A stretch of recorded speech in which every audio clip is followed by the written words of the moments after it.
Hey, what's up, LMJax? Thanks for the good luck. Hello, Arm Stinky, Voldemie, Quantum. Well, how's it going, Redux? Yeah.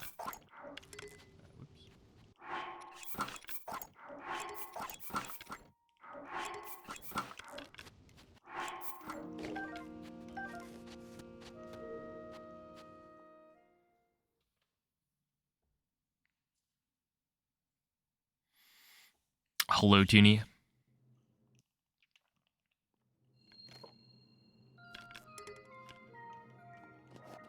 Hey. How's it going, Mace? Yeah, so today, I believe, at the very end of yesterday's stream, I tested out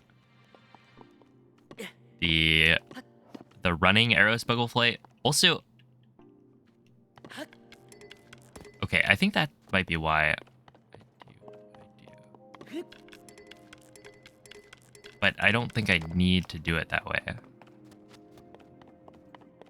But yeah, I tested out a running arrow smuggle flight, so this thing.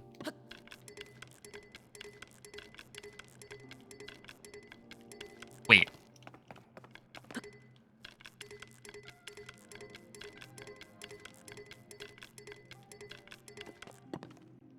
If you don't have a shield equipped? Oh, I guess you don't have to hold Z. Wait. Oh, is that true?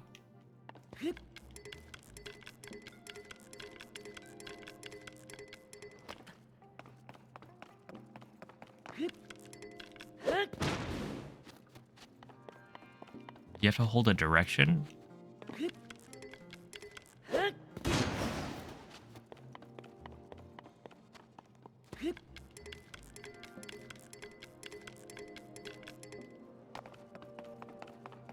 Okay, whatever. Basically, this thing where you run into the arrow smuggle flight, I was testing that. Because this is as consistent as you can get, right? You're gonna go in a straight line. So you just need to set up the angle properly towards the shrine. So going from here, or from Ascend, all the way to Fuse, using a running arrow smuggle flight. The problem is, you know, it's slow, right? And the like longer you go, the more you lose speed. And so by the time you get to like, I don't know, it's a little bit past that island, you'll have lost all your speed, so you won't be moving. But there's a way to refresh your speed by like diving. Right? If you dive backwards and then cancel it into an arrow smuggle flight, you can just refresh your speed over and over. And so the idea is to just do that, because as long as I have my angle set up to go right to the shrine, you know, it's going to be really consistent. It's just slower. But the thing is, this cuts out wings. So I actually don't think it's slower at all if we just don't pick up wings. It's probably... Well, actually, I don't know if it's slower than setting up a shield surf either. Because it really wasn't that slow. But yeah, that's the idea. So that's what I'm going to be practicing now. Wait, the blood moon's happening again? Oh. Whatever. Hey, what's up, Pim? Hello, Nick. How's it going? Thanks for the good luck. What's up, Roxas? Yeah, so GSI's almost done. Very close. Well, I mean, kind of. Basically, all of the new arrow smuggle flight stuff is, I think, basically done. And then I need to test out getting to Ascend, because I haven't really tried it at all. And I would like to see if it can be done faster. But it wouldn't be using, like, arrow smuggle flight, so it's not going to be drastically different, I don't think.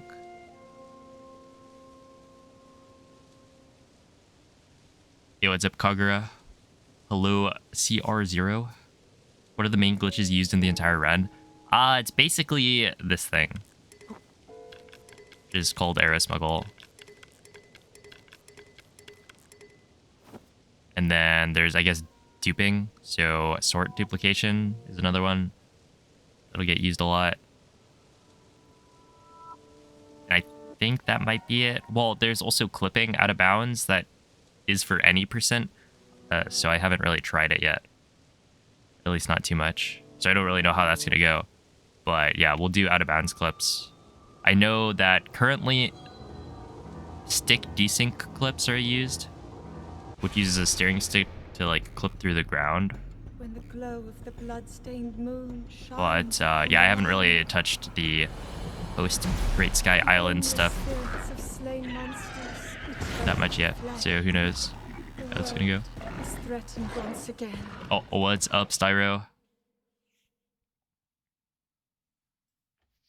Hello, Zesty Omco. Dab.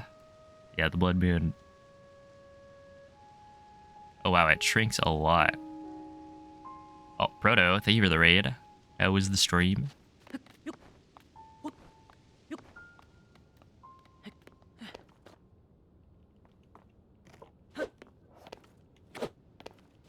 It's my favorite music in Breath of the Wild and Tears of the Kingdom. It's probably... Well, actually, I like the Colgera theme. That's a good one. Pretty basic, but I find it enjoyable. Okay, I guess I'll show off what I'm talking about. Hey, what's up, whale? Hello, Lee Sky.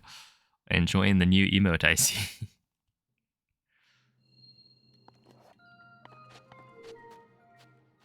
I had added that and then get to see it used before I even went live. No, Sunsets, I haven't. See, stream was good, playing games that you can't, let's see, that you can play without a capture card. Right? I see.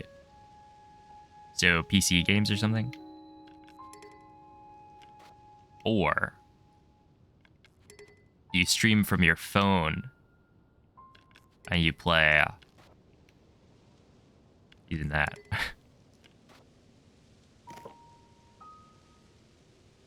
I have a cam link from Elgato,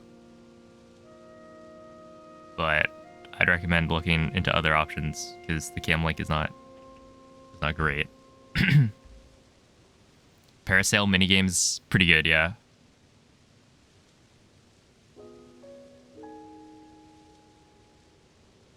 I can agree with that.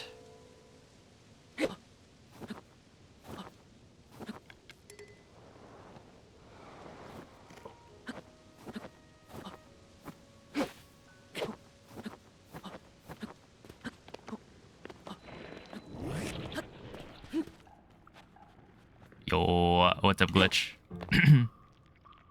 Hello, Veg. Okay, so here I would grab the shield, and then... I don't really need to grab the shield. I just figured I'd route it in for backups.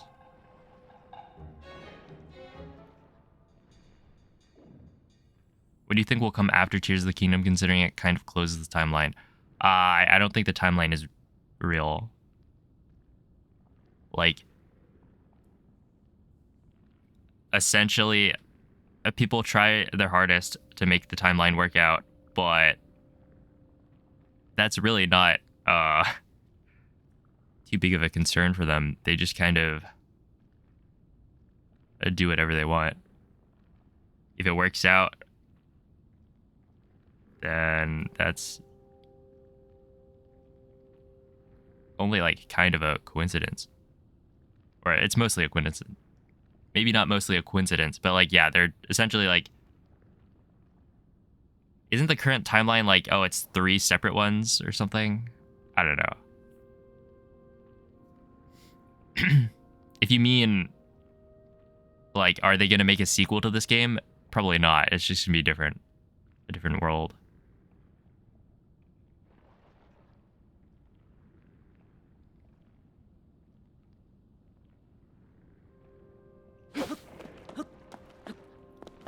1, 2, and then from here I turn like this. Probably want to do that. Okay, and then from here, basically So I think I can do this. What's up, Chino-chan? It is real, but it only really consists of OTMM, Wind Waker, Phantom Hourglass, Spirit Tracks, and Skyward Sword. I mean, that's a lot of them. Does arrow smuggling cancel fall damage? It can. So, arrow smuggle gives you a really easy way to do a fall damage cancel. Not that the other, like, fall damage cancel was particularly difficult, but, yeah, it's super free with arrow smuggle. And it's effectively the same thing. Basically, all fall damage cancels in this game, well, maybe not all of them. Yeah, definitely not all of them. Because there's technically, like, you could do a wall grab or... That's not really a fall damage cancel. It's just grabbing a wall, right? But you could do, like, step-up FDCs. Where you land on a ledge that Link will do the step-up animation onto, and that will make it so you don't take any fall damage. Which, I don't know if there was any sort of, like... That's not a glitch, right? It's just how the mechanics work. It's like how grabbing a wall, you don't take fall damage. It's just... It's a weird case, because, like, it looks whack. But yeah. I think basically all the fall damage glitches require you to cancel a jump slash and then enter the dive state while you're moving up from the canceled jump slash.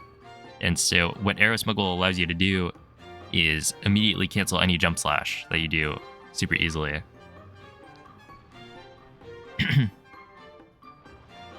Elden Ring is the best Zelda game. I don't know, some people hate when I stream Elden Ring, and they love it when I stream Tears of the Kingdom. They like to be vocal about it in the chat box. Hey, what's up, Aqua? Oh, hello, MZ. Now, who could that be? Do indeed. What's up, Pucci? Oh, hello, anyone I didn't say hi to. Hey, what's up, Saber? Okay, so basically from here, I'm already facing the shrine. I don't think you'll be able to... Oh, you can see it, right? If you draw a straight line from Link's head to the top of the screen, there's the shrine in the background. So now the idea is you just do a running arrow smuggle flight from here all the way to the end, and then you can dive to reset your momentum every so often. Yeah, I should move in a straight line. And so it's just about, like, figuring out how to optimally do that. Holding down on the camera at the start. Okay, so I actually had a realization last night that I think I am probably pressing... Like, I don't need to hold the camera for the running arrow smuggle flight. When you're doing a shield surf, like a bomb jump arrow smuggle flight, you do need to hold the camera down. Otherwise, it's gonna shift. And I think holding the camera down, if you're already comfortable doing it, for the running arrow smuggle flight, like, it's fine. I think it's maybe even better. But essentially, you technically don't have to do it for running arrow smuggle flight. But you have to make sure you don't press ZL until you do the first jump slash cancel. So let's see. Basically, I'd be doing something like this. Oh, okay. Wow. I didn't realize that that would happen. Okay, maybe you want to hold down on the camera here because of the or at least turn the camera down first, because he targets the dude.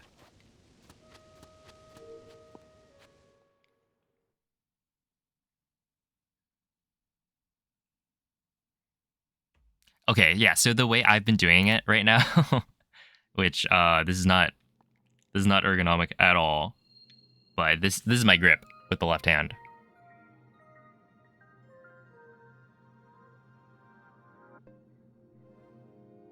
So I'm using my thumb to reach over to the D-pad, and then I use my my index finger to hold down on the left D-pad, and then yeah, I'm holding ZL with my like middle finger.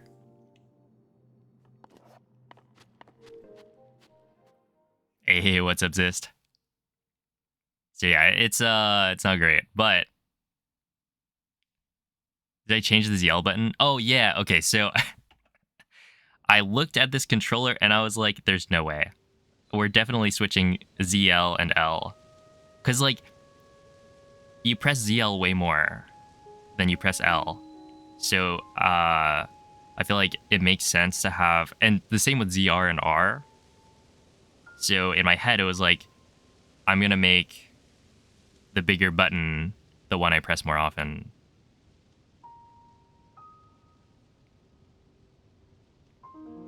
And I think that was the right choice. You're used to the tiny button for ZL? Aw, rip.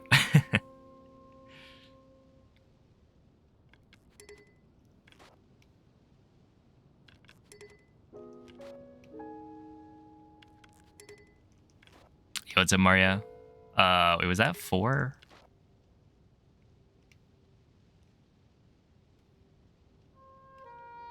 It probably was, right?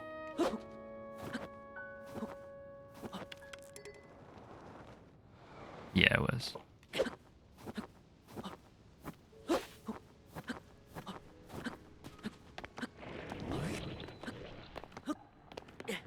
Also,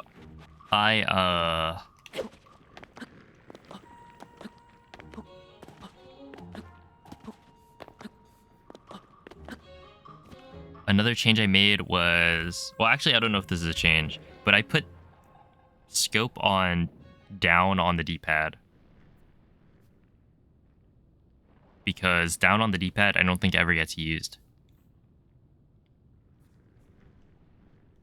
I guess it would be used if you put scope on star. Yeah, I wanted star to be screenshot still because I'm, like, it's helpful for when I'm making setups. I'm planning on making that crouch later.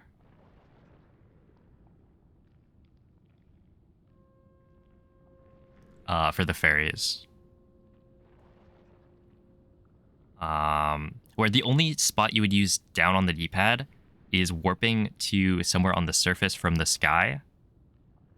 Because I was looking at it. Basically, whistle is useless, right? I don't think there's any spot where I use whistle or would use whistle.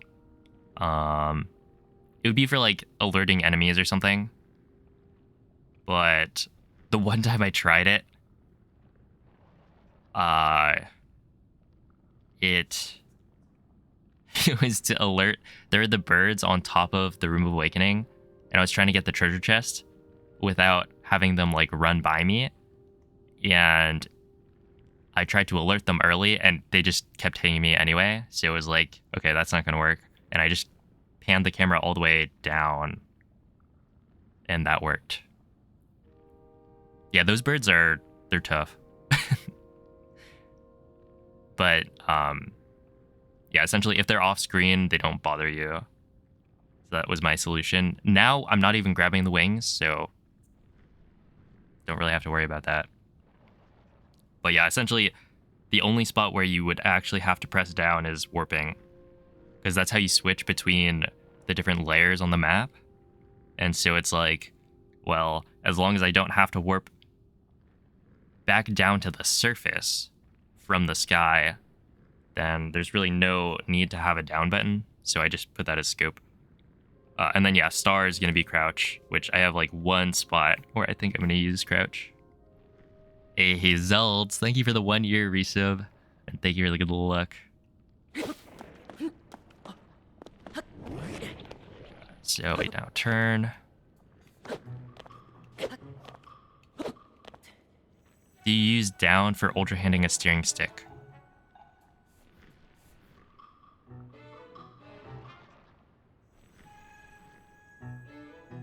Oh, I haven't really done anything post GSI, so... I mean, ideally,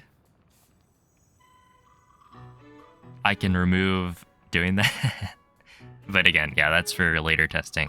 I just want to get GSI, like, finished right now. Yeah, that makes sense. Fingers crossed that I can get rid of steering sticks entirely, because I don't like them.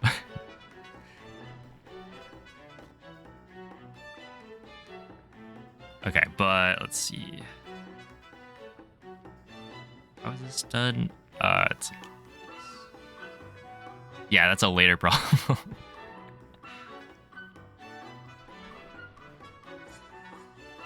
How is it going, Mikey? What an emo, man. Okay, so now I will do...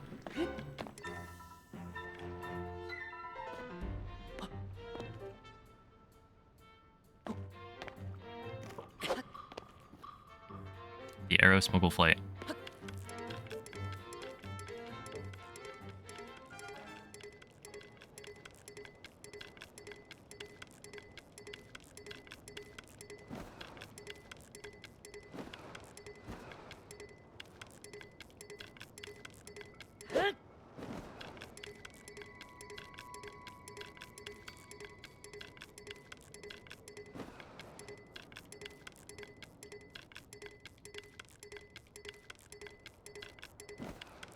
And these dives are to regain momentum.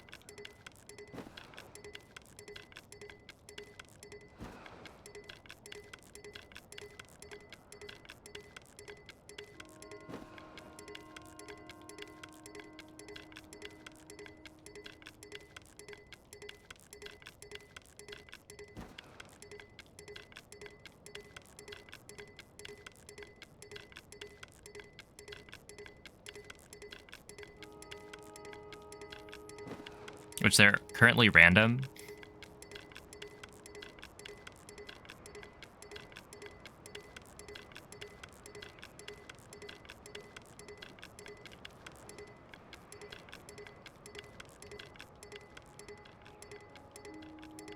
But eventually it will be less random.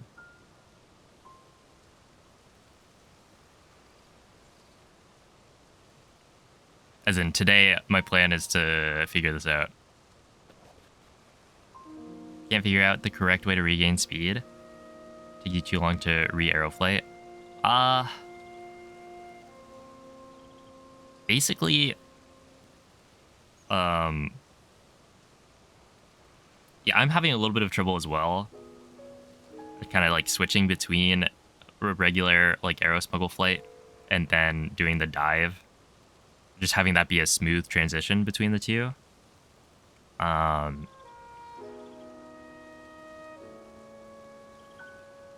with some practice, I think it'll get better. You're also very new to aero smuggle flight in general, but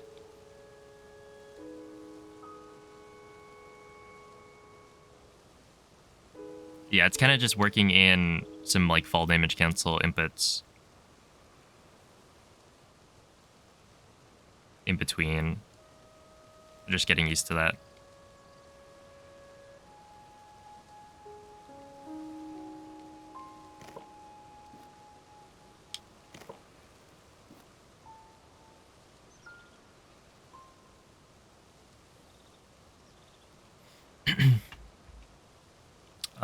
But yeah, it's like essentially with this, the idea is that you can land a lot more consistently next to the shrine.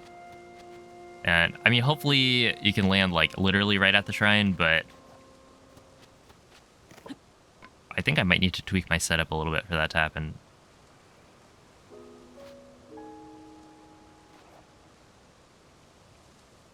Because I do land a little bit to the right. I guess if you land on the stairs... I don't know. But yeah, this is still, like, a work in progress, but I think it's mostly there. Like, I've got the angle set up, basically, done, and then it's just figuring out, kind of how many jump slash cancels to do and when to do the dives to regain momentum. Also, like, at the beginning, you need to drop a certain distance to get under this. And ideally, like, the more dive cancels you do, the faster it goes, I think, because essentially we're using the speed from the dive cancel, which means that max speed is the diving momentum. So, like, the more you do it, the faster you go. I'm not sure if doing dive cancels changes your camera angle at all. If it does, it's very slight because you're barely ever diving. But over such a long distance, it could change where you land a little bit. Right? Because essentially, whenever you dive, Blink tries to face... Like, I think when you're diving backwards, Link will try to turn around. I go like this. Oh, maybe not. Okay, well then.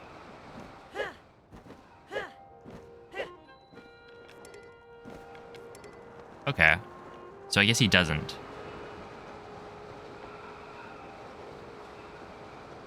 Okay, then it should be fine. Yeah, just mix in as many as you want, I guess. But you don't want to lose too much height. But yeah, that's the idea. I was thinking, because I haven't really done, or I haven't finished my, like, document on everything about the route. So I was thinking today I could just go through it, essentially from start to finish, of all of the stuff that is new, as like a demonstration. If Moz door slashes would speed it up. I don't think Moz door slashes are... Well, a Moz door slash should be the same speed, I think. Because it's like, or is it? Right, a Moz door slash carries your momentum.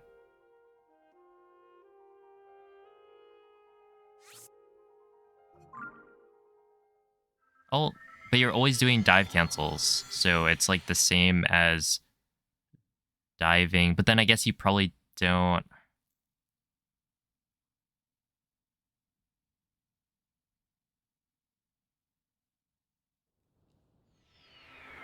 Essentially, I feel like it would be the same speed. Unless you're doing... If you do Moz doors all the way, let's do it.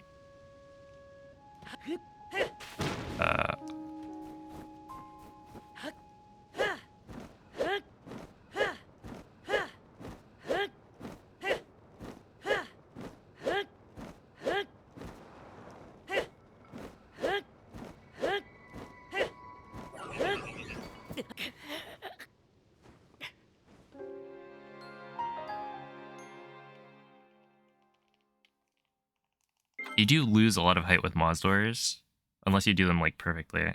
Because 1.0 has better Moz door jumps than later versions. Because you can cancel your jump slash earlier. But I feel like it's gonna give you the same speed as your arrow flight, assuming you refresh your...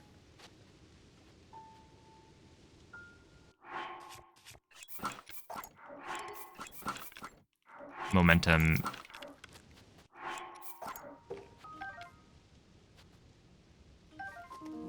It would help with the height situation. Oh yeah, it definitely could. I feel like that's one option.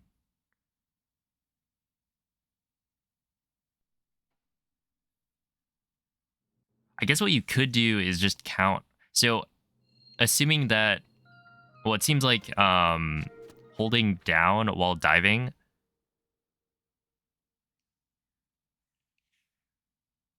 it doesn't change your camera angle, right? So you could just hold down while diving and just count like a certain amount of time, and then you'll have lost a lot of height. Something like that.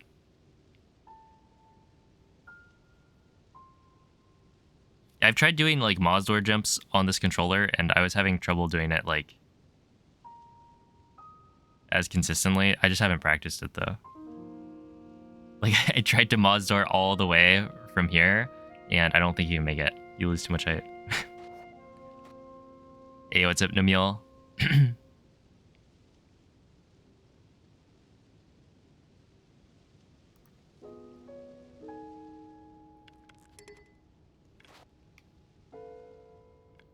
Oh no.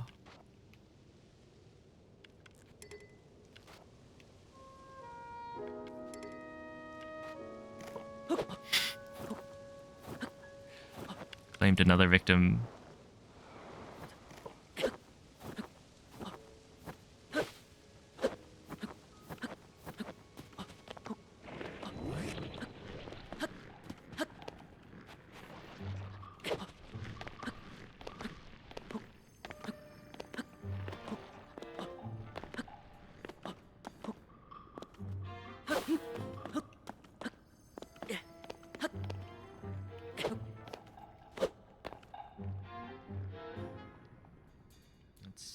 So this is, yeah, I mean, I'm pretty much lined up the shrine, I think.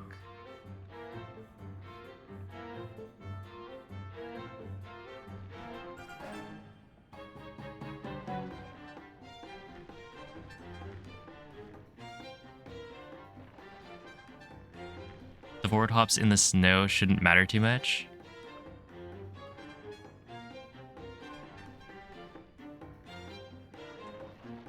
Yeah, they don't matter that much. I just do 3, because like I don't know. Essentially, I use the grass cutting to like know where I am, or to know that I'm like close enough that when I do the side hops, I make it past the pillar. And yeah, it was just like 3 jumps is, I don't know. I don't want to like check every. I guess you could count footsteps as well. Yo, what's up, guy? But yeah, that was just like a simple way of doing it.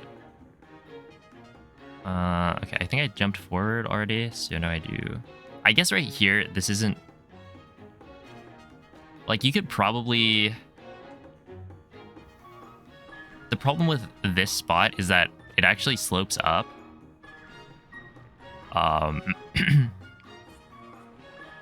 So getting a running arrow smuggle flight from here is actually a little bit harder. So I guess I could jump forward a couple times. And now if you do it, it's actually way easier because yeah, assuming you don't run onto the snow, this should just be easier. Oh, how's it going, Diesel? Blindfold amiibo gotcha. You know, I've thought about it and how it would work. And, you know, it's technically possible. But I'm not going to do it. We'll make it a sub-goal. How about an incentive? If you guys want to see it, then you gotta give me the money. Oh, wait, isn't that like sponsored gambling? You get money to then gamble so that you don't actually lose. Yeah, like you're not gambling your own money.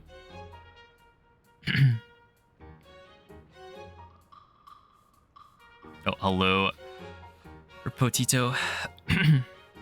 That's going pretty well. How are you? Okay, let's see. So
Yeah, that's pretty good.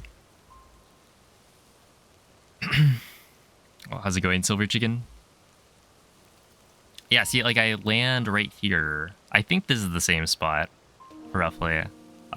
So technically I'd want to turn slightly right.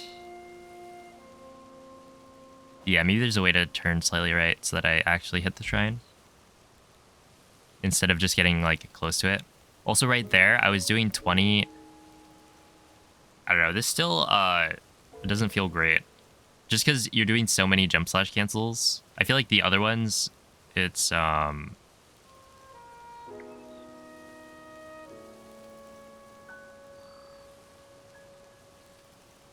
as nice.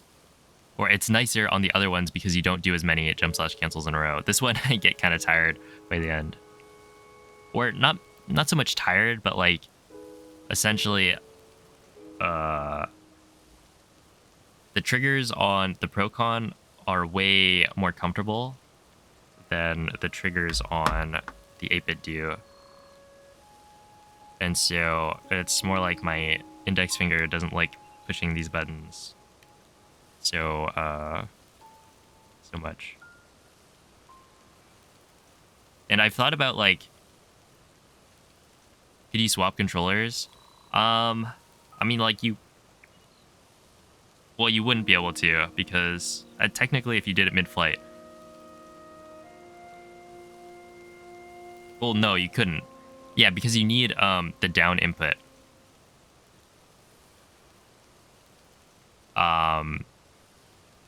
So once you start the arrow flight, you don't need the camera at all, but you do need down to refresh your momentum. Right? Every time I'm diving down, I need the left stick input. So yeah, you wouldn't be able to swap.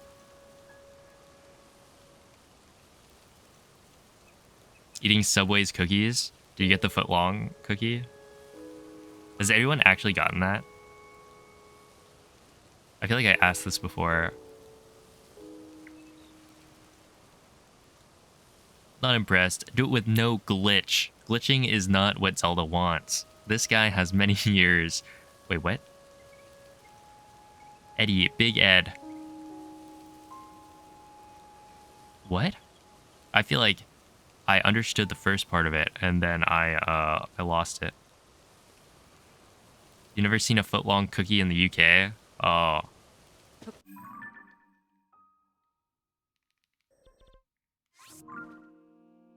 Maybe they don't have them. Honestly, probably a good thing. I don't imagine the foot-long cookie is that good. Hey, what's up, Dame?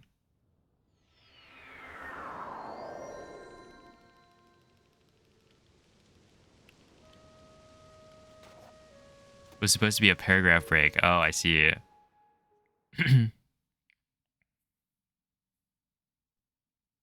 See, must the bow be unequipped before going into the menu?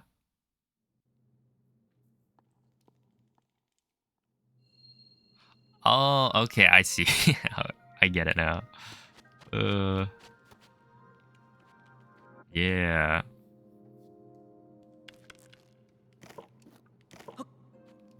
On another level right now, always has been. I actually don't know how this... Okay, let me check.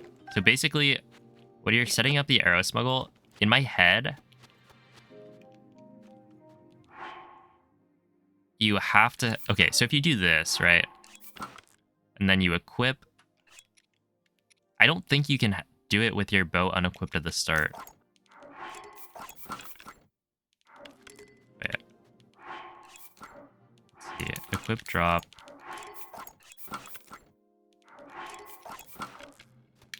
Or can you? Oh, you can. Okay, then it doesn't matter. Basically, you can only do it with the bow unequipped at the start. Yeah, so the way this works is you're switching your equipped bow. So if you have your, like, a bow already equipped, you just need to go equip drop on some other bow that you have in your inventory. Oh, that didn't work. You can tell that didn't work because it just dropped normally. So I didn't get the pause timing correct. I think I also missed that one. Okay, that should work. Yeah, you can see it dropped into the floor.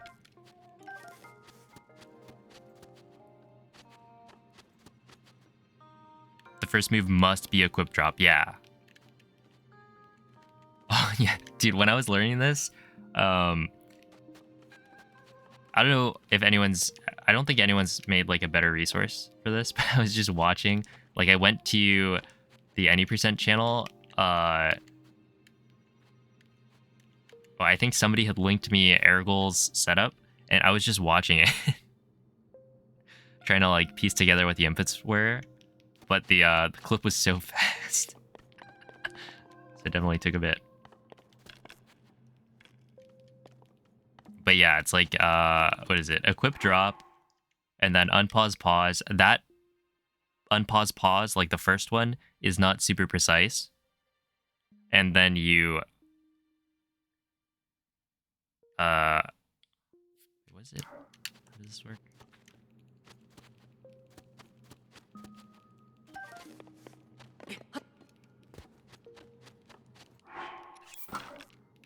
Well, yeah, I guess you can do it like this. So you have to do equip, drop, unpause, pause. Not super tight on that one. Then you drop, equip a different bow, unequip. Hold a direction that's not like down because you're against a wall. And then unpause, pause. This one's super tight. So this one I think is frame perfect. And then drop, equip again. And if you did it right, then when you walk away, drop your bow, pick up the first bow, it should be at your feet.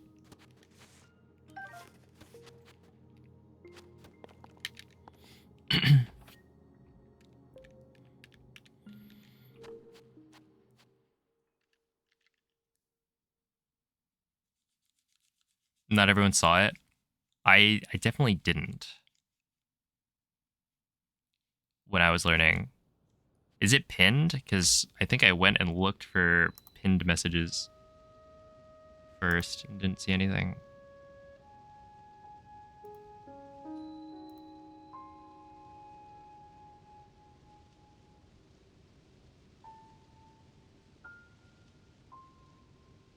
Oh, I guess Moist has a thing, a TLDR that has a link to probably a tutorial.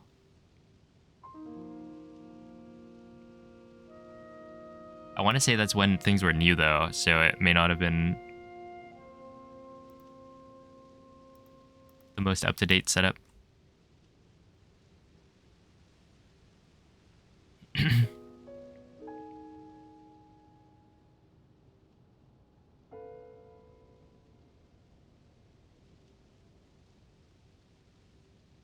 See, equip, drop, pause buffer, drop, equip, unequip, direction, hold, pause buffer, drop, equip, walk away, drop, pick up first bow. Yeah, and then, yeah, that's it. You got it. Okay, so right here.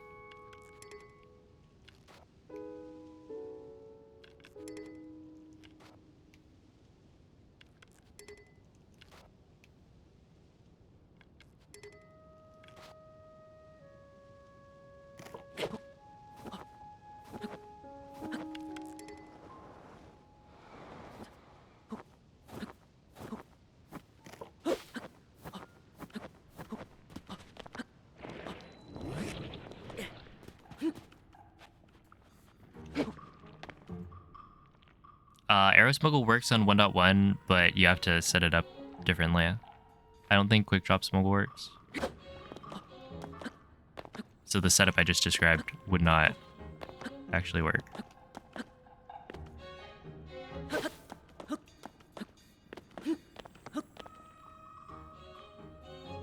I mean, I guess I could do one more. Well, it doesn't really matter. I'll just do this. And then right here, I kind of want to turn the camera slightly right. At the same time, so if I bow aim, does that change? Okay, so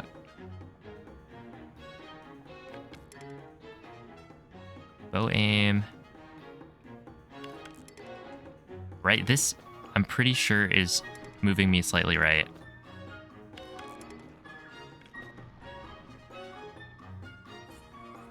Yeah, okay. Wait. I'm cooking. You do one bow aim while facing forward. Or rather, I might be cooking. Dude, it's bizarre to me. So the reason this I figured the reason this down angle change thing worked is because, oh, Link's looking at the ground, so obviously he's gonna turn away from it because he's like holding the bow right in front of right above the ground, so it's like, okay, maybe he doesn't want to shoot like straight into the floor, so he like shifts his body. But it turns out every single time you bow aim, it changes your angle very slightly. So it's kind of weird, but I mean, it's useful. I don't know how much of an angle change it is. I think it's very, very slight.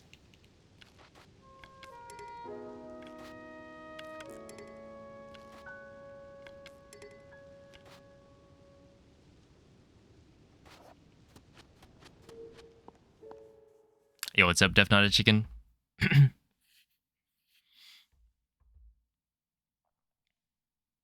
Driving with a fully flat tire sounds terrifying.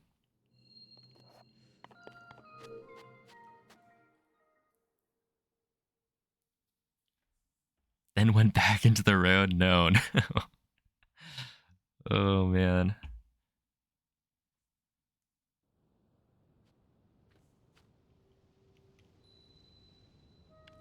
Hopefully not anywhere with lots of traffic.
Oh man, see, that's right there. That little bow aim.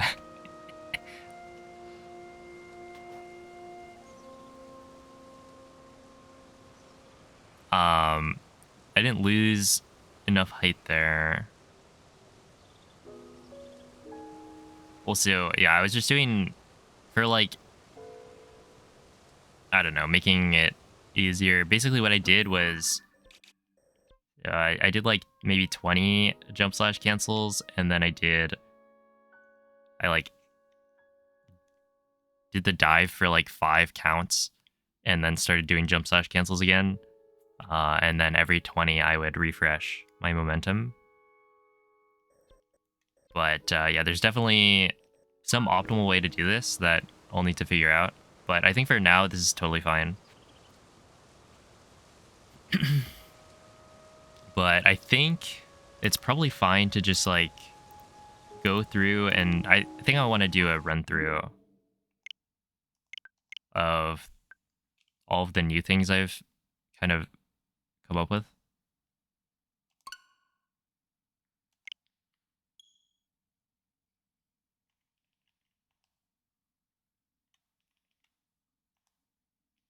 So it'd be intro skip.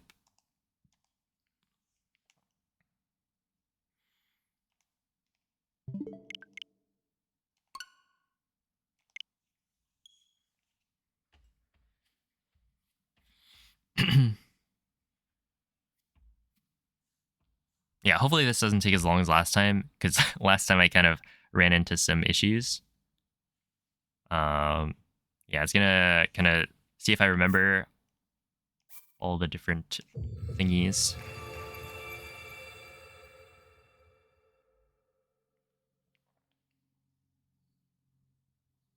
But yeah, I had some trouble with like, what is it, fused Ultrahand. That was not amazing.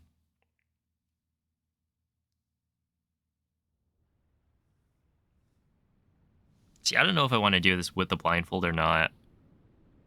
I mean, I do want to do it with the blindfold, but at the same time, I think it'd be cleaner just to not do it, and then like have this be kind of an example of what to do for the current route that I'm coming up with.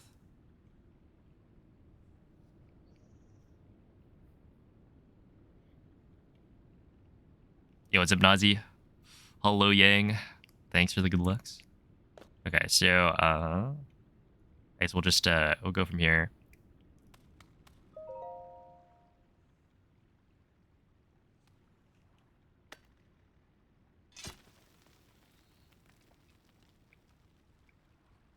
So this will be doing Cog Skip, because I'm pretty sure it's still faster.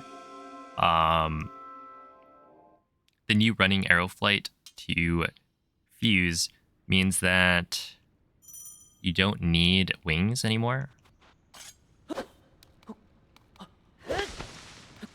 Oops.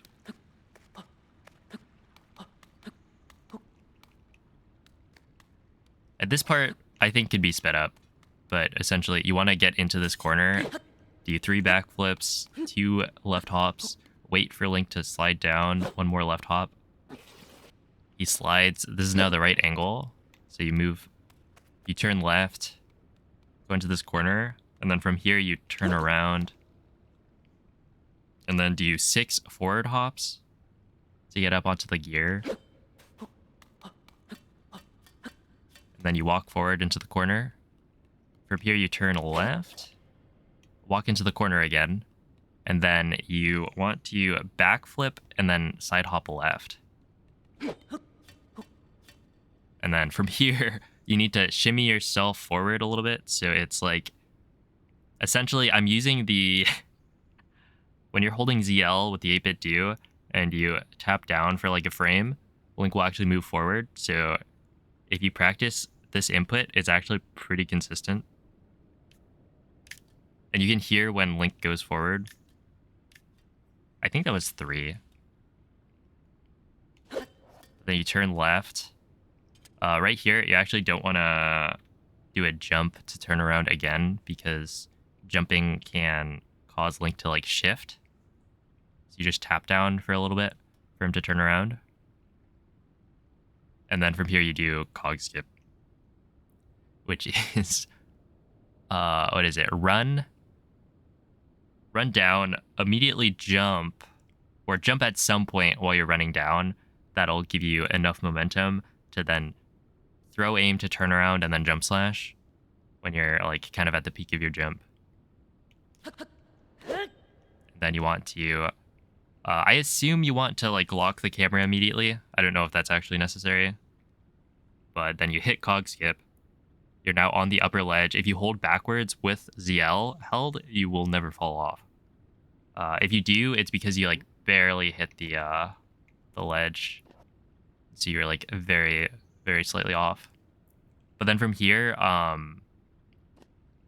walk right into the corner, and this is so that when I turn around, I don't accidentally climb. Because if you land further left, you can climb up. So right here, I turn around. Honestly, this part might not actually be necessary, like the turnaround. But I walk into this corner, no footsteps, so you walk forward, and then you walk to the next corner. And then from here, you want to side hop left. You'll land on the like upper ledge, and then you can immediately hop forward. This will grab the wall, and then you can climb up, right. And this part, I don't know if it's super consistent, but you want to do these inputs super fast to make sure you're always on this route in the middle of it. That way, when you drop off, you're standing like this.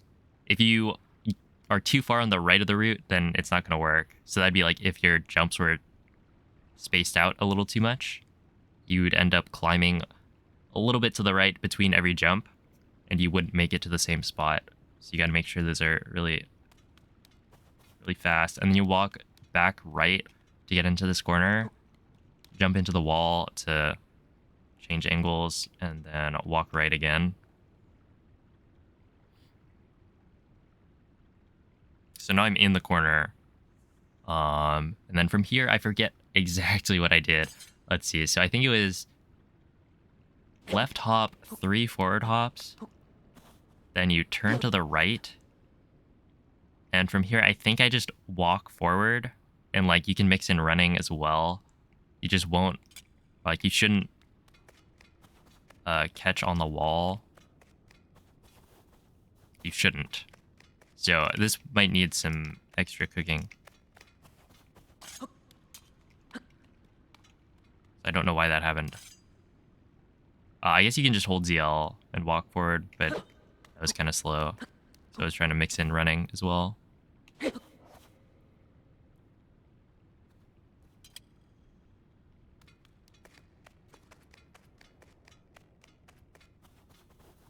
Yeah, he's catching.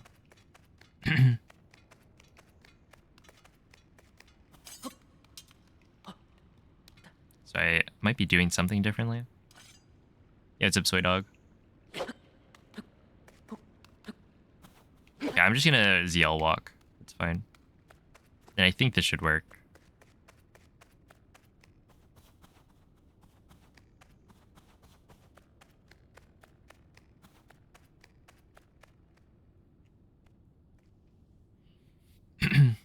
And yeah, essentially with the ZL walk, it's probably more consistent. But I figured you could probably mix in some running just to make it a little faster. But I guess running on terrain might change where Link ends up. Or maybe I could just switch between and like hold ZL to walk forward. But yeah, from here you get stuck on the wall. So if you hold forward, he doesn't do anything. He doesn't move. So then you turn up right. And then you want to side hop away from the wall. And then I think it was 24 steps. So 24 walking steps. 7, 8, 9, 10, 11, 12, 13. So right here, 24 steps. And then you turn up left. And now you should have a straight shot out of the out of this room. So then you just run. If you catch on the wall to the right, you will know that. And then once you hear that you've Honestly, you could just like count maybe, but also if you hear that you've fallen off or like fallen down, then you know you're like far enough out. And then from here, you just like run to the left. And eventually you'll make it, I think. You dive down.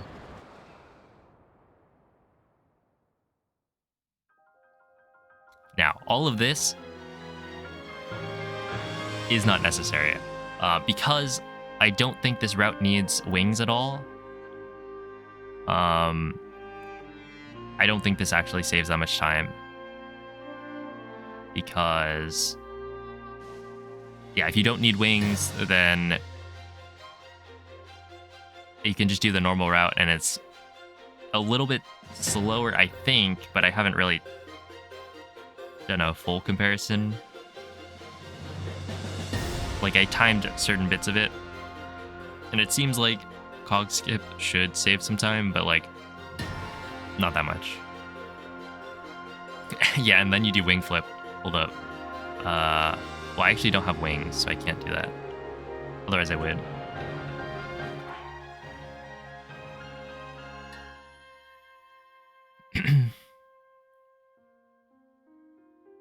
Why do you have to make blindfolded routes? Yeah, basically, if you can't see where you are, you have to know exactly where you are, right? A lot of the adjustments that you make in a run are based on being able to see where Link is. And you can't do that when you're blindfolded, so you need to, like, essentially, at every step of the way, you need to know where Link is and how you're supposed to get to the next spot. And so, yeah, a lot of the movement we use in a normal run is just not precise enough. I'm trying to make the route as close to the current any percent route as possible, because I think, like, Arrow Smuggle, for instance, is a glitch that lends itself super well to blindfolded because you move in a straight line. And you can fly over a lot of this terrain that would... Won't Nintendo brick you if you show custom firmware? I'm not connected to Nintendo servers, so they can't do anything. Right? They can't connect to me. So... there is no danger. Nintendo gets bricked thinking about banning people with custom firmware. Thank you, Mikey.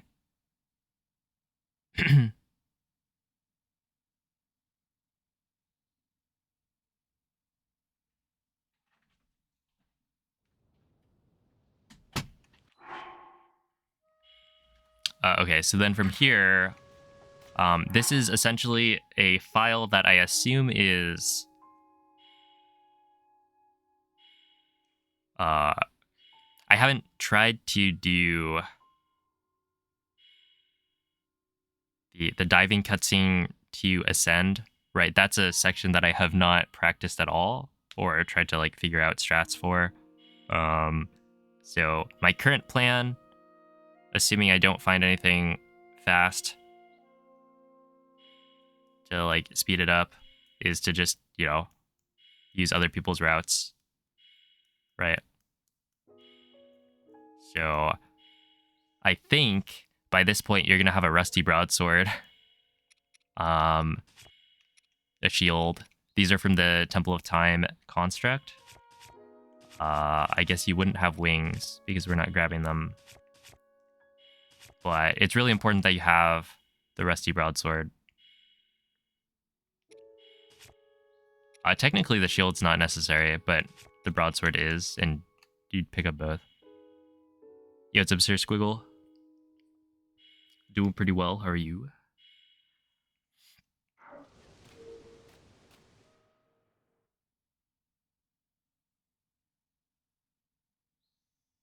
Forgot if it was one hit or two left.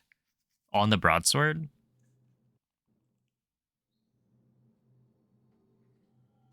I'm throwing it at the construct, so it shouldn't matter either way.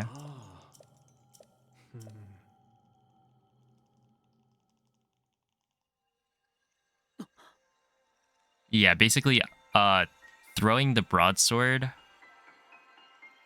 disarms the construct inside, so that's all I need it for. And then you have the... I'm assuming you have some other weapon.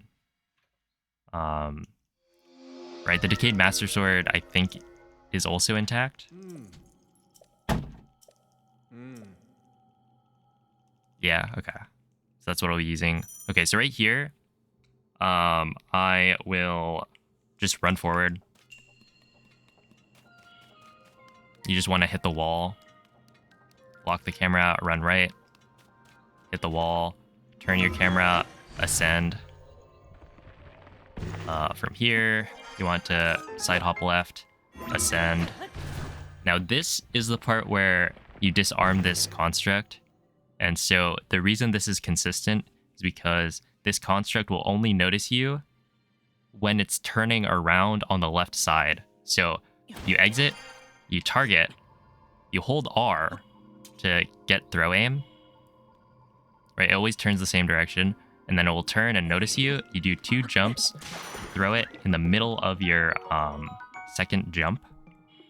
That way the broadsword will hit the construct, drop the bow. And if you do it right, I think the bow should always land here. There is technically a case where the bow gets launched behind the construct, but I think...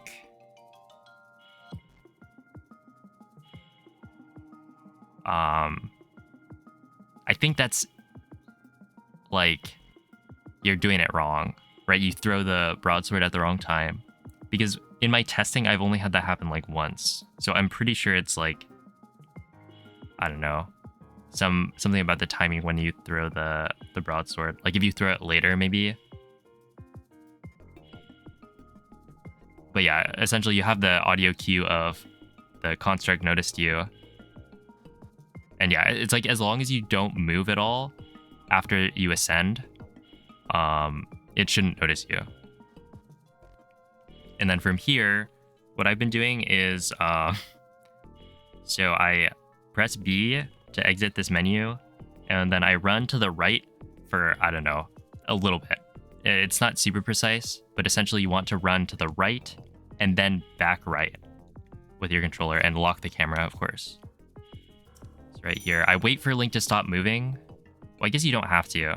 So you could just hold right out of this, run for like, I don't know, a second to the right before holding back right. And then you should hit a wall. Oh, that's bad. Yeah, that's not how it's supposed to go. I'm still working on this a little bit, I guess. I think I ran to the right too far. Because essentially I want to land to the right of the boxes. This is my current plan. And then you align with the wall. Move right into the corner and then do 2 hops left. Move Link a little further left. That way you're not in the center of the boxes. Wouldn't it work anyway? Yeah, I think if the bow gets dropped really far away, it's fine. You would just keep running straight and then you'd find it. You would just have to deal with that case where you're farther away and then you need to get this bow chest.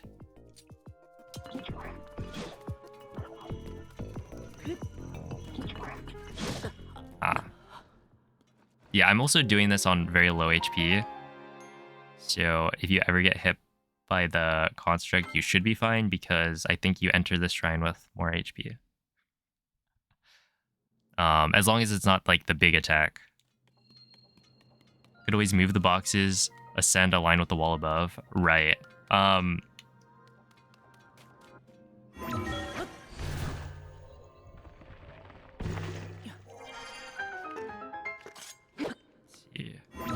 this again.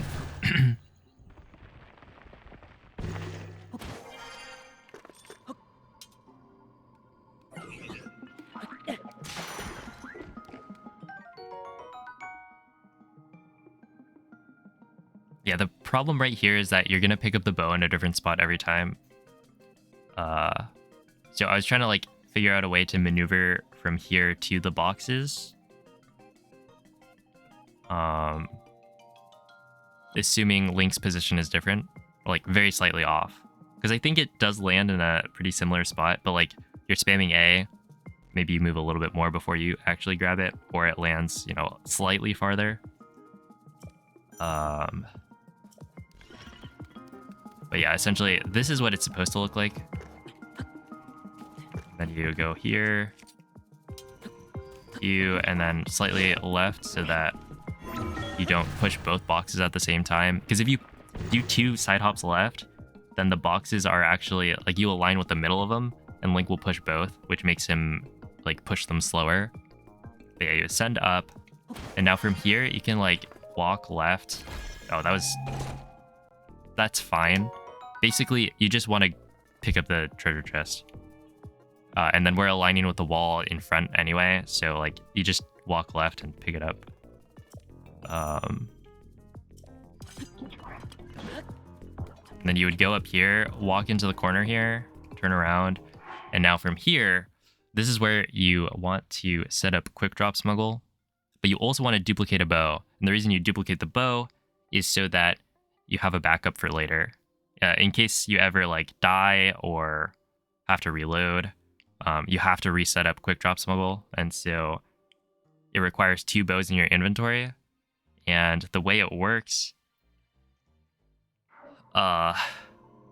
essentially,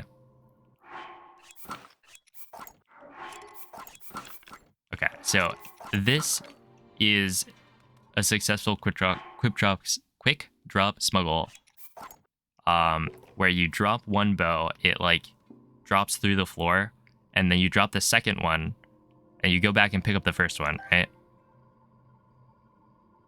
You can grab the other bow. The thing is, it's not consistent, right? There's no way to like consistently get, because the problem is you don't want to pick up the bow on the floor, but you do want to pick up the other bow. And it's like whichever, I don't know if I can actually get this to show up. Essentially, sometimes the bow on the floor, it has like collision, so you can see it's messing with the bow on the floor. It can launch it. You could not get the right take prompt, and you accidentally pick up the bow that's at your feet, and that ruins the glitch, right? You'd have to set it up again, but you wouldn't know that you picked up the wrong one. So my plan right now is to just duplicate the bow. That way you have 3 bows in your inventory, you do quick drop smuggle, and it doesn't matter that you have just dropped another bow because you have 2 in your inventory. So anytime after this point, you should always have 2 bows in your inventory at all times. That way, if you need to reset it up, you're good. And then you just duplicate the bow every time you need to set it up. So that's my current plan. I think it's pretty sound. The way you duplicate the bow is by pausing. So this is going to be pretty similar to the actual setup. But you swap your equipped bow, you drop it, unpause, pause, and now you drop the bow, equip the other bow, and then unequip it. Which I think this is basically the same steps as quick drop smuggle, except you don't need to do the like turn. You don't need to turn Link. And then do the unpause, pause. Right here, you just need to unpause, and then spam A to pick up the bow. So let me see if I can get it. I think I got it. Basically, he drops a bow. So when you unpause, the bow is dropping. You can pick that up because it's not like a real bow, where the bow that you have equipped like stays on your back and gets dropped. And so you can pick up the one that's dropped and it'll duplicate. So right here, now I have 3.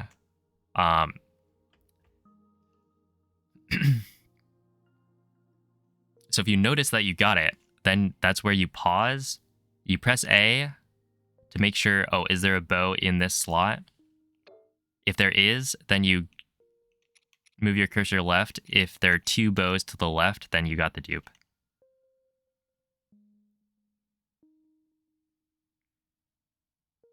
That's probably pause timing. I'm not super comfortable with this dupe method yet. Yeah, like I miss it a lot. And I don't know if it's because the pause timing is actually pretty precise or something else. But essentially, like, you can keep trying it over and over. You just need to know your inventory state. But yeah, like I learned this from Ergul, and it definitely works. It's very simple, and you can just keep retrying it without too much like time loss. But I don't know exactly what causes it to work or fail. It's either like when you pick it up, you've picked it up too slowly, or maybe the pause timing is actually precise. And I don't know which.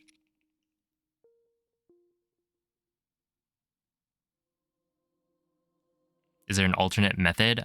I think every method of duping is going to require you to do some sort of like... There probably is, but I'm not super familiar with like bow dupes.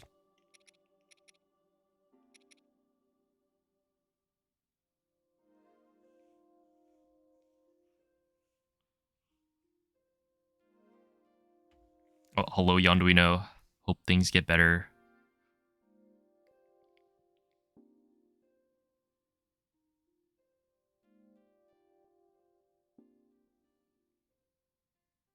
But yeah, it's like you can tell when you didn't get the dupe. And I guess you just try again. That's my current kind of approach. But yeah, you could probably find on the glitch spreadsheet another way to duplicate bows, but like I tried another thing that didn't work super well. Oh, have a good night, Arm Stinky. Is this whole journey of making a blindfolded route going to be on YouTube? Yeah, it'll. I'll make a video on it. Yeah. Yo, what's up, One Fart Man?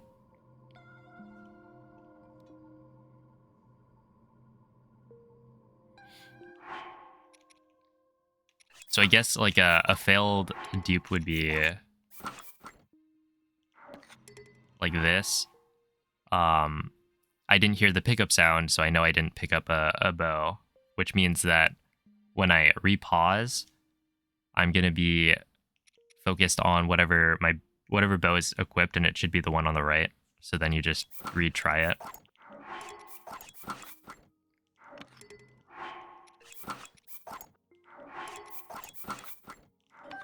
Until you hear the pickup sound. If you hear the pickup sound, then you pause, you say, okay, is there a bow in the like current slot?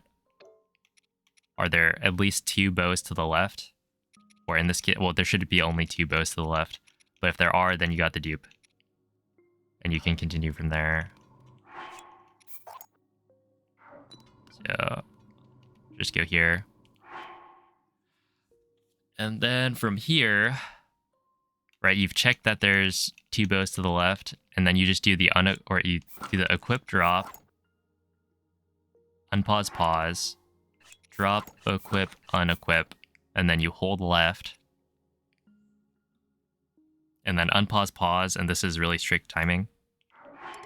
And if you get it, then you drop your equipped bow, which should be auto-selected, equip the next bow, and then unpause.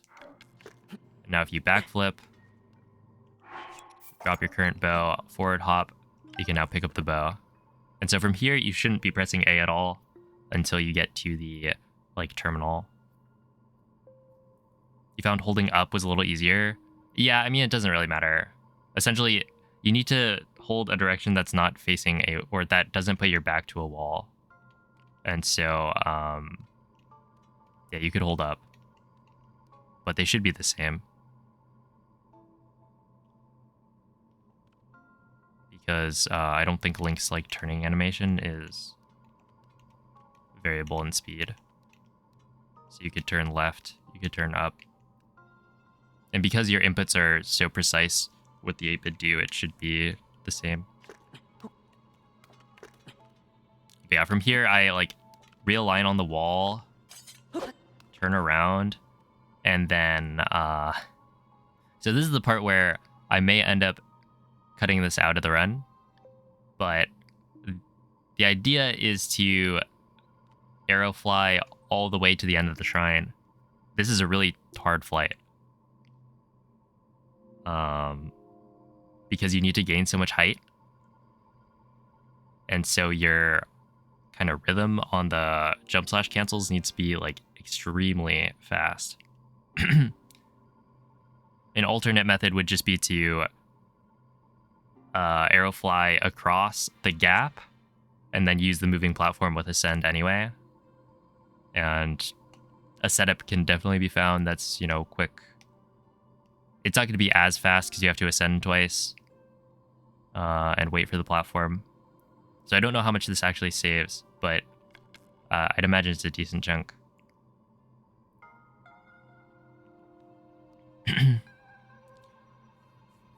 But from here, I found that if you bow aim, it actually messes up your angle. Like every single time.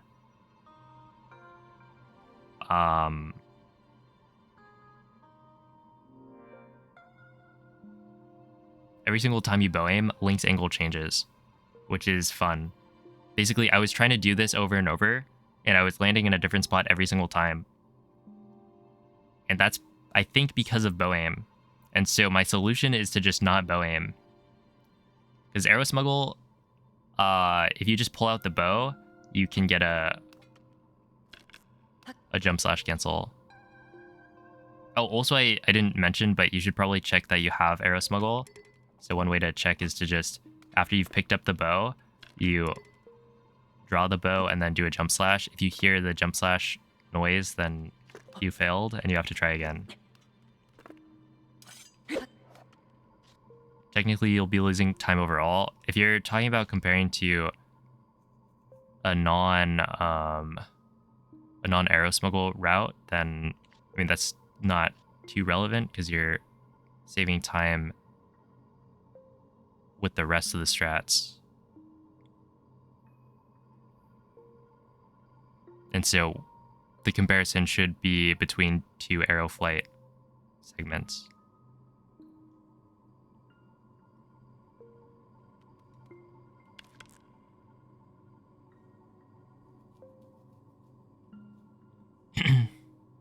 Yo, what's up, Mako? But yeah, from here, you essentially, I found it's 36 jump slash cancels to get to the end. You could probably do a couple more, but you need at least 36, I think, to get there.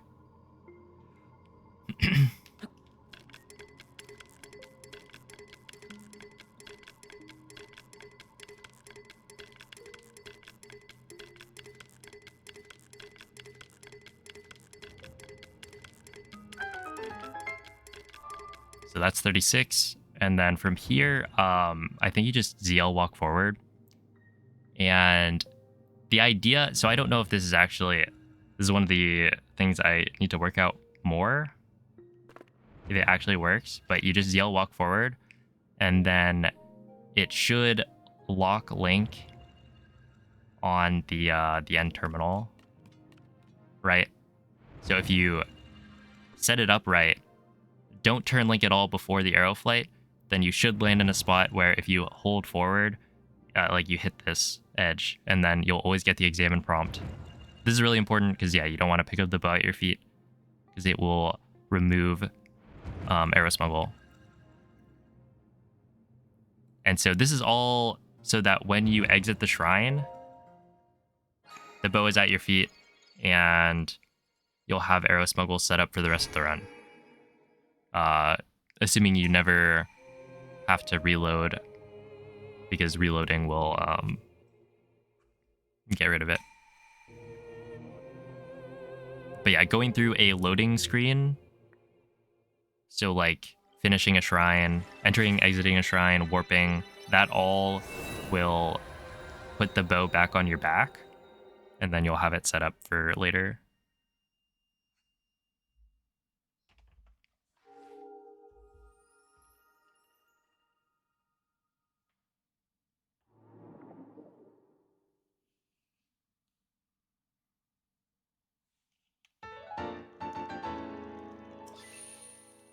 But yeah, by this point, I think you do have cold food, so any damage I take in the cold shouldn't matter because I'd have leftover time on the cold resist. And it doesn't matter even if you didn't have cold food because I think we get out of the snow fast enough anyway.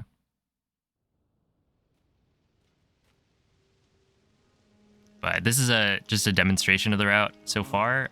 Things aren't perfect yet, so this is the section where I think the most work is needed to like kind of figure out how to do the flight from here to Fuse. I think it's mostly there, but the specifics need to get worked out a little bit more, like with the number of jump slash cancels. I haven't really counted yet.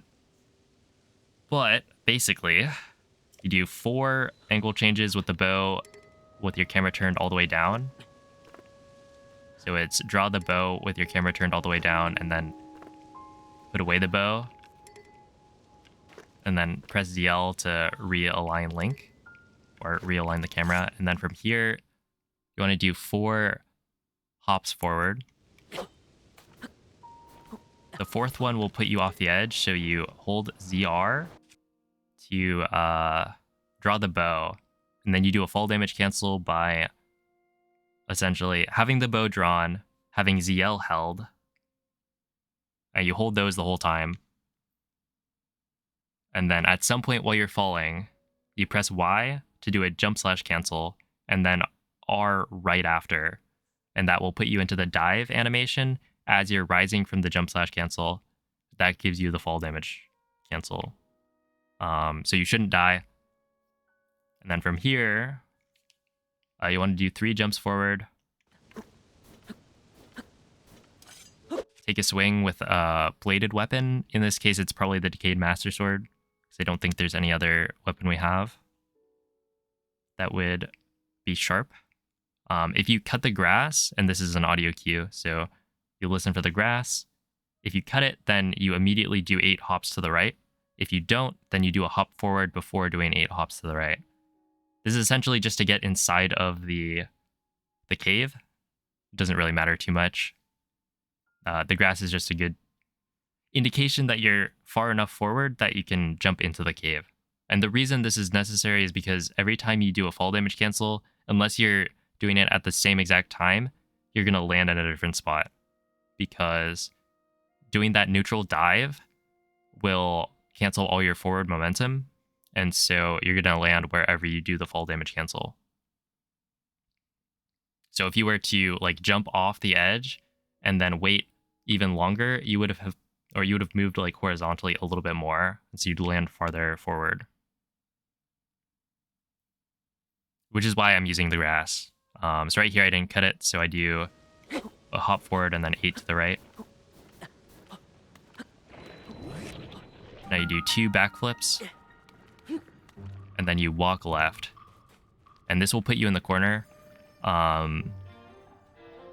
which should make your position consistent. It's at least consistent enough. So from here, you buffer a hop to the right, pick up the shield. This shield is actually not necessary, as far as I can tell, based on how much durability I use. But it's always nice to have a backup, I guess. And then from here, you do 3 forward left hops. So you do forward, left, forward, left, forward, left. Then you do 2 hops forward, 1 hop left, 1 hop forward. 1, 2, 1, 1. This will put you next to the bomb. You can pick it up. And the bombs are important for bomb jumps later. From here, you want to do 2 backflips, a right hop, and 2 backflips.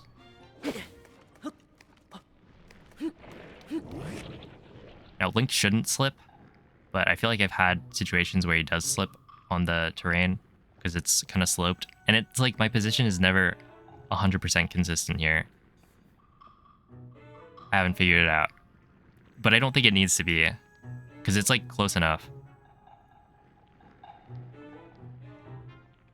Are there sections where you'll eyeball the pathing? No, not really. It's all about like counting footsteps and counting jumps and all that.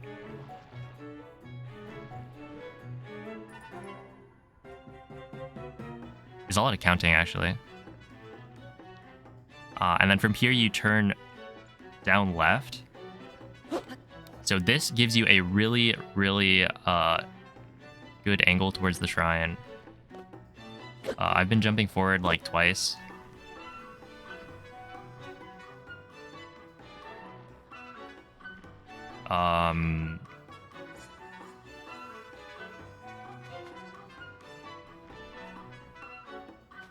And then from here, you can turn around again. So the first turnaround is so that your camera's facing backwards. That's really important for arrow smuggle flight, because basically the way it works is when you do a jump slash while facing forward, right, the same direction as the camera, it will always have the same momentum. Do a jump slash and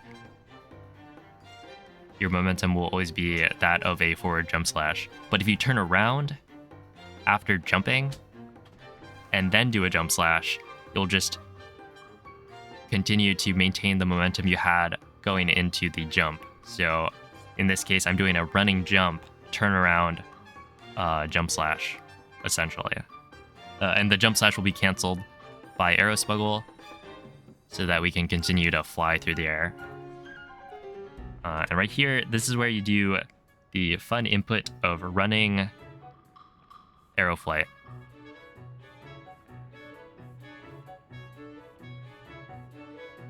Yo, what's up, SPM? Is holding ZL before the run a bad idea? Yeah. So the reason you can't do it for a running arrow smuggle flight is because when you jump, ZL is going to take priority over the running jump, right? Because you essentially can hold ZL and then hold B and Link will run. But when you stop running, Link will do the targeted jump. Or essentially when you hit jump, Link will do a targeted jump instead of a running jump.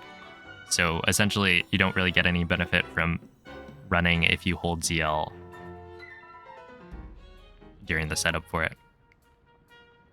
Which isn't like too big of an issue on this one, but on later ones it's definitely bad. Gonna be slower.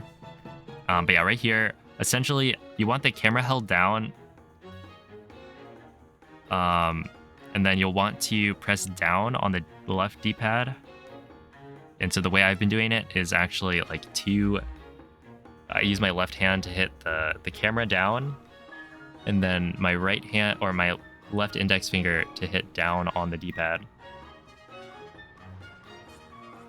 Which I'm not going to hit right now because I'm not ready to do the input. And then you want to hold ZL during the actual flight, so that you use your middle finger for. This is a really uncomfortable grip, and maybe there's a better way to do it, but for now, that's what I've been doing. And I'm kind of used to it because this is something you get used to when running like Breath of the Wild and Tears of the Kingdom. There's some really whack grips. This one's especially bad because the 8-bit do light is very small. But yeah, essentially that's the left hand.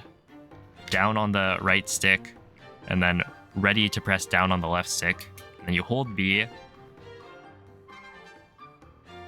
push down on the left stick, jump, and then ZR to draw the bow. Once you've drawn the bow a certain amount, then you press Y to do the jump slash cancel, and then you start holding ZL. And once you start the arrow flight, you can let go of the right D-pad.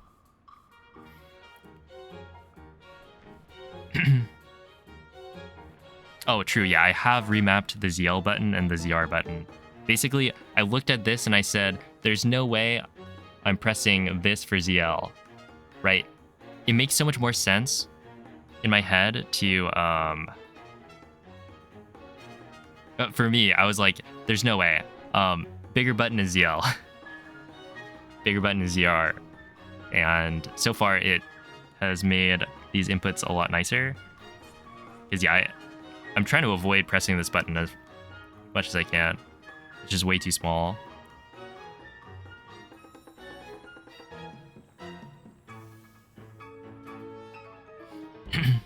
ZL is last. Yeah, basically, the reason I hold ZL later is because, yeah, you need to not hold ZL while you're doing the running jump. And then you also, okay. Basically, the reason you don't want to hold ZL earlier is because Link will be turning around. You do a running jump, right? And then you bow aim to turn around. That bow aim is actually not instant, right? He takes like, I don't know, half a second to turn around. And so if you press ZL too early, then you'll catch it like mid bow aim turnaround. And that will cause Link to like switch the camera to a bad direction. This is also kind of why I'm holding the right stick to like lock the camera as well, which those might be redundant.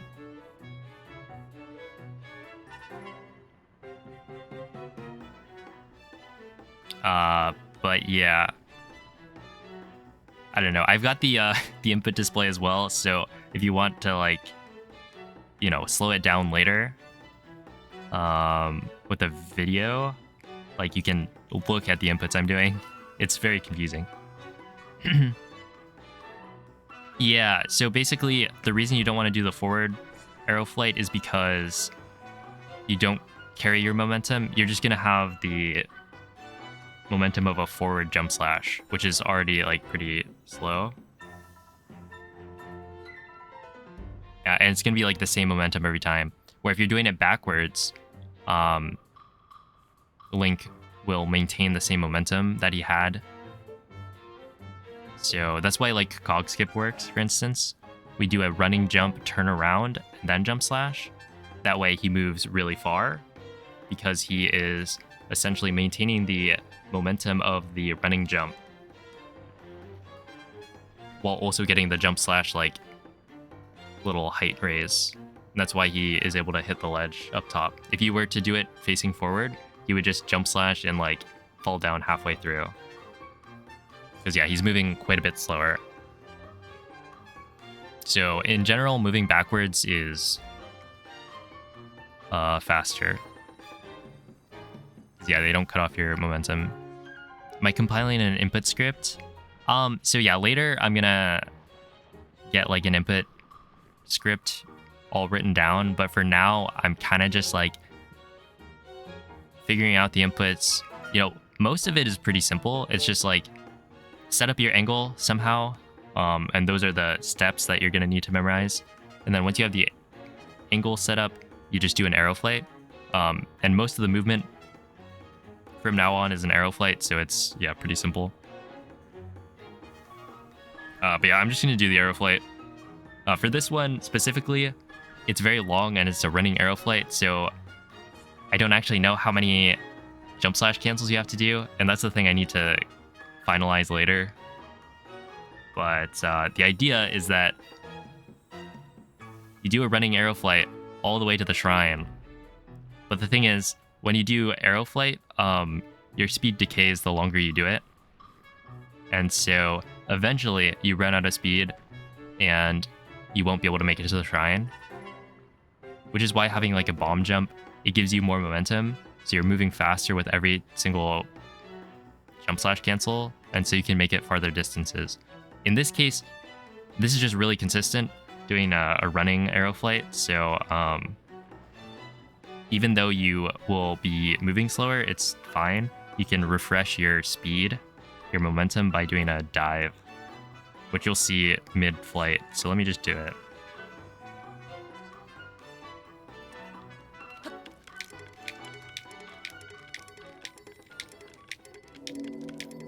So right here, I let go of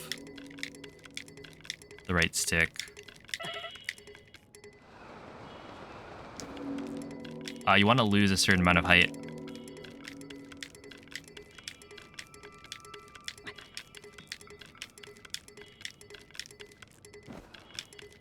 Oh no, am I gonna die? Okay, just kidding. But yeah, essentially there's floating islands in the middle, which if you have enough height, you'll hit because it's like right in the way. So you need to lose some amount of height. And you can see I'm doing these dive cancels in the middle. That's because it refreshes Link's momentum, right? Because you dive backwards. Oh, see, like that's the thing I'm trying to avoid. But yeah, him diving backwards will refresh the speed that you have. If I didn't do that, I would have probably stopped by now. Like, stopped moving. And then you just alternate between... You need to have ZL held so that Link doesn't do the putting away shield animation. And then you alternate between... Okay, I'm gonna explain what I just did. Basically, Arrow Smuggle Flight, the inputs you need are hold ZL the whole time, draw the bow using ZR. With the bow drawn a certain amount, then you press Y. This will cancel a jump slash. And so whenever you cancel a jump slash, you get a little bit of height. And you'll maintain the momentum you had moving in whatever direction you were moving. So in this case, I'm flying backwards by doing repeated canceled jump slashes. And the way you do it is you press Y to cancel it, and then immediately, as soon as you can, re-hit ZR. So let go of ZR after you've hit Y, and then press it again. Essentially, ZR should be held almost the whole time. It's just that little bit after you press Y, you need to unpress it and repress it so that Link redraws the bow, and you can do the next jump slash cancel. If you do the inputs too quickly, where your bow's not drawn like enough, then Link will do a jump slash, and that's bad because it kind of kills your momentum. In this case, this flight specifically, it's fine, but you want to avoid that as much as possible.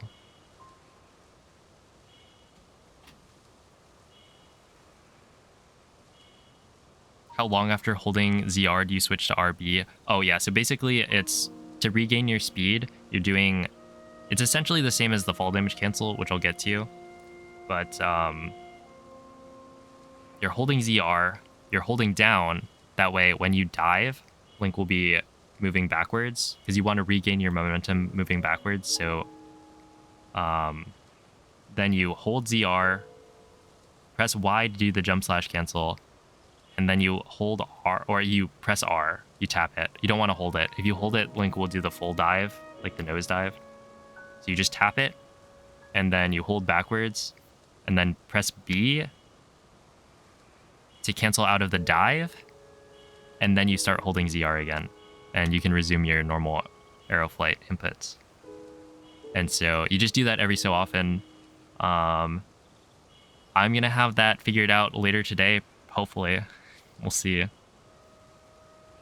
In terms of like how to actually get to the shrine consistently. But yeah, you can see that I landed right next to the shrine, which is really good. I think the angle setup is really good. I've been landing, a couple feet to the right sometimes, so it's not perfectly consistent, but I think that's just because my position in the cave isn't perfectly consistent. But it's close enough, I think. But yeah, I'll have that figured out. If I don't, it'll be figured out eventually. But yeah, then at the end of the flight, basically you don't know how high you are, so you want to essentially repeatedly do fall damage cancels until you hit the ground. That way, when you hit the ground, you don't die. And so with Arrow Smuggle, I explained it before, but essentially, if you do ZL held, ZR to draw the bow, and then you hit Y to do the jump slash cancel and dive immediately after. And the timing for that is really lenient. Like you can essentially, you just want the dive input to be at any point before Link starts falling from the jump slash cancel. So as long as he's moving up from the jump slash cancel and you hit R, you should have it work. And then you just kind of spam that input. So hold ZR, or hold ZL, hold ZR, Y, R, and then you press B to cancel the dive. Because if you don't cancel the dive and you try to hold ZR, you won't be able to jump slash. Right, because you can't jump slash while diving. So you want to cancel the dive before you redo the input. So that's like this.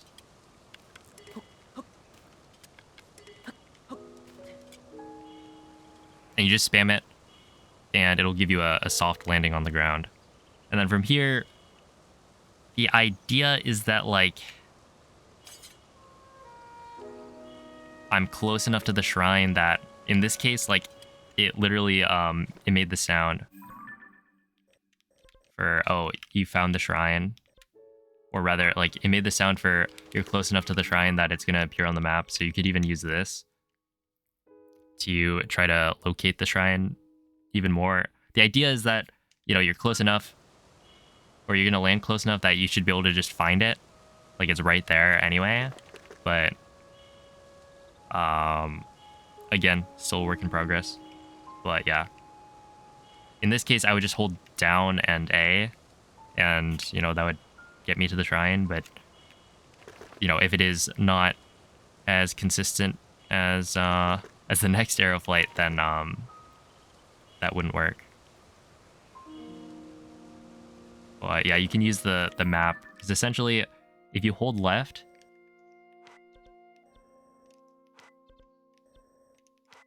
there's that audio cue of the cursor going over the shrine. If I go to the right,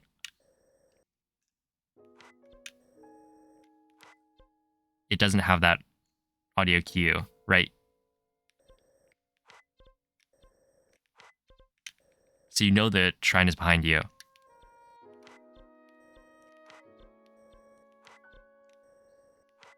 If you do it up, you'll also hear it. So it's up left of Link.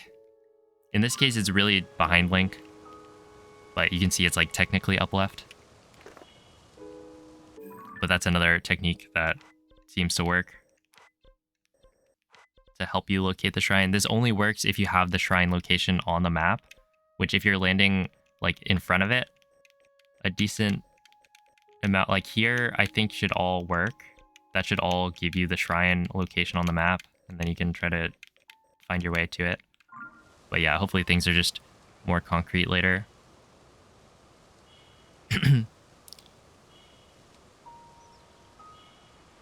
Well, in this case, I think that would work.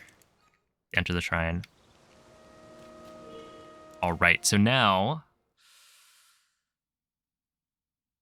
we're inside Fuse. The rest of the run, I think, is a lot more solid.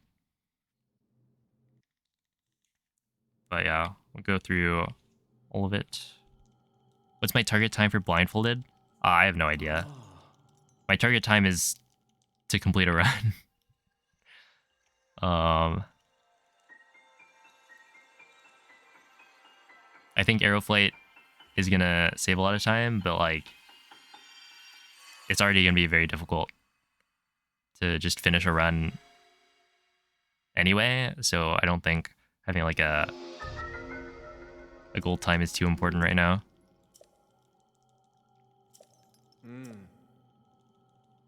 But yeah, I'll be able to do it. Okay, so from here, I'm gonna dupe my bombs, because bombs are very useful for later in the run. So I'm gonna dupe some. I only have one in my inventory.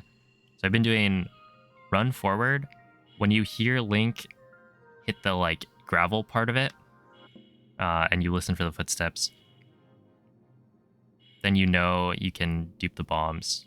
Essentially, you want to preserve your shield durability, so you don't want to dupe somewhere that's on ground that will deal like shield damage. And so this like sand stuff on the ground in shrines is safe.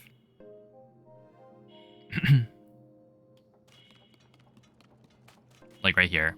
I know I can dupe because I heard the footsteps. And so then you dupe. Make sure when you're duping bombs on 1.0, and I guess important, this is on 1.0. Otherwise, you can't do quick drop Zuggle. I should have mentioned that earlier, but I didn't. Whatever. Duping bombs on 1.0 is a big pain, but essentially, as long as you're duping a small amount, they shouldn't blow up. On 1.1, they never blow up.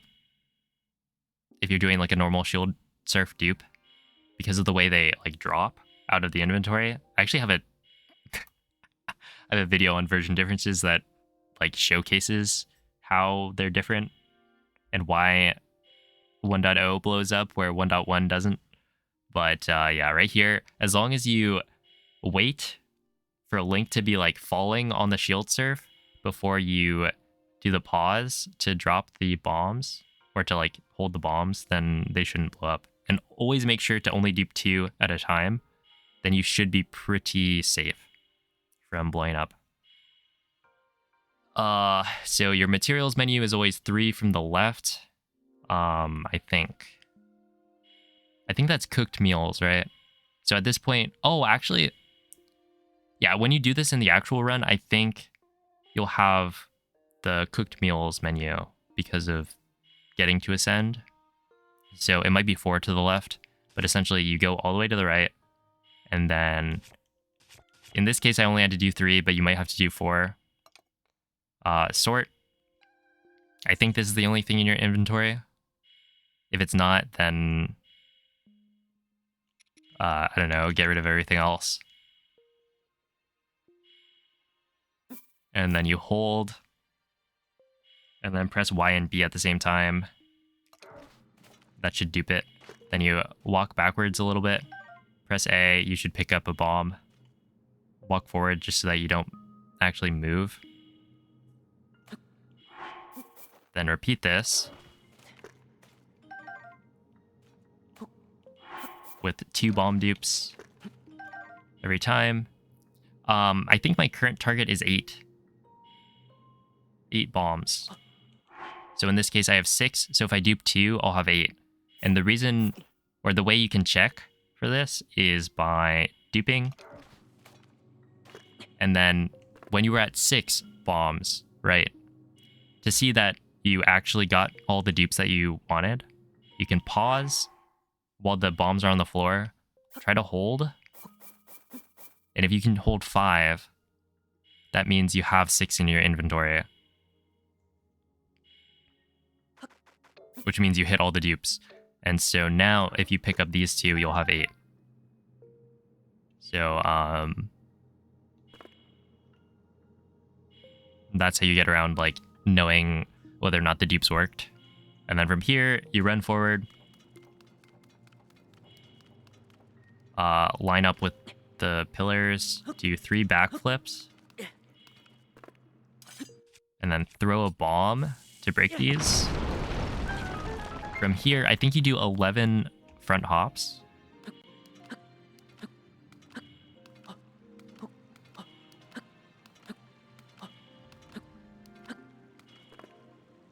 And then I lock the camera by, tapping the right stick. And then I walk right. Well, really, I run right. And then once I am out of the water, I count 12 steps. Oh, wait, I forgot. You're supposed to do like 4 shield parries, I think. This is so that you line up with the chest.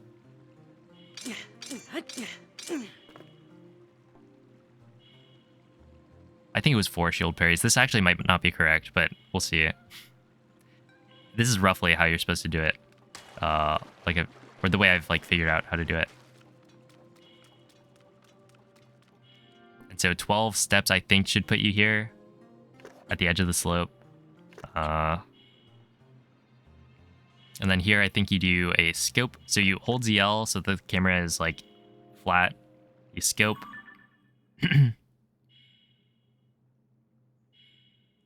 And then you ZR out of scope so that it holds the camera in position. So right now I'm doing the scope cancels so that my camera moves up and I can throw the bomb at the chest to knock it down. So in this case, this is the base scope, and then you hit ZR scope, ZR scope, ZR scope, ZR scope, ZR scope, and then one more. I don't remember how many that was. I guess I could check. Okay, so hold ZL, scope, and then 1, 2, 3, 4, 5, 6. So you do like 6 scope cancels essentially. Then you hold R. This will lock the camera. And then throw the bomb as you're jumping forward. Now that should knock the thing down and you're perfectly aligned.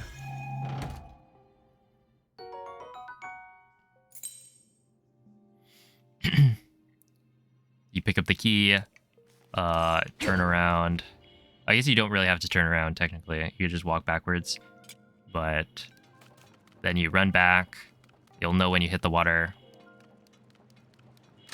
And then once you're out of the water, then you count 4 steps, I think.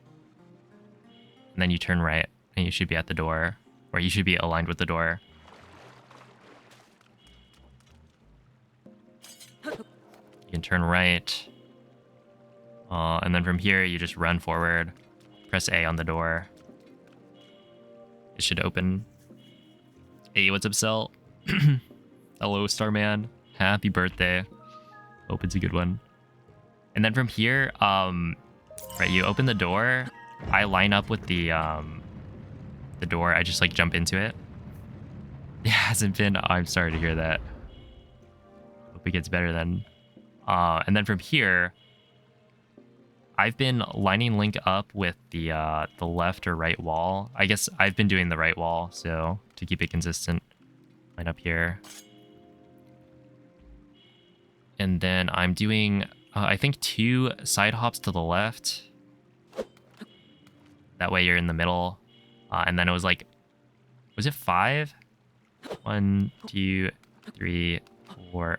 Yeah, it was 5 hops forward. Turn to the left. I mean, I guess you could technically just walk left. But essentially you're lined up with the ladder. So you run towards it. Link will climb the ladder. And now you're perfectly aligned. All right, from here, we're doing a running arrow flight to the end. So turn around to turn the camera around.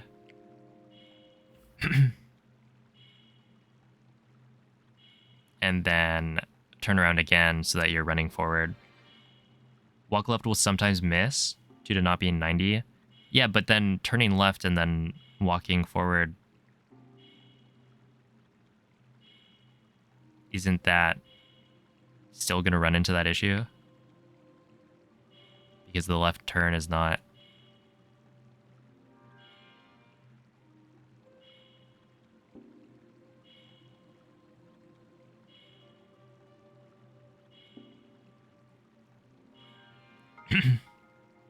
The holding left is less than 90 plus less than 90.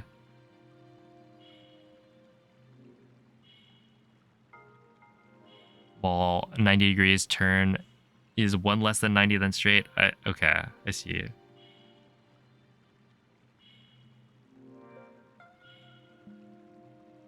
Interesting. I don't think I've had it mess up yet, but I haven't really tried it too often or too many times. I think in this case it's probably fine because you're realigning on the wall with the key door. So it's such a small difference, I guess, that I don't think it matters.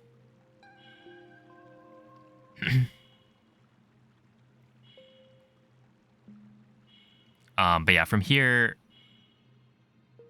I've climbed the ladder and now I can do the arrow flight. And so this one is a running arrow flight with 20 jump slash cancels. So let's see. Oh, I could show that, yeah, technically you don't need to move the camera all the way down for running arrow flight. You just need to make sure your ZL hold is after Link has fully turned around. So in this case, I could hold down while I'm starting it, but I don't think it's necessary. And this is the thing I realized last night. Essentially, I do this.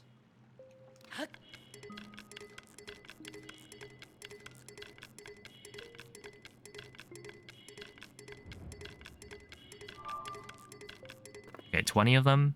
And see how I land on the terminal?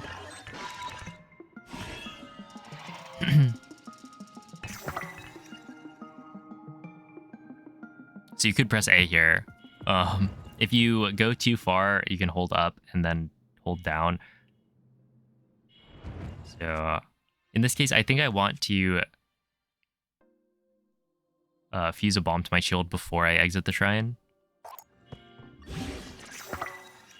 I guess you could do it after. It doesn't really matter. Might be better to do one less. Yeah, that's definitely an option.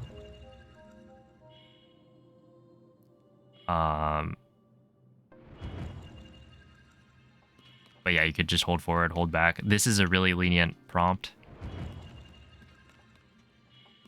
And like if you land too far, it's totally fine because I don't think you're ever gonna... I think you can even... If you're behind it... Oh, maybe not. I thought you could also get the A prompt, but whatever. You know, it's essentially you'll always land there. Close enough. And that, yeah, if you do less, it's no problem. You just have to walk a little bit more.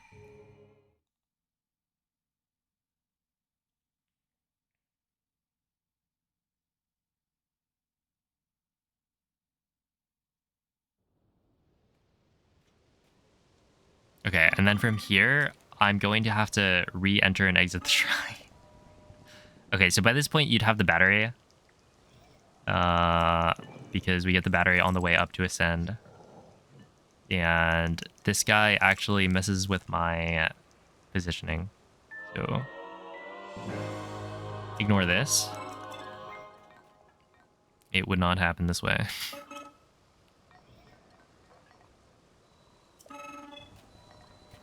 I'm gonna walk back in and walk back out.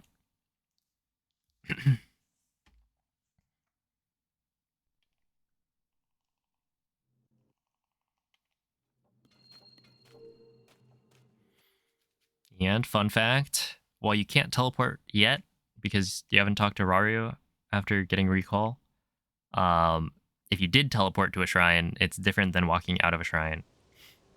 Because Link will land in the center of the blue circle if you teleport. Okay, so from here, this is the way easier setup. So there's a setup to arrow fly straight to the shrine from here, from this level, but it's very difficult and probably less consistent as well, or definitely less consistent. So there's a more consistent method, which is going up the hill over there. So the setup is turn down right, do 4 jumps forward, turn up left, do a buffered forward shield jump. Oh, is it nighttime? That actually might mess things up in terms of choo-choo spawns. Hopefully not. That probably is going to mess things up. But buffered forward shield jump, and then press B to dismount the shield, and then hold forward and ZL at the same time. And this should line you up with this route. Once you stop moving, then you do 12 side hops to the right, and then 4 hops forward.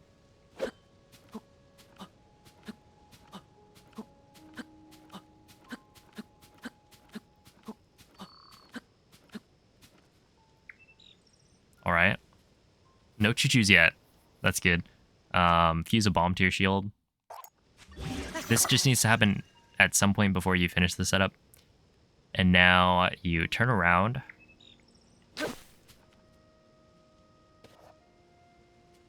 And from here, oh, maybe it's a post GSI spawn for the choo-choos. And then from here, you do 3 of the bow aim at the floor turns. So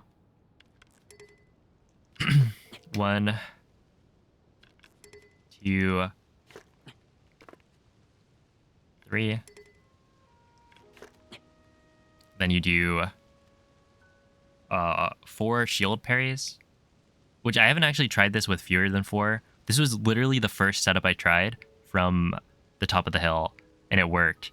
So I haven't tried to change it, but I know you need to do the shield parries. I just don't know how many are actually required. But 4 seems good. Now from here, you can see you're like not quite, like the camera isn't quite lined up with the shrine. That's totally fine. It's actually perfect. So now I turn around for the camera, turn around again, and now we do a bomb jump into arrow flight. So you need to hold down on the right stick for this to work while you're doing the shield jump, because if you don't, while you're doing the shield jump, it will try to turn the camera around. So you need to hold down on the right stick. ZL, that way you can get a shield jump. And then from here, you want to do a buffered forward shield jump. That is also an instant shield jump. So you'll need to buffer it with a weapon swing. And that's what I've been doing for like almost all of my jumps, all of my turns. They've been like swing a weapon, hold a direction, and then jump. That way Link doesn't move. And I'm pretty sure there aren't any like... I don't think there's a reason not to buffer them. It just makes it easier. But I haven't run into any issues with it, at least. And then from here, so basically,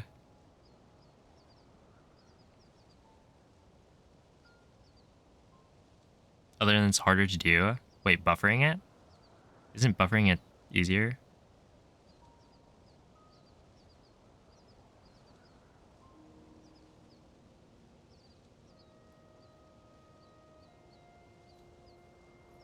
Like it's slower, swinging and missing your jump, but it gives you more time to, because it's any time during the swing animation. You just need to hold the direction at any point during that and then jump.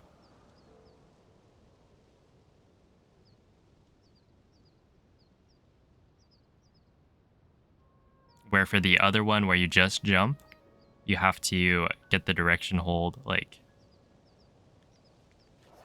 So right here, I guess I'll show it. Essentially, you swing, and then at any point,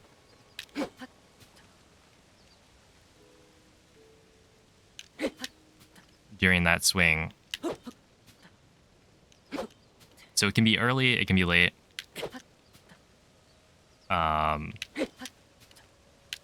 Essentially, just make sure he isn't like putting the weapon away, because then he can move. But yeah, it should be easier, because it's more lenient than the other jumping method.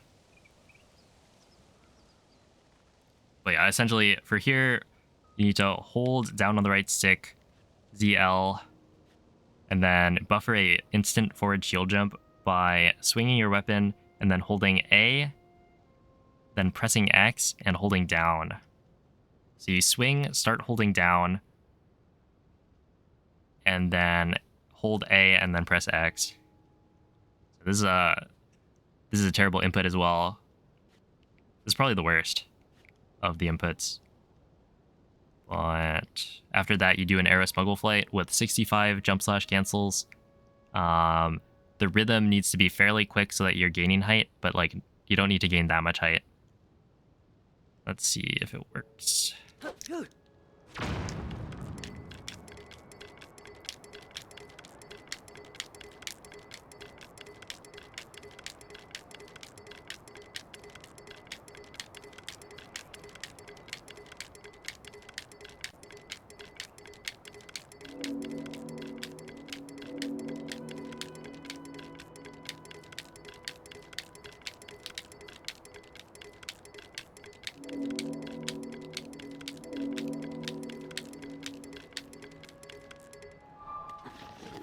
and I hit the shrine. So it worked. Yeah, basically on that one, the angle is so good that you literally hit the shrine. So you don't need to find the shrine because you're there. And then from here you could like throw aim or whatever. And you're like on the shrine, so if I should be able to just find it. Am I too far left? I guess I hit the left side of the shrine. But yeah, like essentially from here, it definitely should be doable to just get the shrine. Hey, what's up, CBF? How have you been? Good to see ya.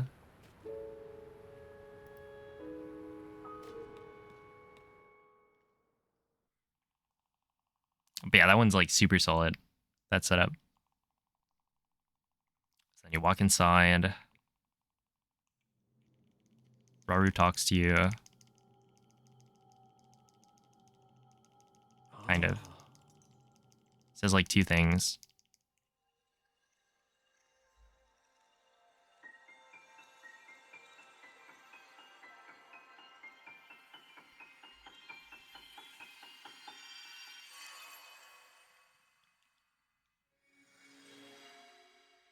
Been sleepsies. Getting some good rest, hopefully.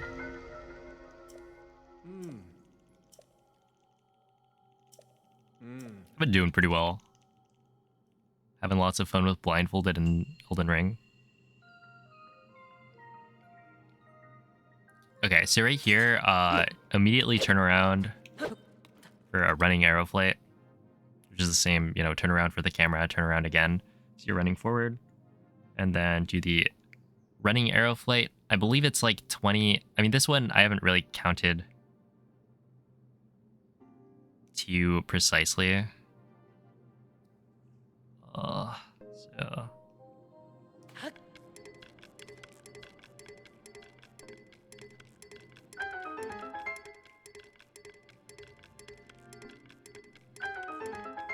you could also just use the like timing on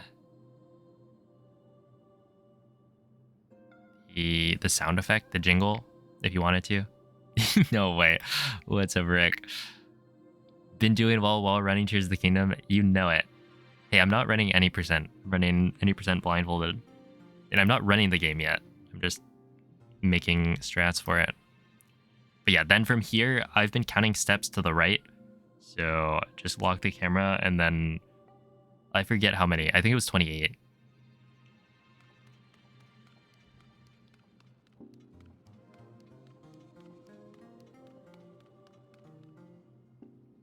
And this one, like, might be... This one can definitely be improved, I think. I mean, it's probably fine, but, like, I didn't really give it too much thought. It's a pretty straightforward shrine. And then another running arrow flight. I think this one's 28 jump slash cancels. The idea is actually to line up with the middle, like, rail. So if you are slightly off, you might run into the rail if you don't gain enough height. But let's see.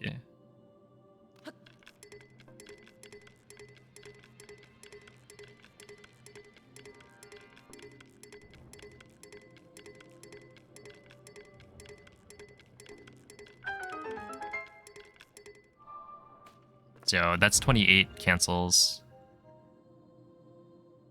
And I think if you're doing the cancels like fast enough, then even if you were aligned with the rail, it would be like you'd go above the rail instead. And then from here, you just down a, get to the end.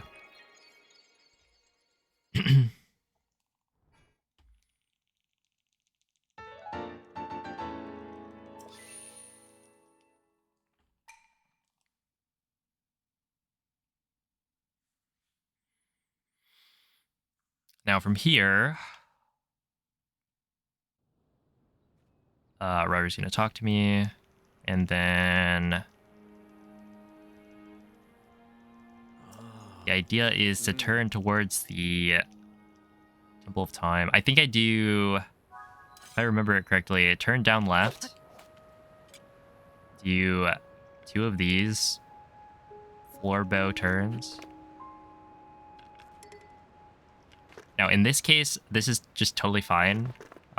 It's actually not super precise because you have the door prompt, right? So I'm just trying to open the door, which means there's a very large area that I can land and just like turn right, press A, or like mash A and hit the door.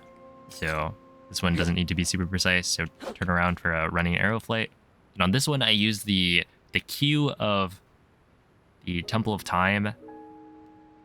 Like a sound plays when you get close to it. So it's 10, or no, I think maybe like 12 cancels after you hear that sound. So you don't really have to count until later.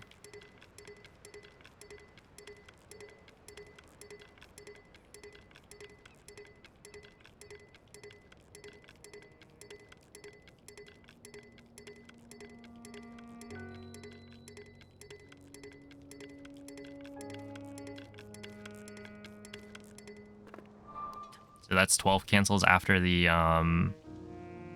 thing was heard. And from here, you just, lock the camera, run right, mash A, and you get there.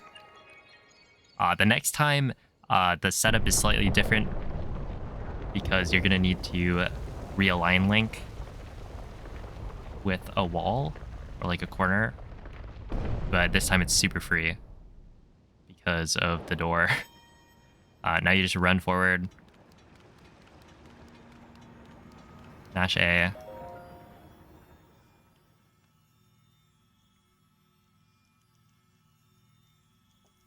Shout out to the door. True. I haven't had to watch this cutscene in a while. I think this one is a lot of yapping.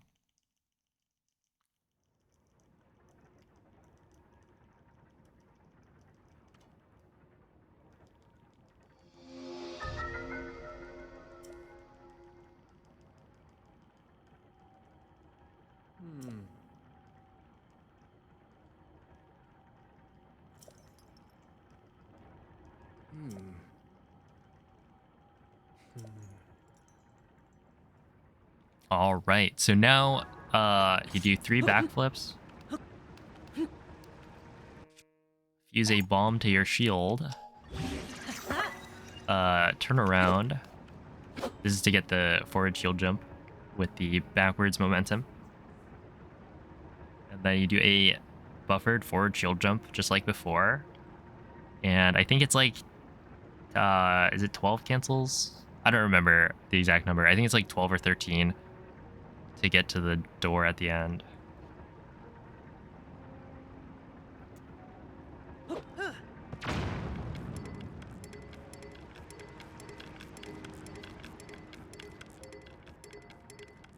Okay, let's just say 13, and then you're there. Turn around, press A.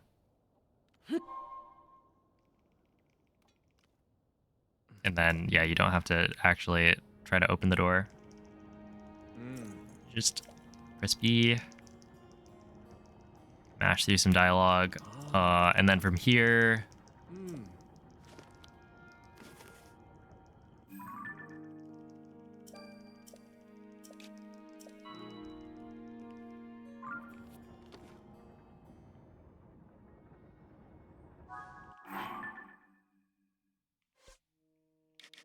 you warp to the Room of Awakening.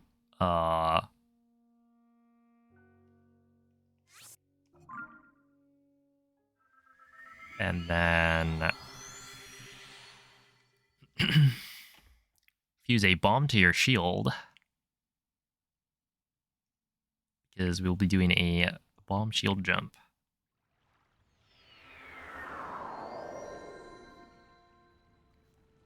So drop a bomb, fuse it to your shield, turn down left, Now do a buffered forward shield jump. This time you don't have to turn the camera at all. It's because we're just going forward. And then dismount your shield as soon as you can, or just at some point during the shield serve. And then hold forward with ZL, and you will stop on the wall eventually.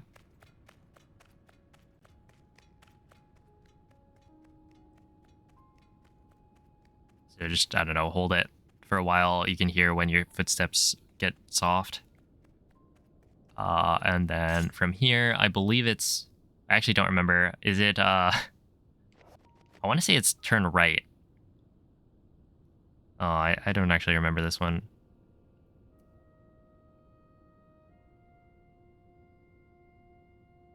It's either turn right or turn upright.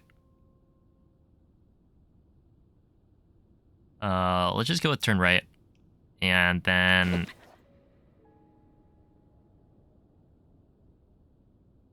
you just walk forward. And then eventually you'll hit... or you'll hear the sound for the shrine. And then you do 3 side hops right, I think. Oh yeah, he just doesn't... okay. And which sound was it? Is it the first one?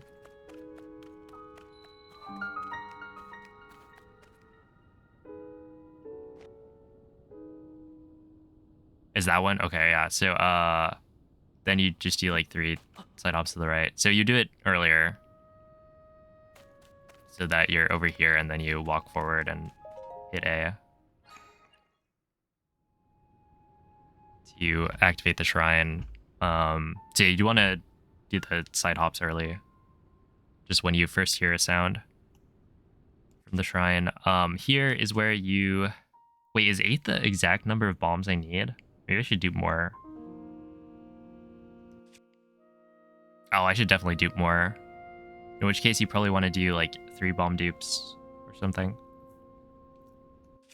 But I'll figure that out later. Because I think you're going to want more bombs for endgame.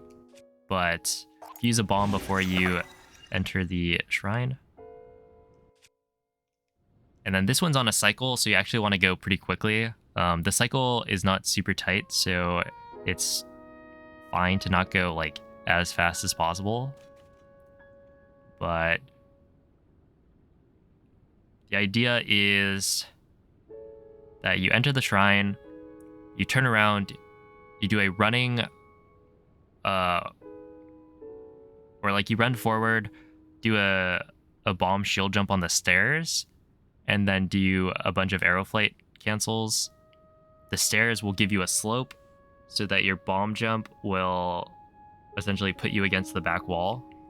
And then from there you can figure out where the clock hands are going to be, or you can align with the clock hands. But let me just do that. And for this one, I do hold ZL the whole time. Yeah, make sure to skip this cutscene as soon as possible. Okay, turn around, then...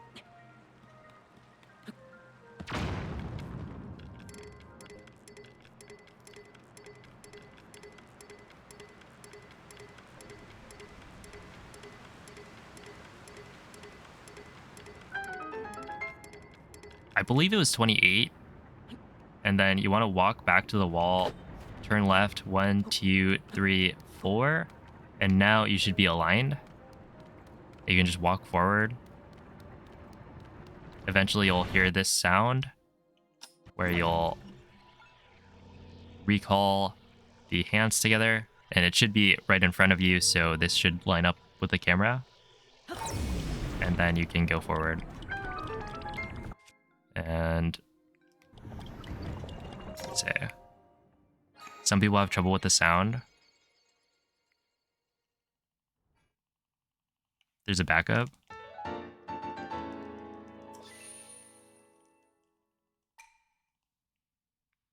Do you mean like reaction time?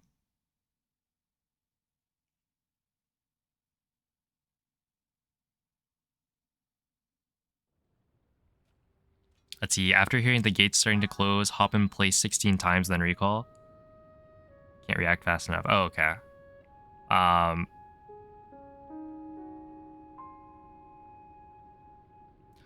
okay. So also having recall already equipped might help because then it's instant. Where if you're like switching runes, then you need to hold it for a little bit before the menu pops up. So in that case, having recall already equipped is probably better. Which I didn't in this case, but you could. Like after you fuse a bomb, you could switch to recall. That could help. But yeah, having the backup is probably good. And then from here, you want to warp back to Ultrahand.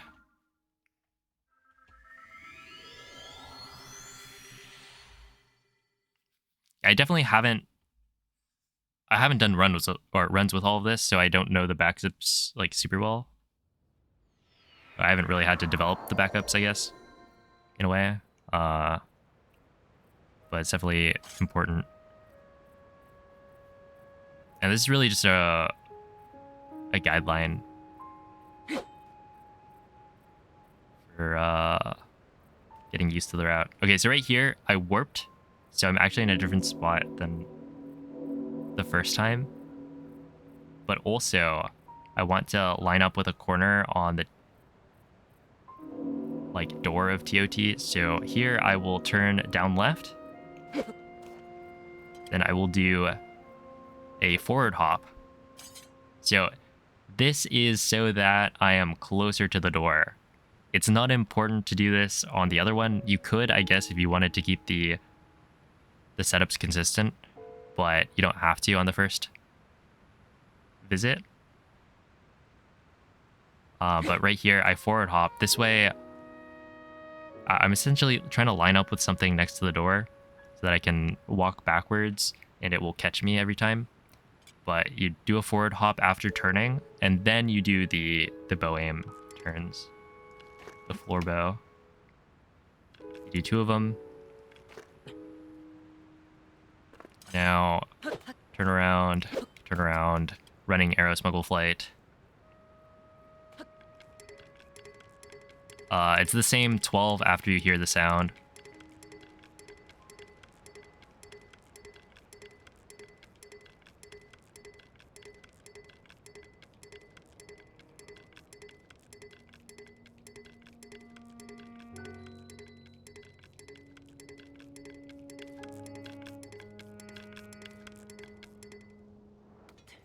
Oh, that would actually be bad. I was thinking, actually, earlier today, you could potentially do a side hop right. And I don't know if this actually works. I haven't tried it. But essentially, I'm trying to line up. So right there, I actually kind of hit the ceiling wall, which could move Link. So I guess make sure your ZR Y presses are like not super fast because you want to lose height, I guess. But in this case, you see how I'm lined up with this thing behind me? I can just walk backwards and it will push me into the corner. And so if I didn't do that setup earlier of like front hopping after the turn, then I would be too far left and I wouldn't catch on this like dragon head thing. So here you get into the corner by backing up. Now you hold right and Link should, well, I guess he doesn't. I was hoping he would just climb it, but it doesn't really matter. You can just turn the camera, ZL hop towards it. He'll climb the wall. And this is to line him up. So you walk into the corner again, and then left hop, 3 front hops to get far enough in so that you don't hit the roof. Now you drop a bomb, use it to your shield, turn around again, buffered forward shield jump, and then here I believe it's 15 jump slash cancels.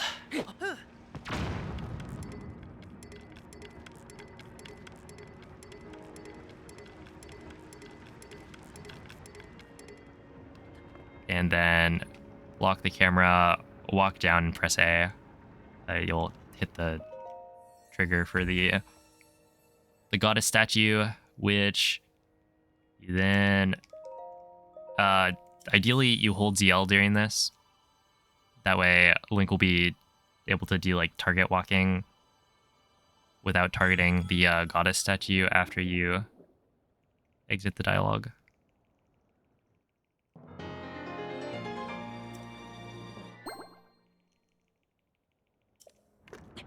And then you go like, I don't know, upright or something. Let's see. You could do like forward and then upright, and then jump forward and then press A.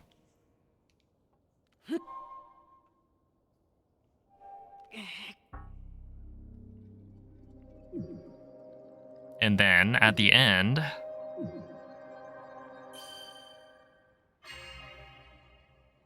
little shimmy left or right, left or up. Wait, no, yeah, left or right works. Yeah, it's really not that precise there. Like, you just like you'll be able to find the door. And then guess what? We're doing another running arrow flight. Who would have guessed? So this one I think is 30 cancels. I don't remember.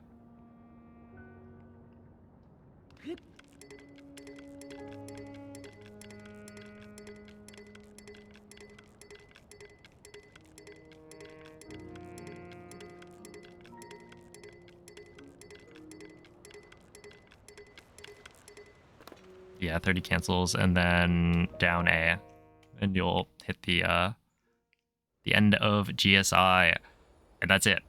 Yeah, I haven't done post GSI routing yet, but that should be a pretty good like explanation of the arrow flight route that I've come up with so far. And yeah, obviously there's a big hole in the how do you get to ascend, but again, I haven't tried to work on it yet. And there's already routes up to ascend, so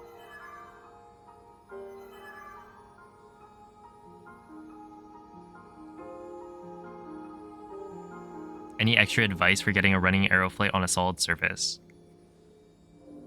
Oh, Ergol was saying you can hold ZR. Yeah, the timing is pretty tight. You could get used to it, which is what I've done. But you could also hold ZR or start holding ZR before you jump. That way Link draws the bow. You still get a running jump. But essentially he starts drawing the bow earlier. So it just makes the timing slightly more lenient. You just don't want to you want to make sure you're not holding ZR too early, because that can mess it up.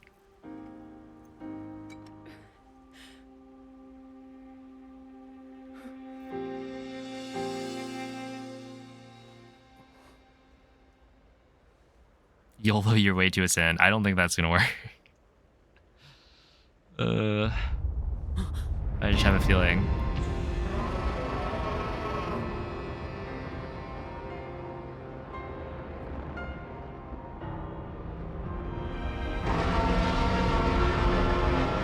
That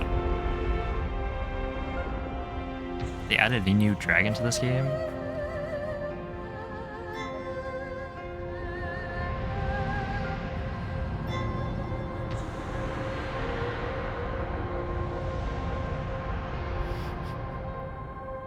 That didn't look like any of the dragons I knew.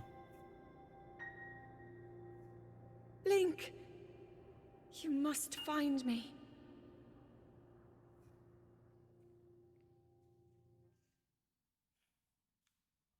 That's Melania, Blade of Mikola, and she has never known defeat. Not yet. It'll happen. But yeah, basically for a running arrow flight from a flat surface, you can start holding ZR like earlier. So I'm not very good at this, but I think it's oh, I don't have a weapon, so it's not gonna work. But yeah, essentially you do that, right? That way Link starts drawing the bow earlier.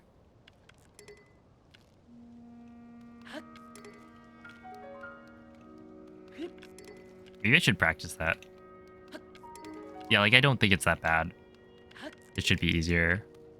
I'm just used to timing it.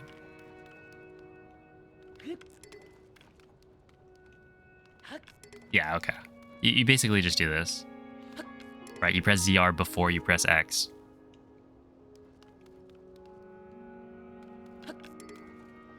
That way he has more time to draw the bow before you have to do a jump slash. Let me go find a weapon.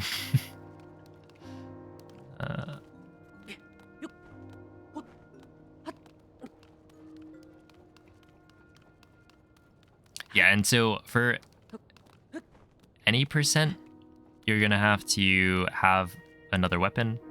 And it's probably gonna be, oh, come on. Okay, whatever, I'm gonna warp. Yeah, I can teleport. But yeah, for any percent, you're probably gonna have like a tree branch or something left over.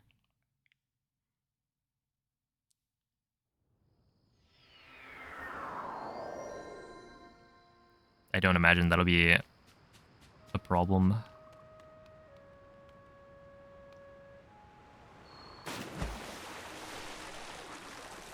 Yo, Cell, thanks for gifting a sub to Def Not a Chicken.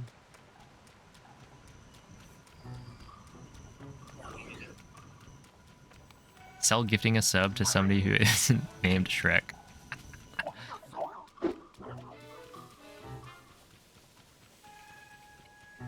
Crazy, yeah.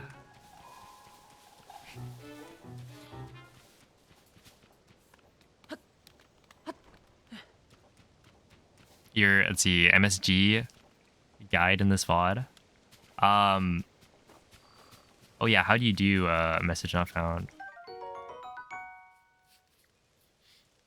Yeah, I guess it could be included. Basically, my plan right now is just, that was to record it, and then, you know, it'll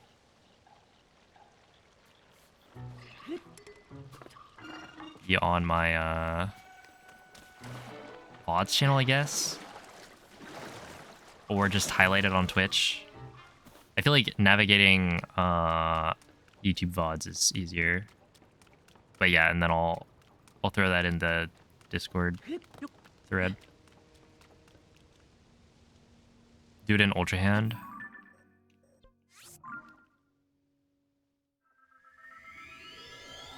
Yo, what's up, Marcos? What am I doing right now? I just did a like full walkthrough of the whole route, or the whole like arrow flight route that I have been cooking up in the last like 2 weeks or something. Needs 2 weapons, okay. Oh, I don't have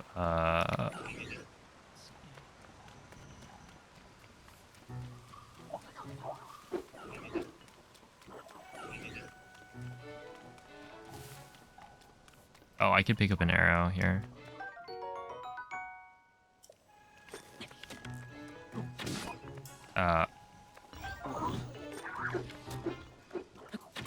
There we are.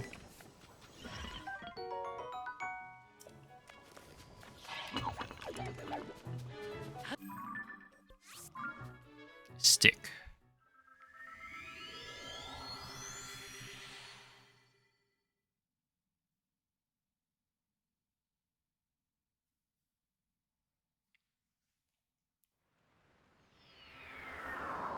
Hey, what's up, TK? Hey, Andros, thank you for the raid. Hope you've been well. What's up, Nemo? How's Blindfolded going? It's going pretty well. Yeah, I think so far, all the arrow flight stuff is pretty good. Pretty much set up.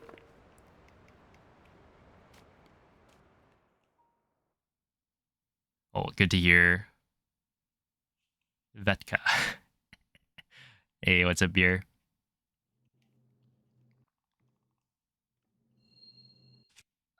Okay, I've got the 2 weapons. Some fly. Let's see, 5 up 4 right, ultrahand the block. Rotate block so it's going left to right. Okay, wait. And then 1, 2, 3, 4.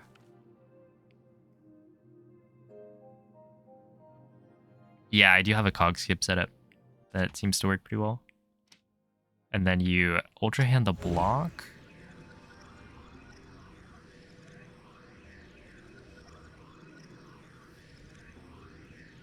Like this one in front of me. Do you just like tap down to get it, or have a setup?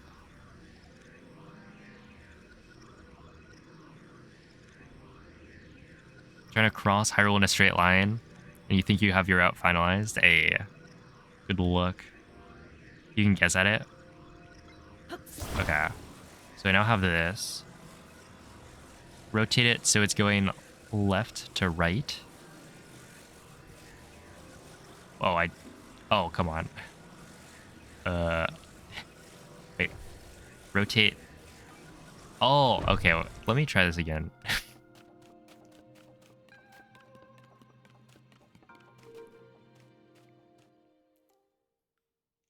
I don't think I've had to ultrahand anything with this controller. Wonder if you need the down button. Hopefully not. I mean, can't you just rotate it up instead? But yeah, there's so many D-pads that it's like I pressed both of the wrong ones. Okay. 5 forward. 4 to the right. Ultrahand, and then you hold R, and then left, I think. So like this.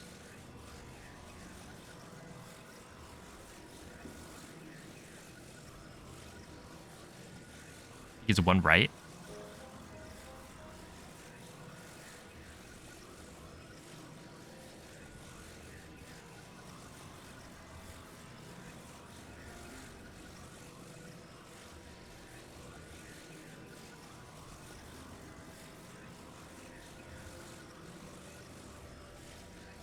Right, up, right, right.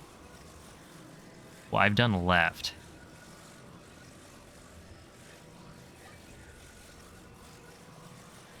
So be what? Right, up, right, right.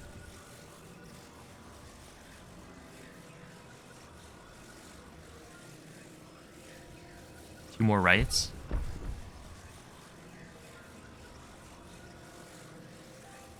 Or is that on delay? 2 more.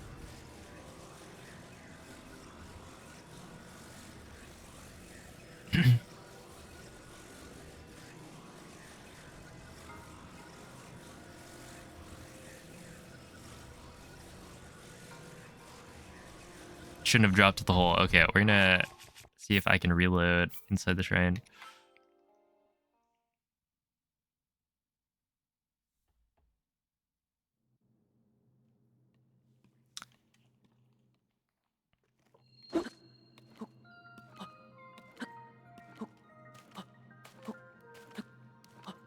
All right, this time. Okay, so it should be right. Wait, right, up, right, right. Is that the directions on the D-pad?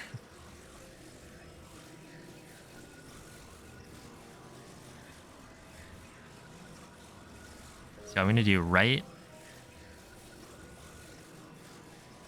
up, right, right. Okay. And then 2 more.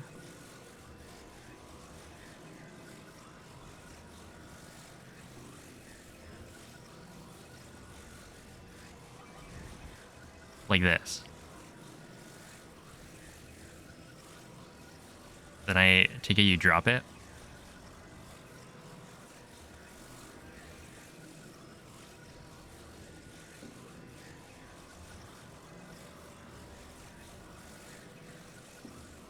Or do I two more from here?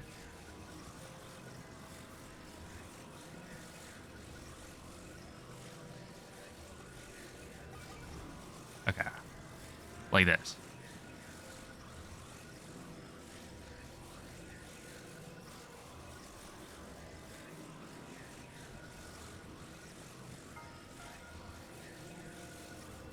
Move all the way to the left.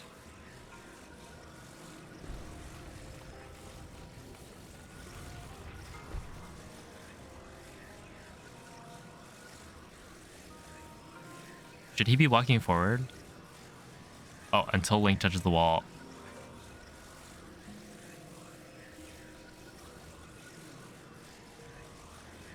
Two up, two right. Oh, are these, then jumps?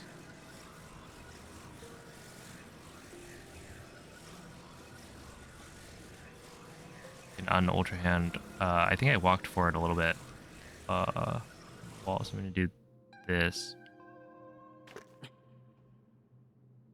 No, that's fine. Let's see. So 2 up, 2 right, 2 up, 4 left. So 1, 2, 2, 1, 2, and then 4 left.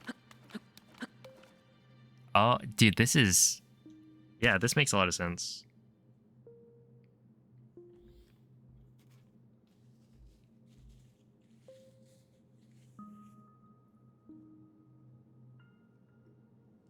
Because, like, in old dungeons or whatever, you would do this setup with a bomb jump at this point.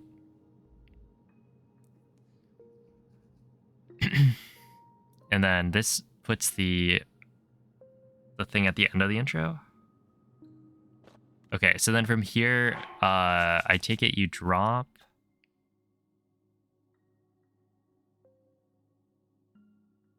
You're not getting that to work consistently. Unfortunate, yeah.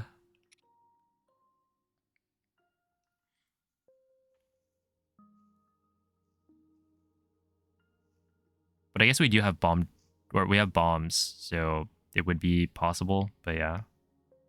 So you drop equip, pause, drop load. And then you would load a save in the intro, but in this case, I can't because I don't have a save in the intro. So let me just go to title screen.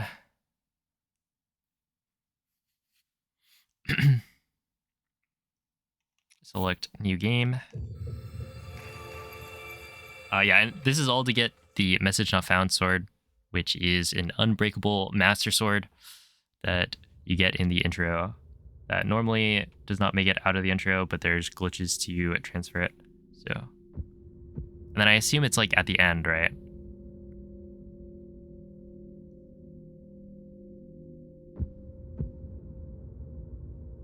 This is the easiest you can't mess this up method. Yeah.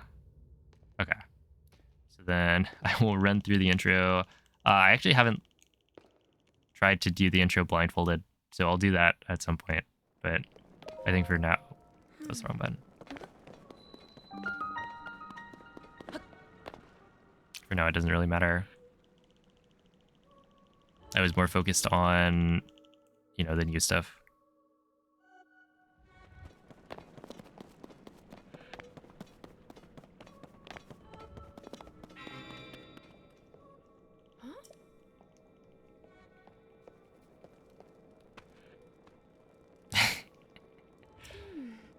Yeah, things have evolved to go faster and faster.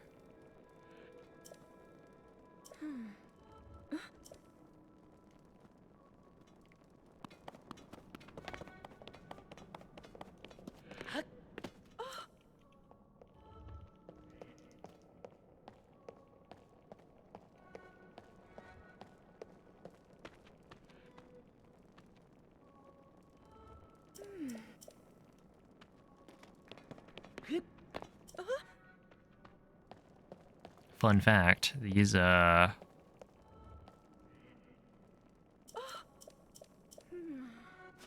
little jumps actually make the intro a little bit faster because you force Zelda to run instead of walk. So she moves a little bit faster.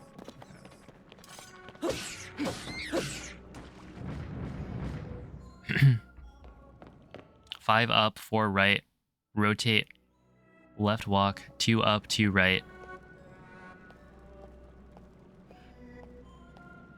Wait, is that what I should be doing right now?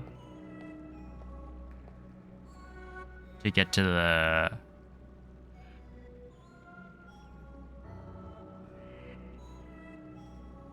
That's the Ultrahand steps in one line. Oh, yeah, okay.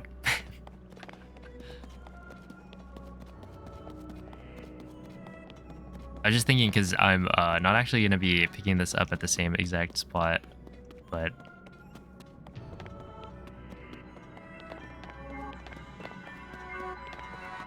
Did I mess up?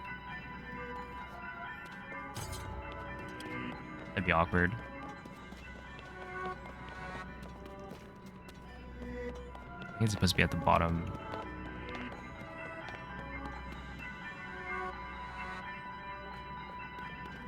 Still on my plus.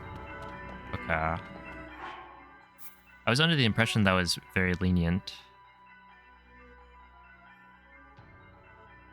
Yeah, that's what I was gonna do. Okay, well, I guess that gives me a chance to do it again. And this time do it, like, cleanly.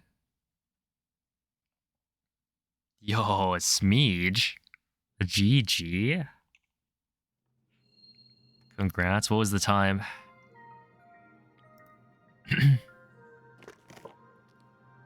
Okay, 5 up. 1, 2, 3, 4 right. Ultrahand. And then you rotate it. So I believe it was like... Did right? Up. No. What?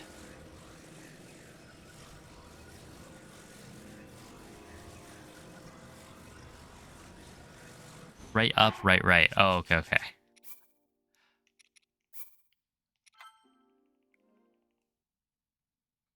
See, I am not very good at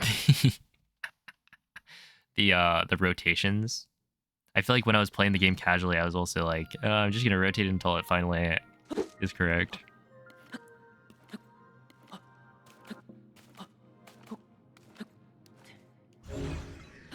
Okay. Right, up, right. And then you walk.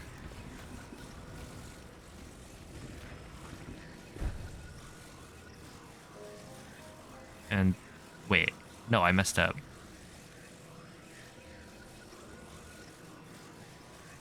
Okay, it's fine. I just do right. Then we walk left. There we go. Okay, and then you do 2 up, 2 right, 2 up, 4 left.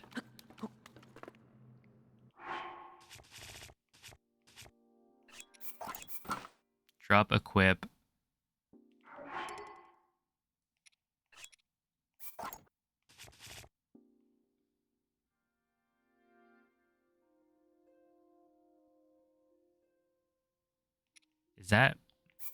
Is that correct?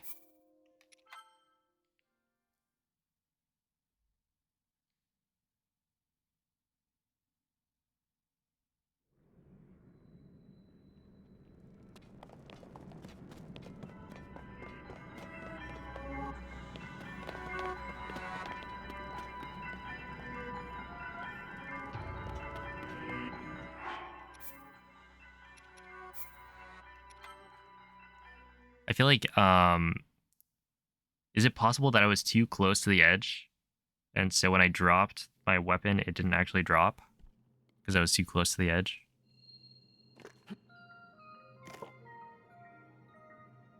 $29.43, lost 30 seconds because you dropped the Ganon stunlock. Aw, smooge.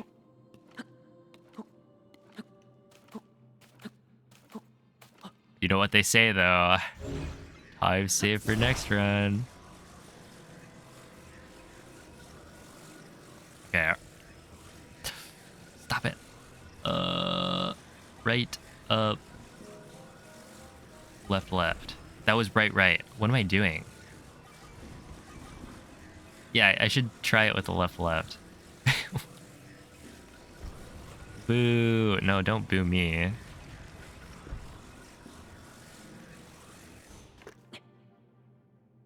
Also, how do you know when to stop moving left? Like, you hit the wall. Is there audio?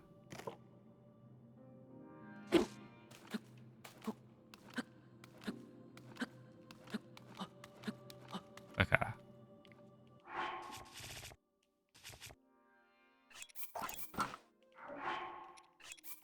Okay, this should work.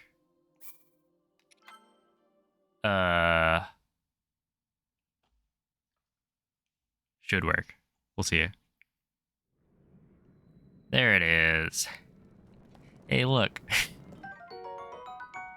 Okay, so now you have the weapon, and then presumably it's equip drop.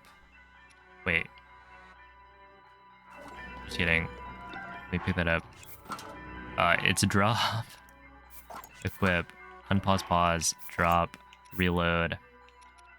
One of these shrine, or one of these autosaves inside the shrine.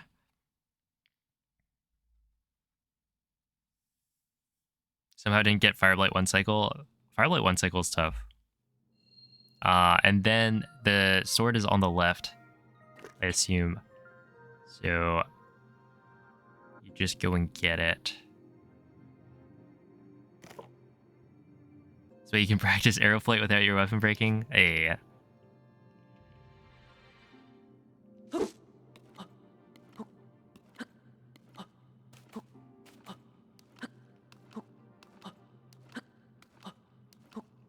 Hey, look. The message not found sword. And then, yeah, this thing's like magical. Never breaks. Ooh, wait. I wonder. What if we did weapon state transfer?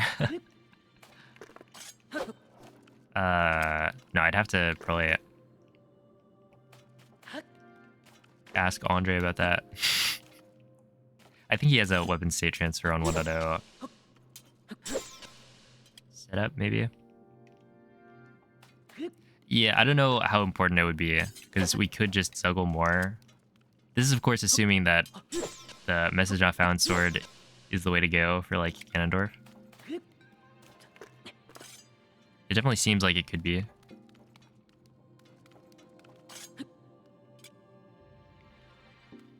Yeah, it would double damage.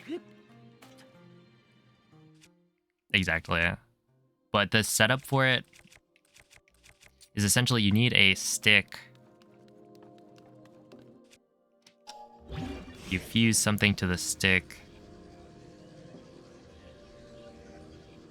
Oh, I guess if we're getting this, the message not found sword in Ultrahand, then like for any percent, then you'd probably redo how Ultrahand like works. Like the actual setup for it, but it's probably fine. Figure that out later.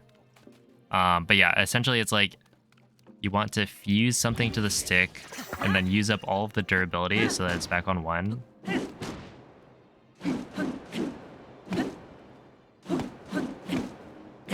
Does this have infinite? It seems to have infinite.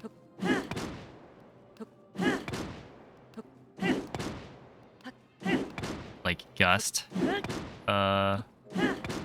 Durability. Blue sparks are 0. Oh, am I not? Wait, is this jump slash hitting the... Is it not hitting the ground? Oh, there it is. So, badly damaged. Now there's like 2 hits left, I think. So you do 1 more, and then... Yeah, that's why like you need to jump slash the ground. But then from here, I don't remember how this works. There was a setup, but I think that was on 1.1. I don't know if it's the same. Also, I don't really remember how the setup worked.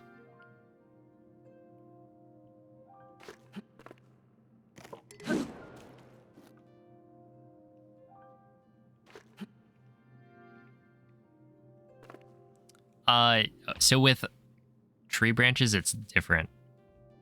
Oh, actually, is it 2? Wait, so badly damaged was 3, right? You have 3 hits left?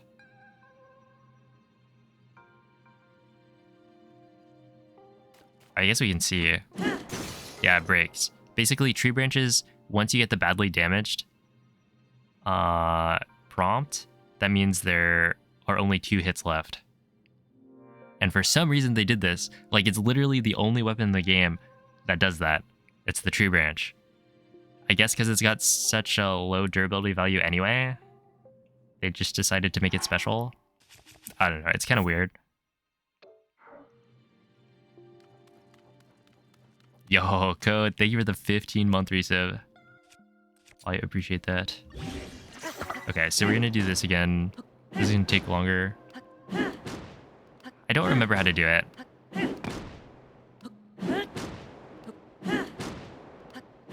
I think it was some number of parries. Bokoblin arms might do that too. They haven't tried. So it might just be super low durability weapons. But yeah, with a tree branch, it should only take, I don't know, like 12 or so jump slashes.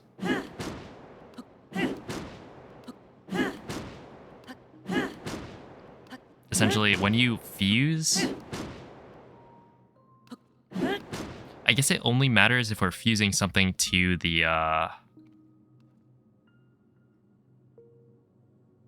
like, okay, what I'm thinking is basically with weapon state transfer, you transfer 1 durability to your message not found sword. That way, every single hit is a crit, so it deals double damage. So instead of 30, it's now 60 base power. And then the thing is with Zuggle, you normally can't fuse to the message not found sword. It's just like a special sword, so you can't fuse to it. It's like how you can't fuse to the Decayed Master Sword. But you can get around that with Zuggle. So if you have Zuggled weapons, in this case, if you Zuggle the Message Not Found Sword, and then you fuse to a different weapon, right? So the Zuggled weapons are the Message Not Found Swords. It's right here. Here, I'll just do the Zuggle.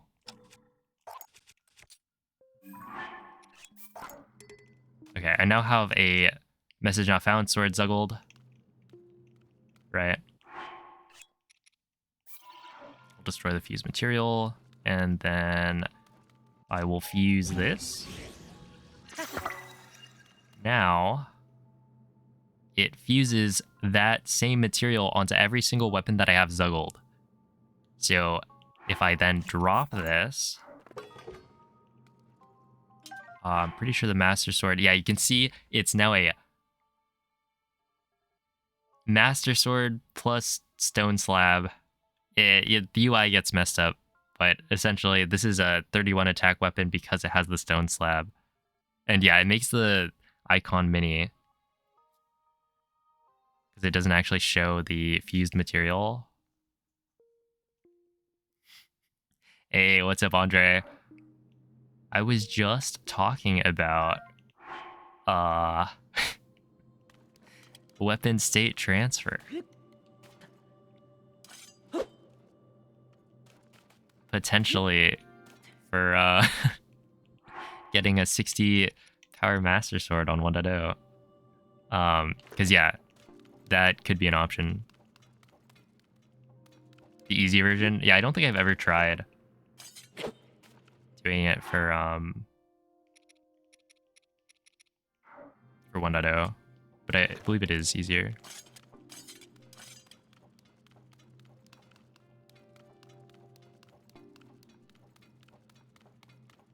Piss easy on 1.0. Okay. Yeah, so basically it would just be like we hit a stick a bunch. Okay, and the thing is, like, with the fuse material, or the first time you fuse something to a weapon, it gives you more durability on the weapon.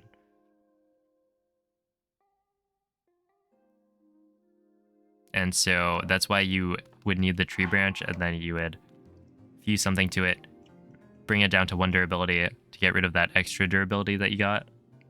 And then from there, you transfer that weapon state to the message not found sword, Zuggle it a bunch. Now you have a bunch of 60 base power master swords. And then you take some weapon and then fuse some other fuse material to it. And then it will fuse that fuse material to every single Zuggled weapon. So if it's a strong fuse material, then these now power up a lot.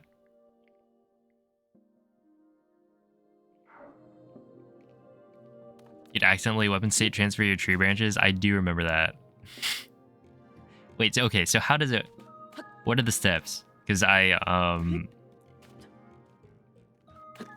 yeah, I probably could accidentally do it, but...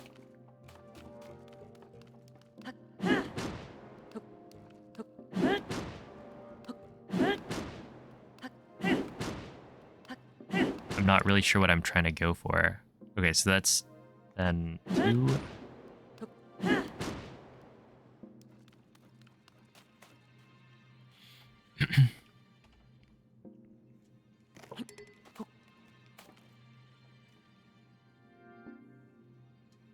Yeah, I guess that is probably... I don't know. I mean, this will be in the VOD, I guess, but... Or the whole VOD's gonna be there, so whatever. Essentially, yeah, that was the walkthrough. With a bonus message not found setup.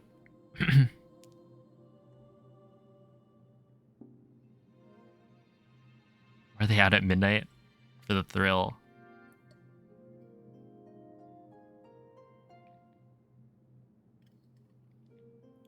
Do I have crouch unmapped? Right now, yeah. I'm gonna have it mapped during the actual runs, though.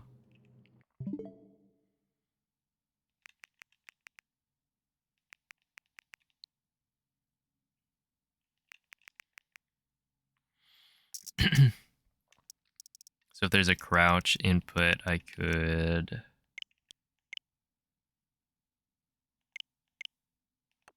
my idea is the screenshot button becomes crouch.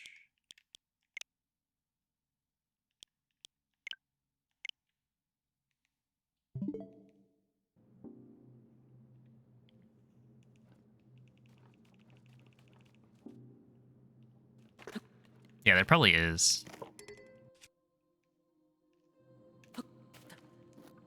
But a crouch setup is also fine.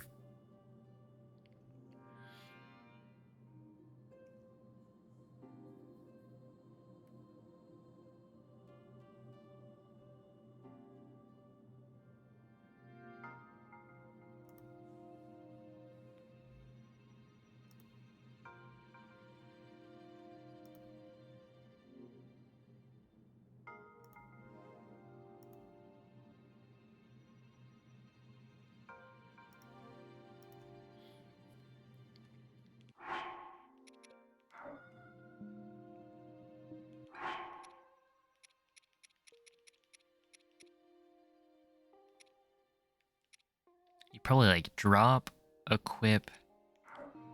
See, this is the most basic open state transfer that you know of. Let's see it.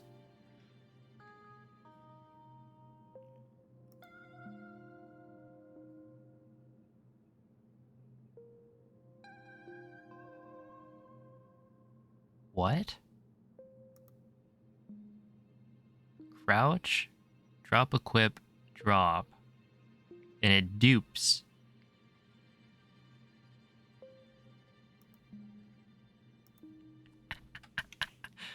And there's no way. Drop, equip.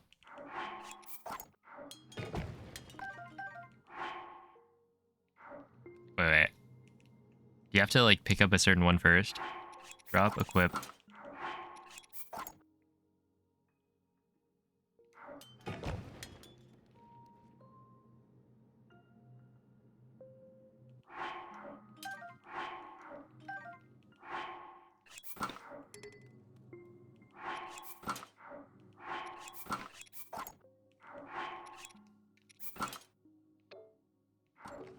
Wait. Okay, so... Wait, how is it? Let me watch it again. because it didn't. You have it equipped, then you. Am I forgetting to crouch or something?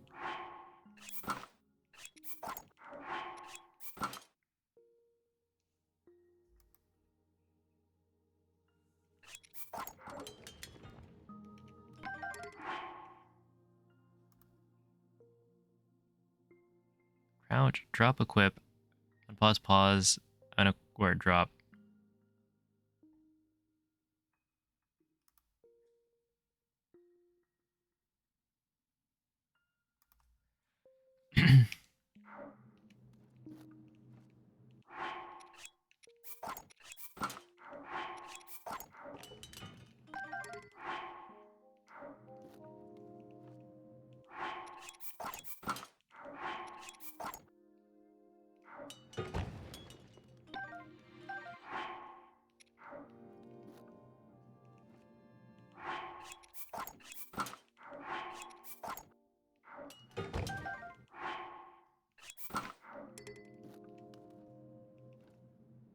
What percent of GSI route is done? Yeah, basically everything except for this large section of getting to ascend.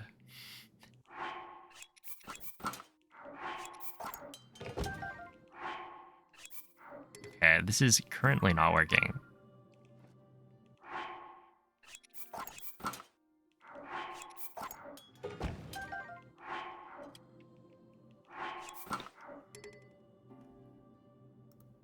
Could it be like...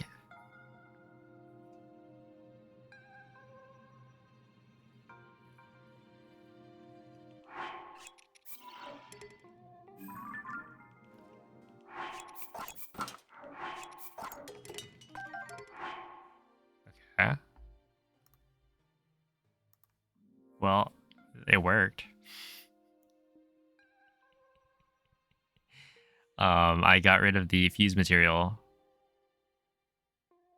Yeah, I was thinking, like, is it because of, like, what weapon I'm using? And so, yeah, getting rid of the fuse material seemed to have made it work. Do you need the material? No. Because presumably you'd just get something random.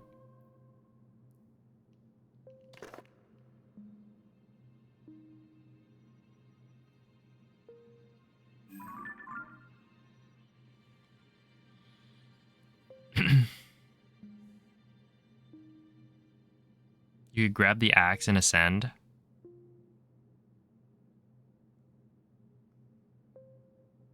And start damaging down earlier. That's the one in the treasure chest, right? Wait a second. Can you disarm Billy with the axe?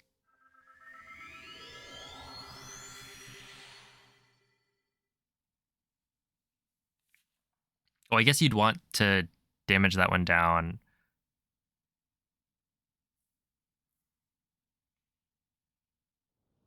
I wonder... Okay.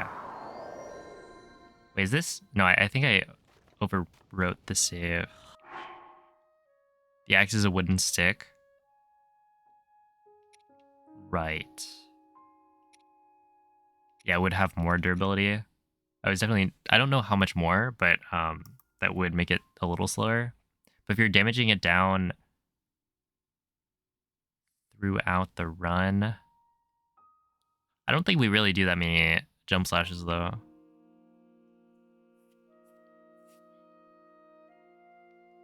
You wouldn't have to find something to fuse, but, like, you can find that in a lot of places, I assume. Or can you? I mean, you could just fuse... You can fuse, like, anything.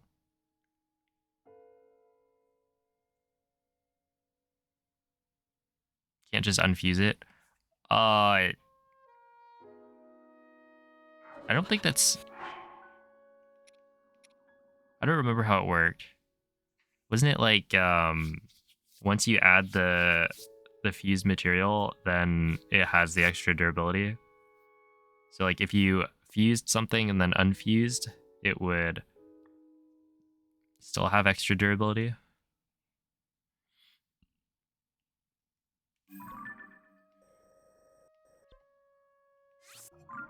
Yeah, I don't really remember.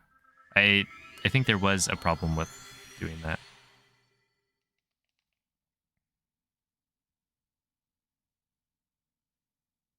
You have to chew through the bonus durability while the material is on the weapon. Yeah, so like if you grab a new weapon, fuse it, unfuse it.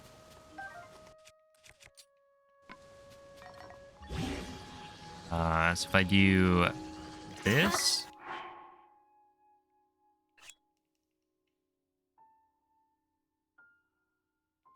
unfuse.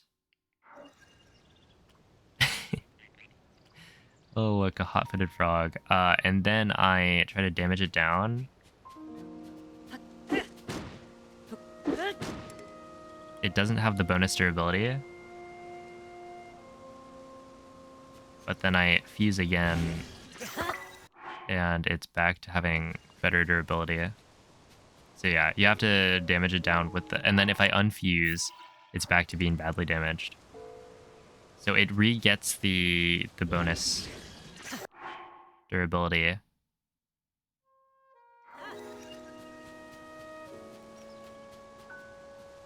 Only when you have something fused. Okay. Makes sense. Yo, what's up, Brentus? It's breakfast time at 2 p.m. A breakfast all day. Yeah. Yeah, I was thinking like in terms of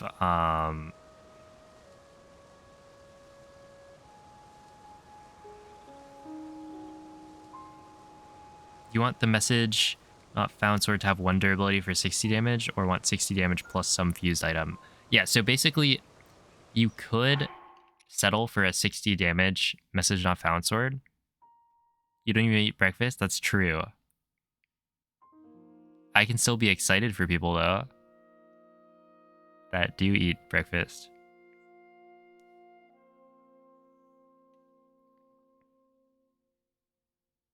You can always fuse and tangle. Yeah, so that was my plan, but like the reason you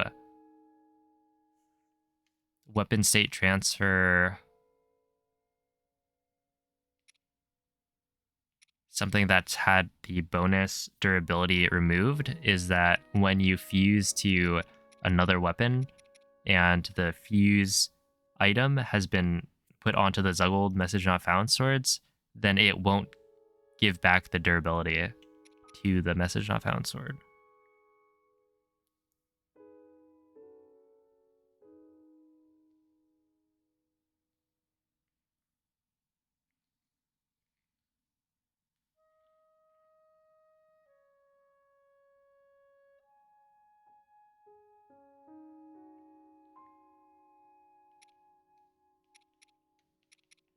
So like, I mean, you could essentially, if you never fused to a weapon and you just settled for a 60 base power message not found sword, like that would work.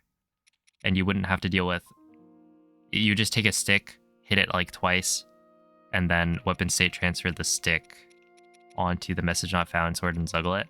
Now you have 60 power. And that's probably fine, right? I mean, how much damage are we dealing in any percent? Like, what's the calculation? It's,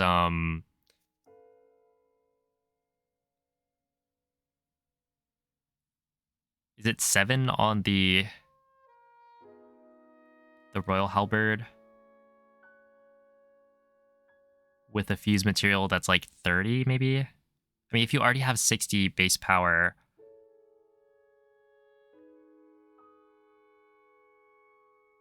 you just Zuggle it like, I don't know, a bunch. I don't know the overload thresholds for 1.0. Yeah, your Halberd does 2 times for the Flare Rush. Hey, what's up, Tapir? GG on another glitchless run. How were the rest of runs today? It's like 2x for the Royal Halberd, 4x for 4 Zuggles, which we could do more. So it's like an 8 times multiplier. on a weapon that is like 7, I think, base.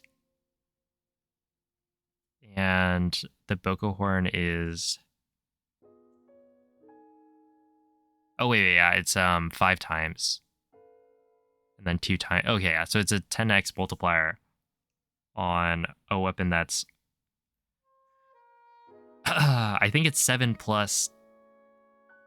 If it's a 27 damage Boko Horn, then that's... It's not like 34. So 340 per hit.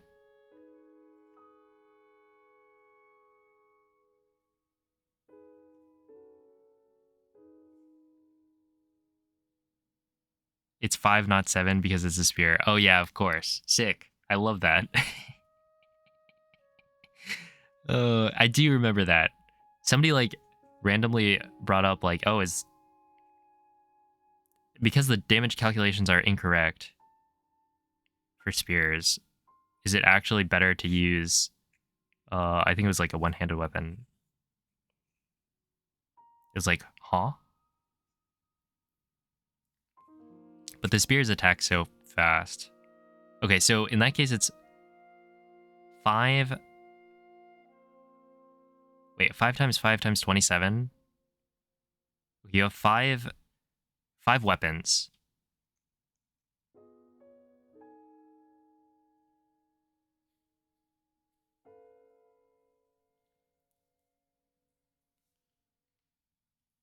Okay, it's 27. Is the fuse material 27? So then it's like 32 attack, right? Because you just add those. 5 plus 27, 32. And then you multiply it by 5 because there are 5 of them. You multiply it by 2 because of Flurry Rush bonus. Shouldn't it be 320 per hit?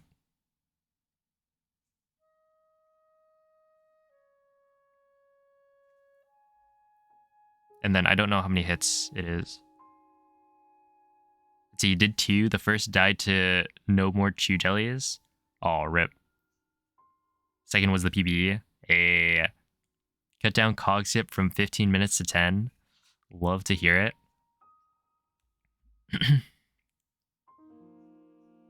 How many I feel like I have gotten to army and then had like 0 choo-choo jellies. It's always sad.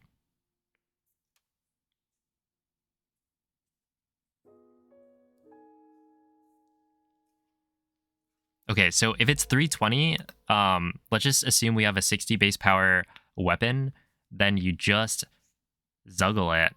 Oh, I guess you'd need to include... Well, I don't know if we'd be doing Flurry Rushes at all, because like Flurry Rushes might be difficult to do. Yo, what's up, Telly? What's going on with the Master Sword? Oh, this is the Message Not Found sword, which is not the Master Sword. It is the special sword that they give you in the intro that you think looks like the Master Sword. It acts like the Master Sword, but it is not the Master Sword. That's why it breaks. It's the lore reason.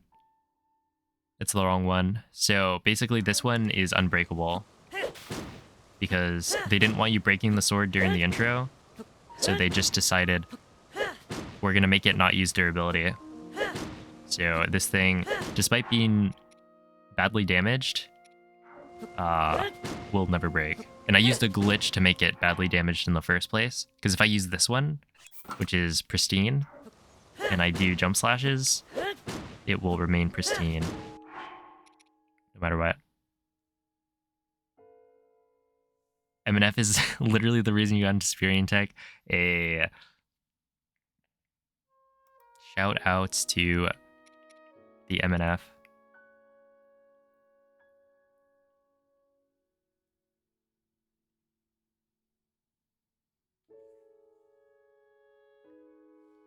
.3. So then yeah, you just do like five Zuggles. And then you're like definitely not running into any issues.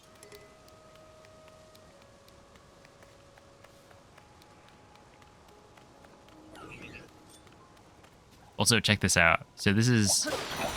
It always crits. You heard the crit sound. Because it's on 1 durability, but it doesn't use durability.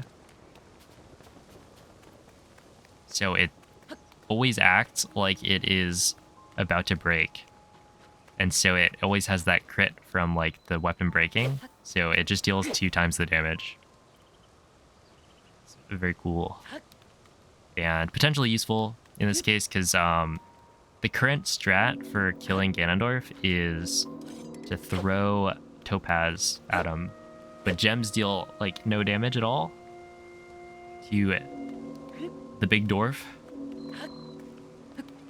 And so if you were to use, you know, this weapon, which is 60 power right now, you duplicate it a few times with Zuggle. I guess it would be 5 times. And then if you were to Flurry Rush, presumably... Oh, actually, no, that wouldn't work out. It'd probably be a bit more, right? Because the spear has so many more hits in the Flurry Rush. Maybe.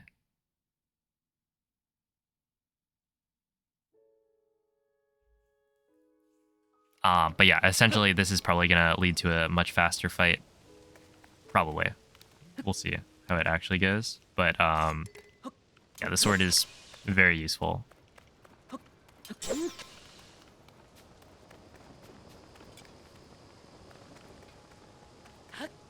Oh, hello again, Code. Your Twitch app just borked and you reinstalled it. Well, welcome back.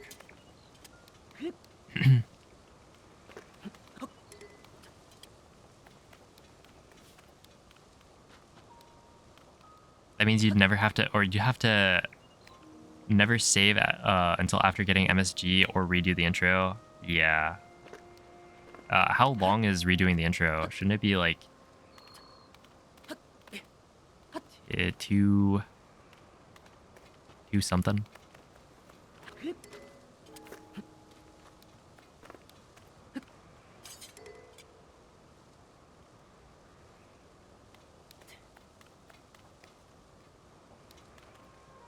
$151. Yeah, it's not ideal.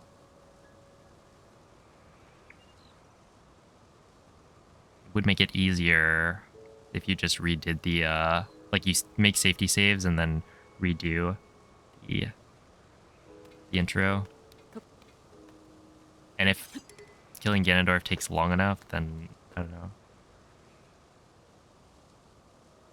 Is Zuggle overload instead of doing SLD?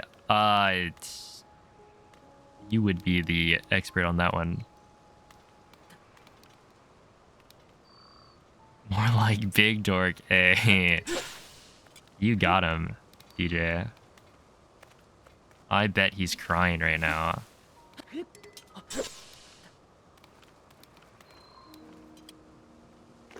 Zuggle overload is the play. Wait, how does that work? Basically, you Zuggle a bunch, reload in the intro, or start the intro maybe, and then... Wait, actually, how does it work?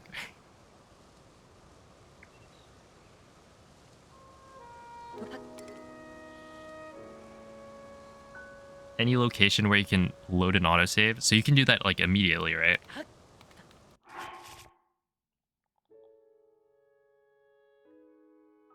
Sure. In which case you'll have the MNF for the whole of GSI. Oh no, I guess you would need to Zuggle overload, so you'd want to do it potentially later.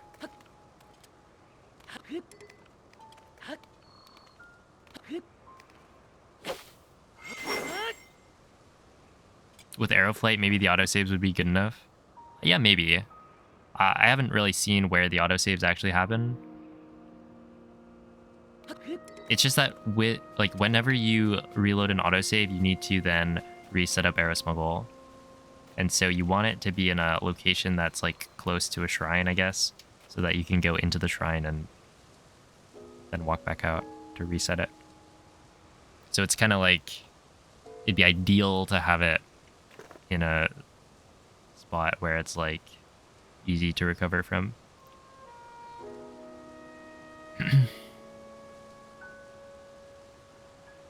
Yeah, fairy duping is routed in.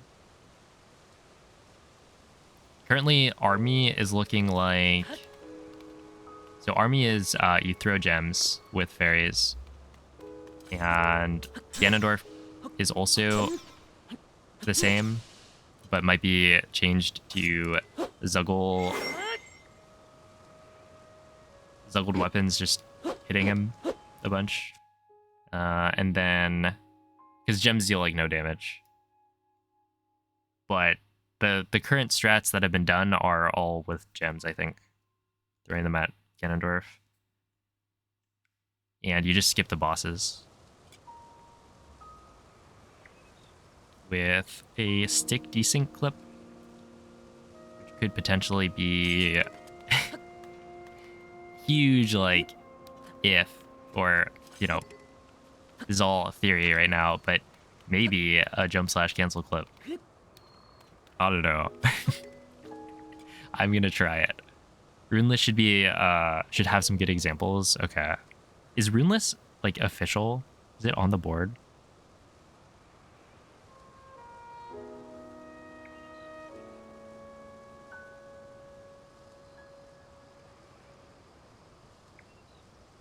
Okay, you overload until you start dropping weapons, load the intro, the MNF drops, then re-zuggle it in the intro and load your main save.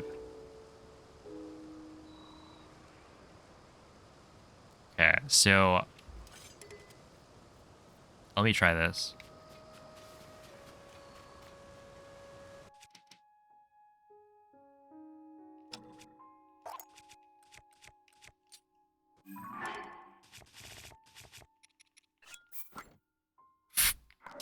Sick.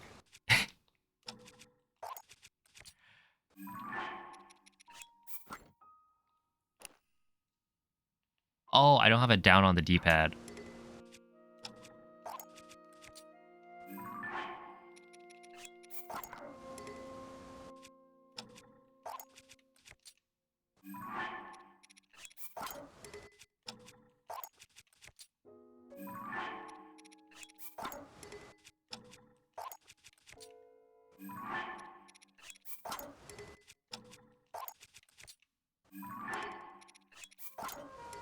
Honestly, having MNF earlier could be good. But also setting up Zuggle earlier, or Zuggle overload earlier, could be bad. Maybe. Or it could be worse than doing it with like map Zuggling in terms of ease. At the same time,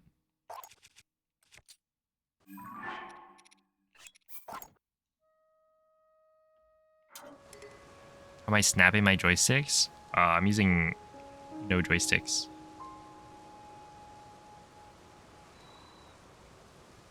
You typically collision Zuggle with Vetkas, right? Okay, so how many Zuggles is it?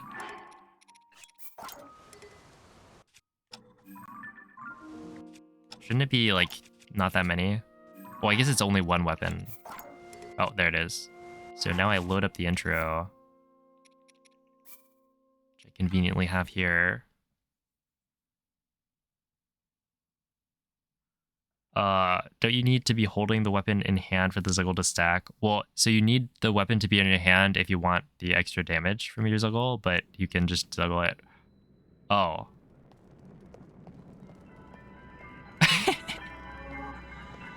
That was not what I was expecting. He is asserting dominance. Oh my. Presumably I leave behind my shirt. Wait, so is this not enough?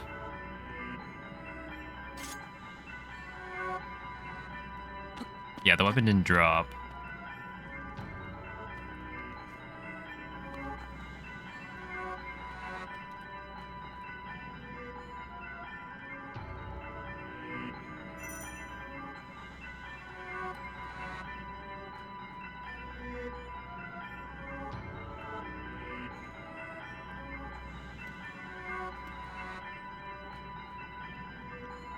For 1.1, it's like 17. So it should be less than that for 1.0. Okay, let's reload back.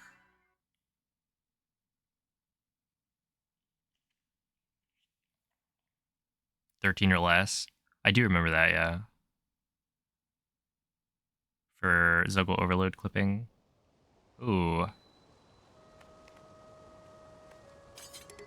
Okay, the weapon didn't drop. Let's try to Zuggle a little bit more.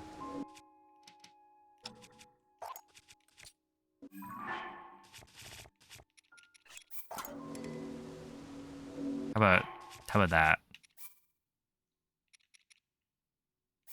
I was not counting, so I don't know how many I have Zuggled. It's probably a bunch. What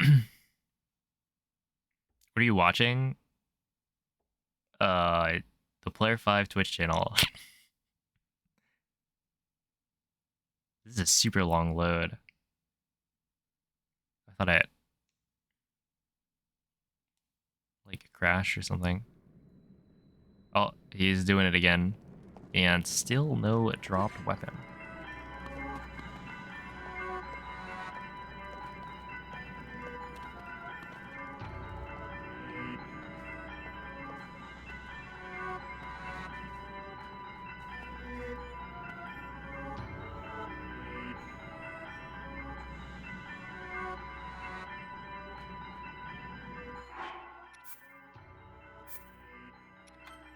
All right, one more. We're going, we don't need a torso. That's actually kind of true. So back when I was learning how to, or when I was like practicing the jump slash cancel clips to get to Ganondorf, it was kind of an issue that I would set up Zuggle overload and then I would reload.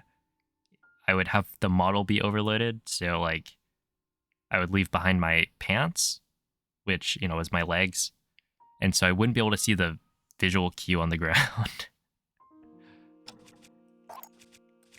And so because I wouldn't be able to see the visual cue, it was kind of a problem, since you need to line up your foot with a pebble on the ground.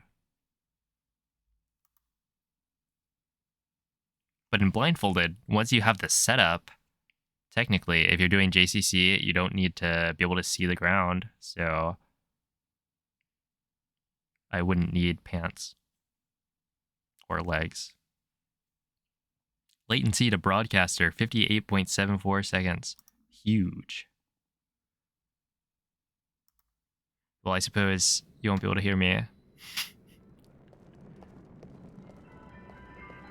Zuggle overload MNF. Let's see. I assume this is just... Wait, is this for... Is that Zuggling on the wing? No, is that duping?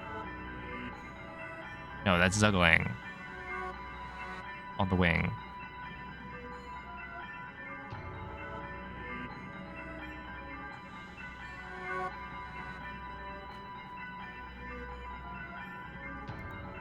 Wow. Crazy.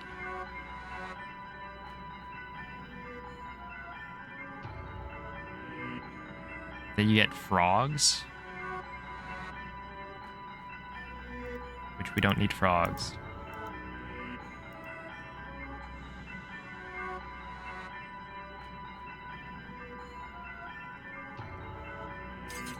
Okay, yeah, the thing has not dropped.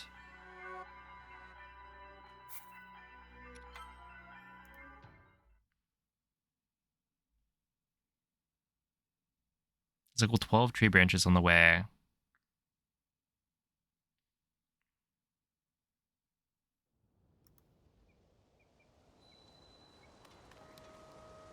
Oh, my weapon dropped. Wait, my weapon dropped. This one's like random. I'm gonna unequip my bow and my shield. Okay, we're just gonna...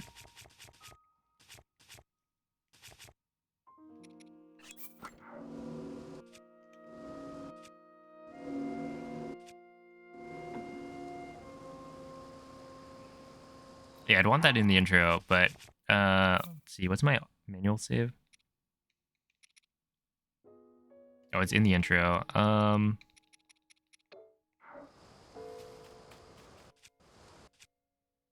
I guess I could do this. Missed why we're doing this? Because okay,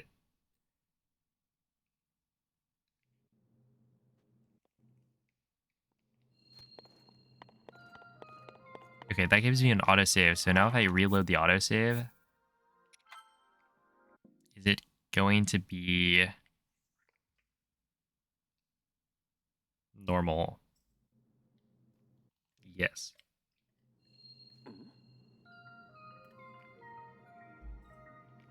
Just cause. No, okay, the reason I want to do this is because this is how you get the message enough, or this is one way to get the message enough found sword.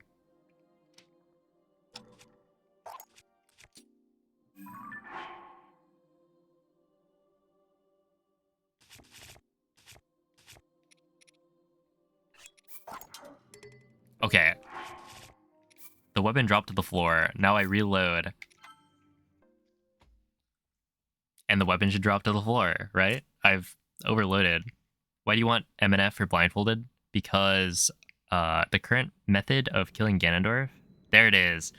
Yo, it worked. And I'm still T-posing. Actually, this time I'm T-posing even harder. It's got the full model. I'm now a floating head. Yeah, it's for Ganondorf. Because right now it's gems. It's the current method. And it takes a lot.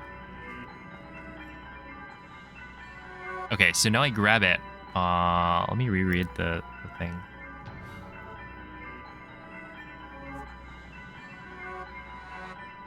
Wait, no, I'm just gonna watch the video. Okay, pretty sure you go here, you grab it from the ground, and then you drop it. You equip drop.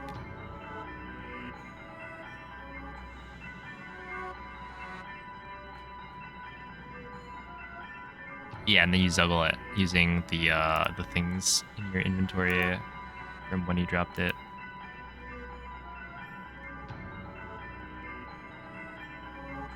Okay, so I grab this.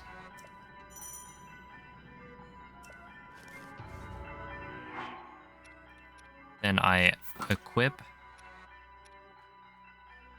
Wait, was it equip drop? Swap weapons to resync. Yeah, because I saw he did that. But then equip drop. Oh. There we are. Just pretend I'm gonna pick up something.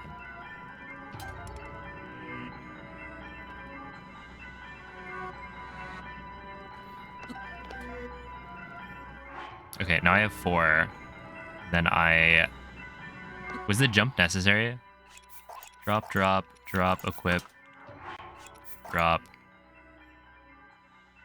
And then, does that Zuggle it?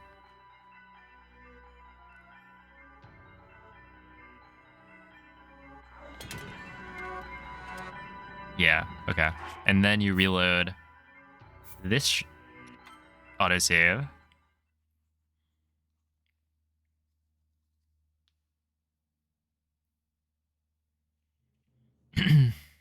Where I now have the message not found sword. I equipped some other weapon. Let's just do this one. Drop it. And boom. I now have the message not found sword. This method doesn't care about location. Yeah, that is pretty nice. It seems like the other method is also pretty... Well, I guess the reason this would be good is because you don't have to have a save in the intro. You could just boot it up, it's right at the start, so it only takes like 40 seconds. You lose a lot less time over, yeah, the other setup where you're in Ultrahand, so it's gonna appear at the end of the intro. So you're able to do like safety saves throughout the run if you do it like this. Okay, that's interesting. Yo, what's up, Neil? Thanks for the good lucks. What's the purpose of the glitch? It's to give yourself the Master Sword from the intro, because the Master Sword from the intro does not break.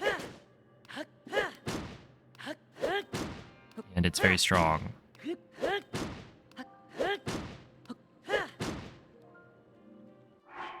Yeah, safety saves. So like with Arrow Flight, they're potentially not as necessary. Well, okay, having safety saves like on the way up, I guess, could be good.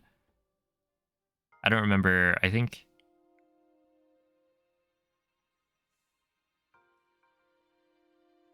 yeah, it's definitely useful.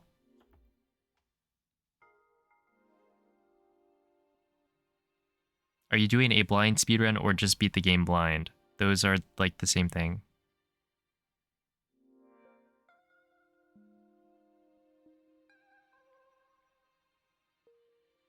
I don't think you can really... well, I guess you could beat the game blind, but you'd have to route it anyway. I mean, like any completion of the game without being able to see it, at like, you know, no matter how long it takes, like that's impressive. So speedrun versus casual blindfolded,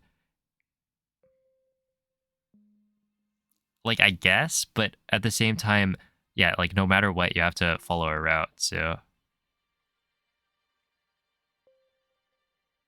yeah, you can't really do casual blindfolded. If it doesn't break, then how do some brands get it to... oh yeah, basically, I have this one stick that's on one durability, and I use weapon state transfer. So right here, okay, let me try it. This should work. Okay, so drop, equip,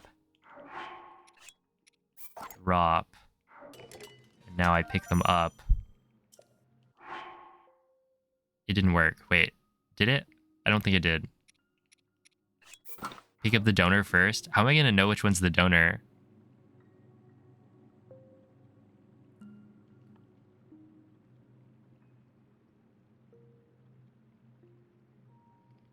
Based on vibes. The stick?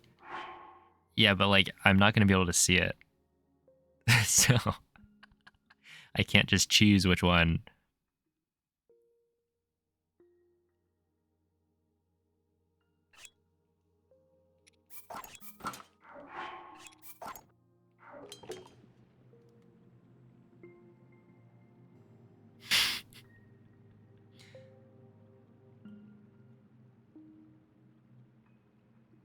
Simply ask chat, yeah. And then chat will type it out. And wait, the donor, didn't I just pick it up? Drop, equip, drop. Did I like mess up the pause timing?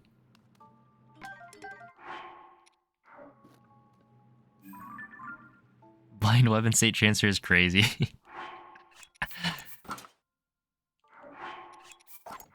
Maybe the pause timing is actually strict. Yeah, it probably is. Neil's still wounded by by this trick. It's not? Okay, wait. Drop, equip, drop. So this should work. I pick up the stick and then the other one, but it doesn't. Does it have infinite durability? That is, yeah, that is true.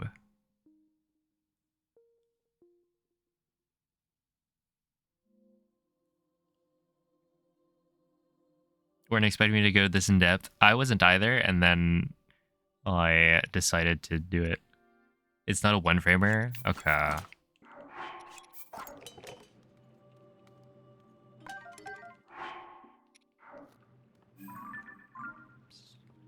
And then it just happened.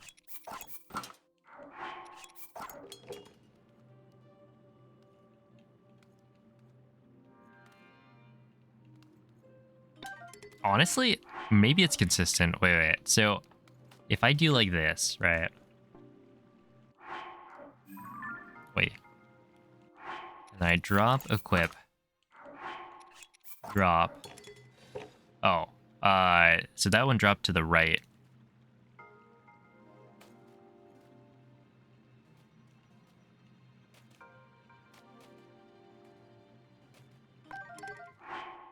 Okay, yeah, that one worked. Okay, so let me just drop some stuff.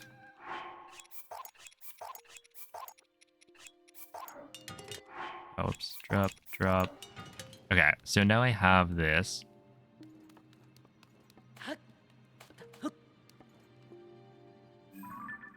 I keep on hitting the wrong button.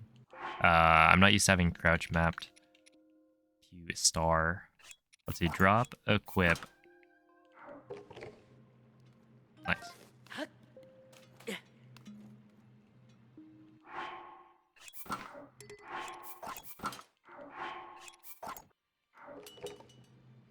So right here, it dropped the stick on the left. So now if I go...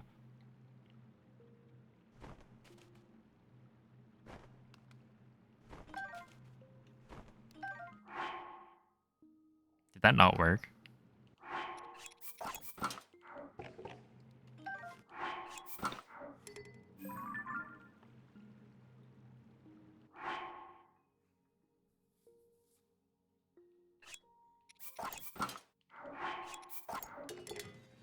Oh, that one dropped it to the right. Okay, I don't think that works.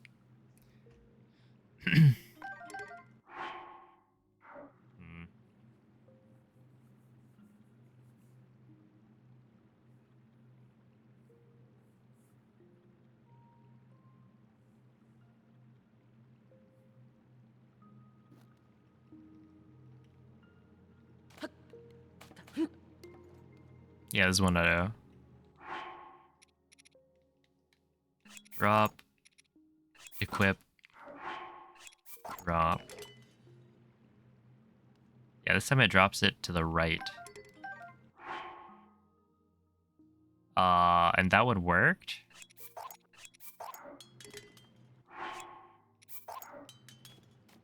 Try this again.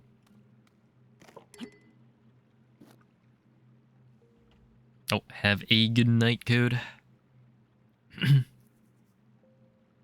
Thanks for the good luck. Okay, so let's try this again. Drop, equip.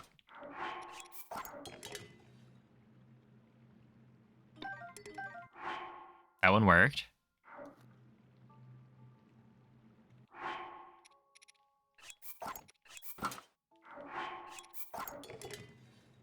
Dropping to the right.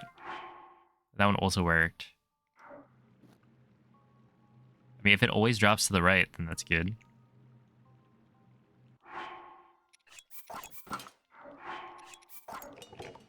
But it doesn't. See, yeah, like, I don't know how you're supposed to tell which one.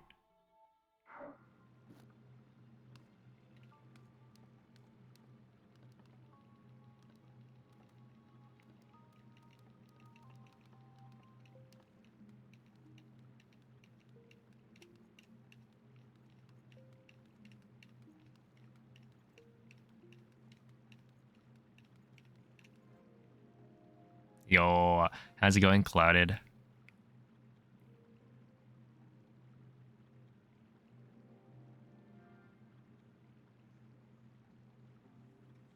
Can you practice with a branch on a stick? I mean, it depends on...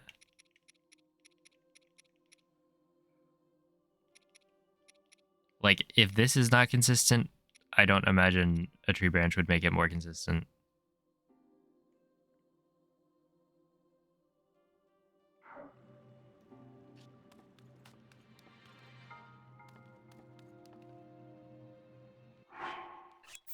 But I guess I can try it.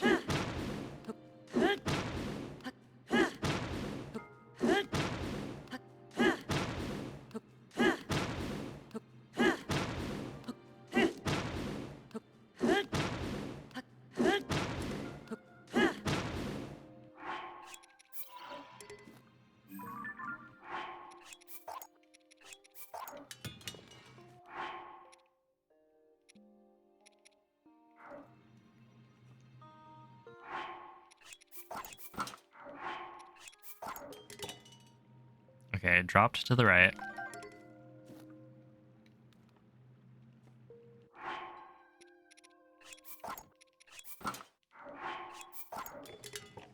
Drop to the right.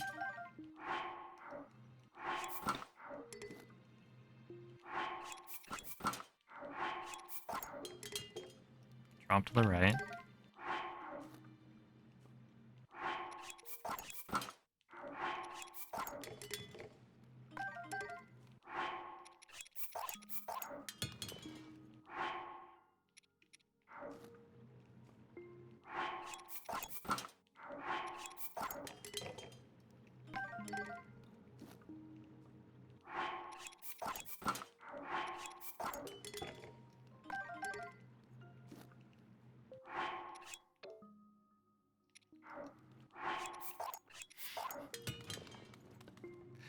Oh my. There are way too many of these. Wait, okay. Drop, equip. Wait, I just didn't drop that.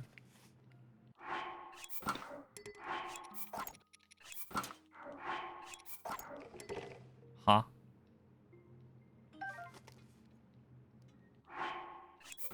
Are there too many?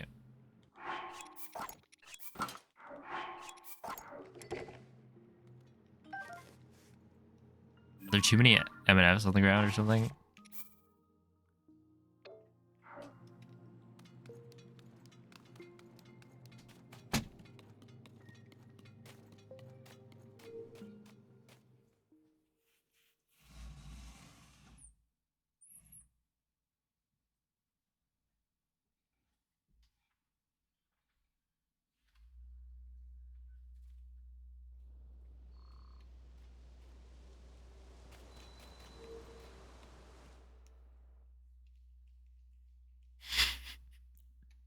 I didn't know there was a like max number of like weapons you could have on the floor before you couldn't drop anymore. If that's what was happening. It's the weapon state transfer at the tower in Lookout Landing. Huh? Wait, is it just not dropping them thing anymore?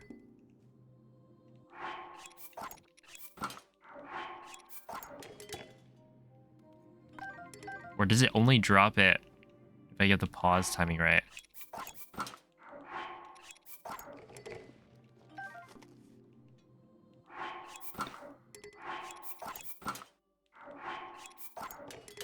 I think it might only drop it when I actually get the right pause timing.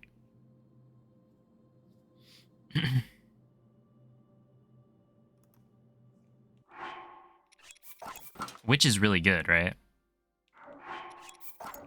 In terms of if you don't get 2 weapons dropped, then that means you missed the pause timing. Also, it does seem like it's dropping it on the right.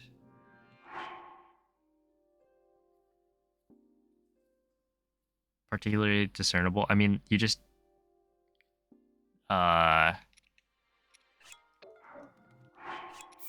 pick them up, and if you only pick up one, then you should be good, I think. Or if you only pick up one, then you're bad. You have to do it again. Also, if it always drops on the right, then you just get up, turn right, grab.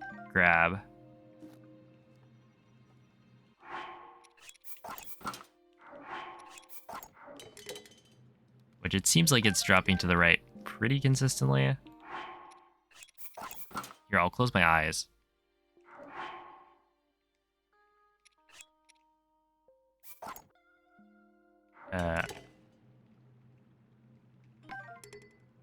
Wait, oh, I forgot to... I think that worked, but I forgot to uncrouch.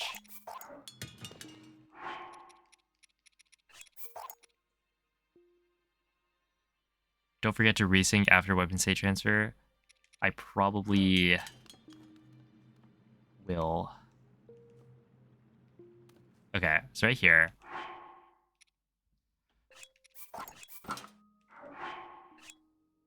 Wait, does it? Yeah, okay, it auto.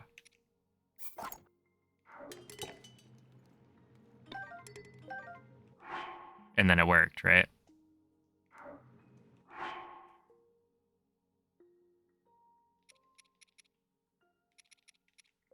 So yeah, it seems to be dropping the tree branch to the right.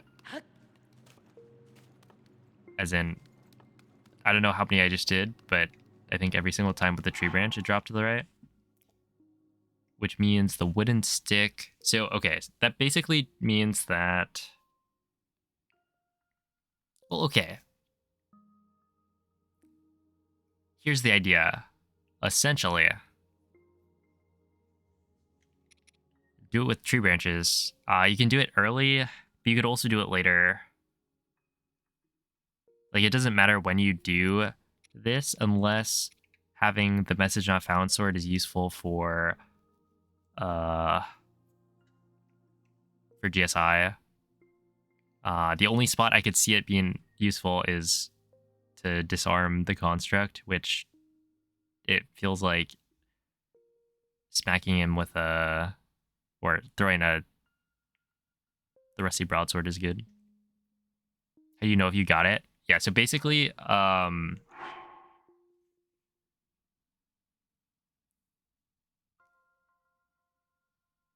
don't need weapon state transfer or Zuggle to disarm. Right. Like, honestly, I'm thinking you set this up post GSI. That way, well, for the Zuggle timing, if you have 4 weapons, that's a precise unpause pause, right?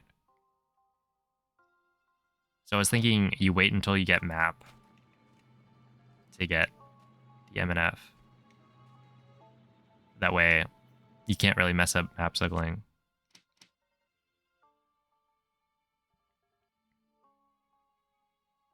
Or it's much harder to.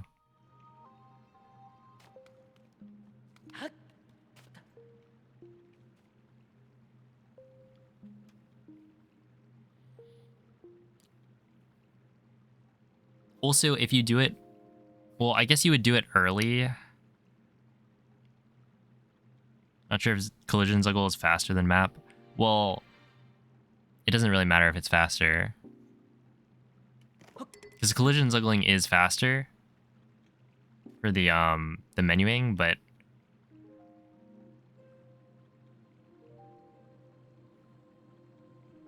I remember like, oh, you know, it's faster to do the collision Zuggling, but it's so much easier to just do map Zuggling, and so I always went with map Zuggling for Ganondorf. Even though you could do it during army if you did like Zuggle overload. In this case, it's like make things as simple as possible. I think I tried doing collision Zuggle like once or twice. It felt so like rushed. And yeah, it's like, how do you know if you got the pause timing?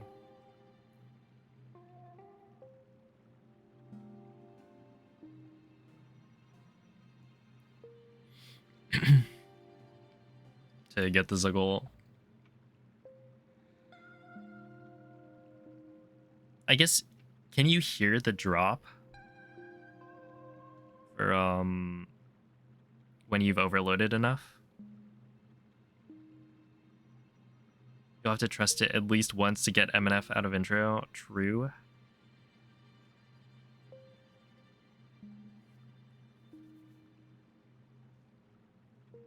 That is true.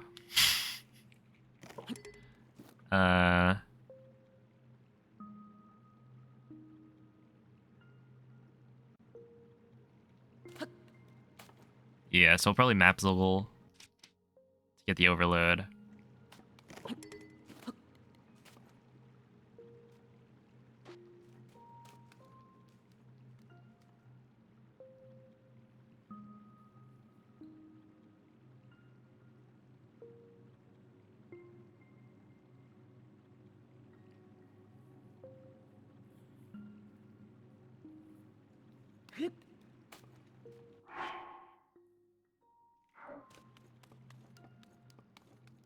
So yeah, you should know after you Zuggle a certain number that it will do the overload. You return to title screen. You boot up the intro. Skip the first cutscene. The thing will drop to the floor. You grab it. Then you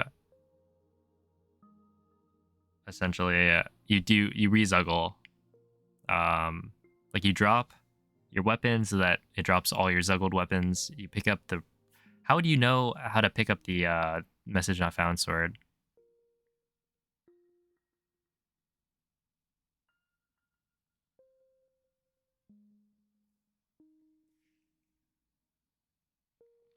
You may have to reload the new file autosave to get the drop. Okay. Typically it drops to the right. I see.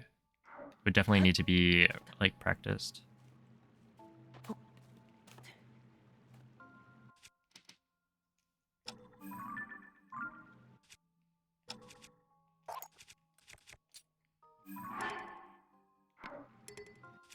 Wait, you're probably doing it with only tree branches. Well, maybe... I'd assume you'd have a tree branch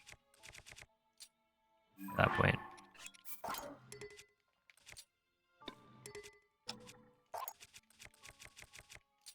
Okay, so 2... Wait, no, I didn't get that. I don't think. 2...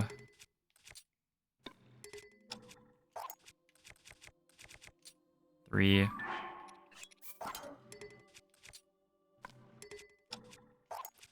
4...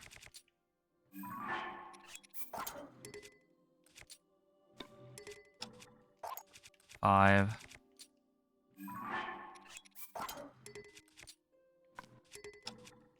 6...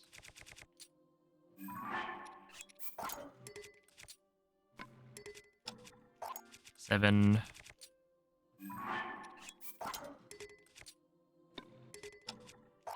8...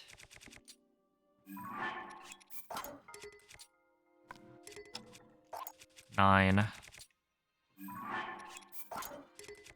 How many was it? 10...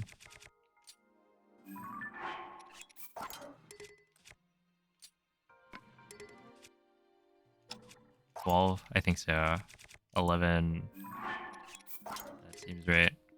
And then one more. 12. Wait, was it 12? No, not this. Discord. You want 12 Zuggles total. You don't have to switch weapons if you miss a Zuggle. Okay. Yeah, it's definitely, it says 12. Oh, have a good night, Clouded. Thanks for stopping by. I think I just did 12. Well, it dropped to the floor there. I reload. Wait, do I not have an autosave? Wait, no. I'm gonna title screen. Oh, because I didn't do it from... Yeah, I just loaded the save.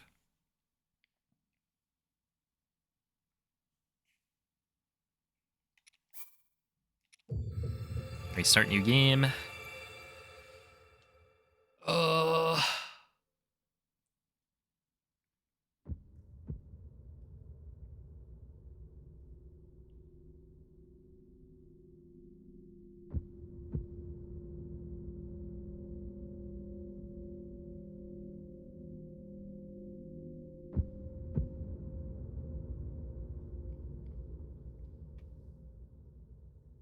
Now just imagine trying to do...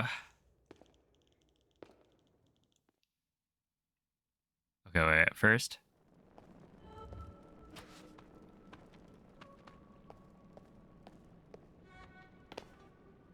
I've left my pants. Okay, so it didn't drop. So if I reload this autosave, maybe it'll drop.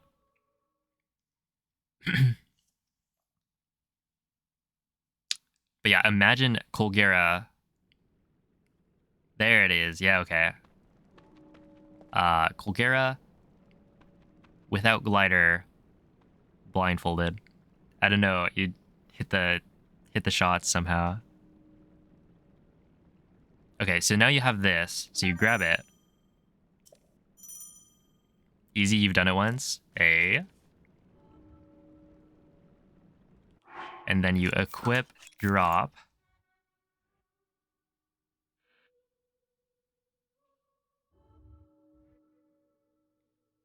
Wings are OP. Oh, you're right. Yeah, I totally forgot you could do that. Yeah, wings with the updraft. Hey, what's up, X Angel? Thanks for the good luck. Ideally, you use the quick menu for this resync / drop. The model needs to update.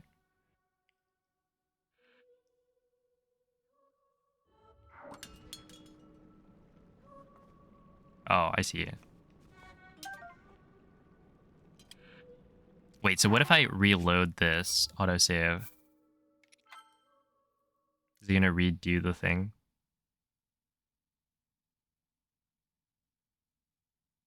Yeah, it should just drop again. Okay. So grab this. Switch. Drop. Now it drops. The message not sound or not found sword dropped right there. So well, not necessarily bad, right? It's just I press A. So if I try it again, you can't pick up anything but MNF first. The game just doesn't let you pick up the other ones first. Wait, really? Oh.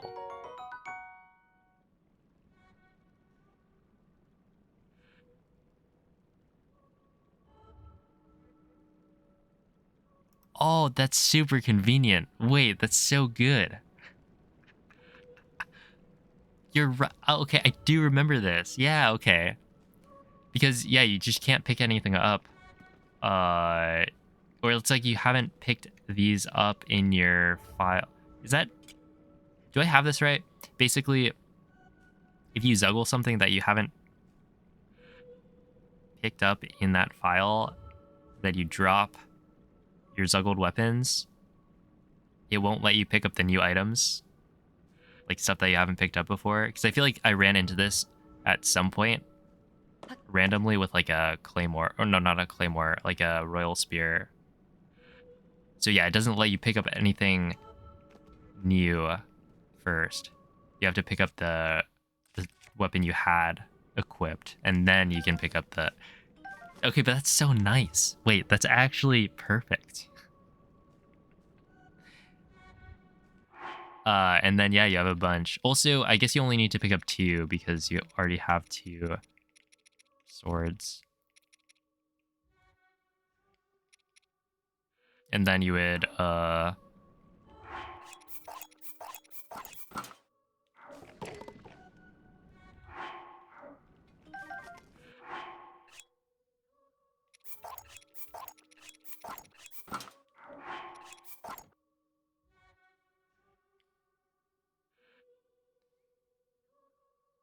I mean, there's probably some way to test this, right?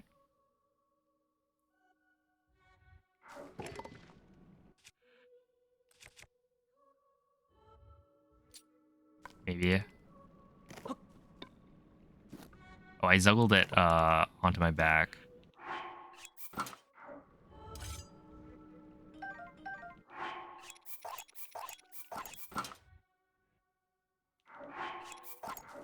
Okay, what I'm thinking is you Zuggle it, right? And then you switch to a tree branch. No. Okay. That didn't work. I was thinking like, okay, if you switch to a tree branch, you could throw it and it would Master Sword Beam, but it only Master Sword Beams. Is that an audio cue? Like if you have 2 Master Swords, does it play it louder? if you have a Zuggled one. Okay.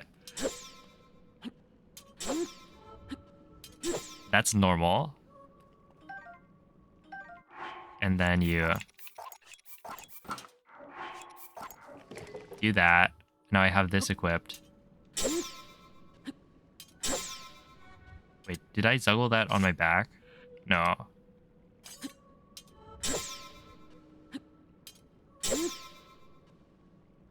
Is that slightly louder? I think with 3, it was noticeable, but...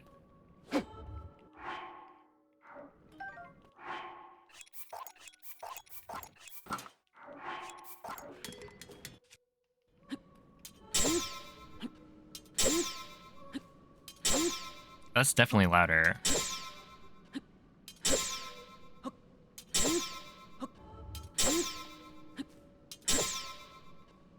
What if we do it again?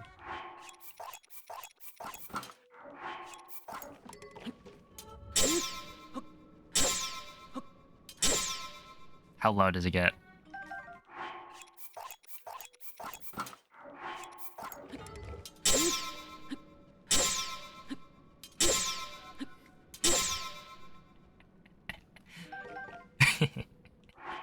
Yeah, it's definitely louder now. Okay, that one I messed up. I guess I should... Wait, did I?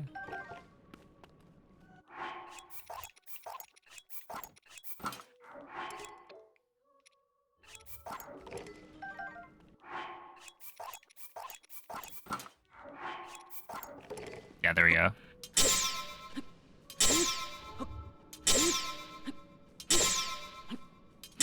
Oh, hello, RVM. What's good? Oh, not much. Just, playing around with this fun video game. Seeing how loud the Master Sword can get. Also, it's not humming. Because I don't have... I haven't gotten to the point in the intro where it starts making noise, I think.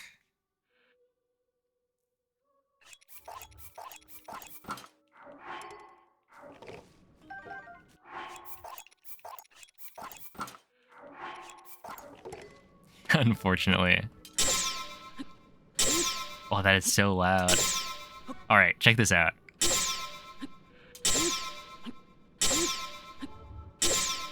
Alright, so you've heard that. Now, this is normal.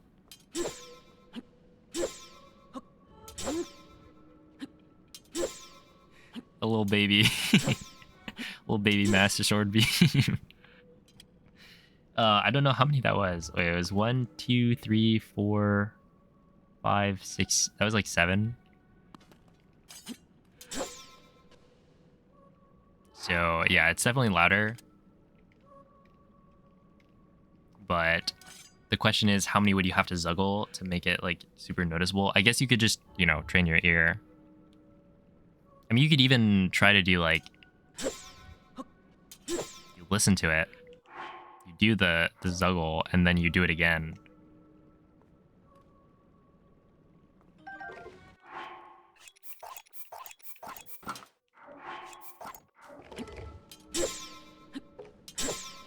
If it sounds louder, you can reload.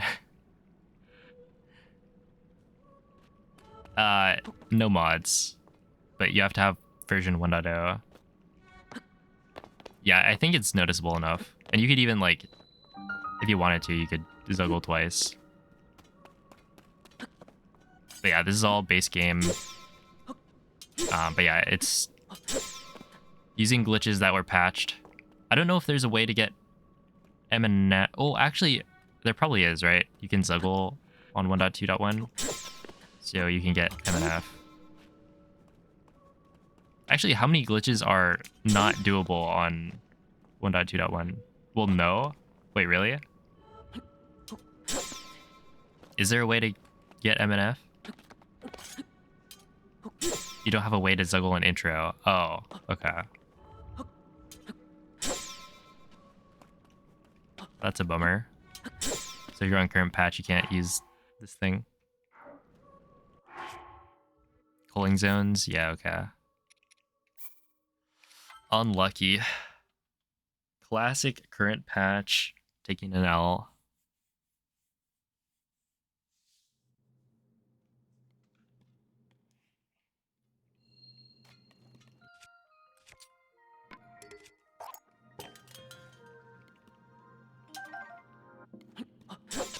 But yeah, now I have the MNF. Okay, so that actually seems pretty solid.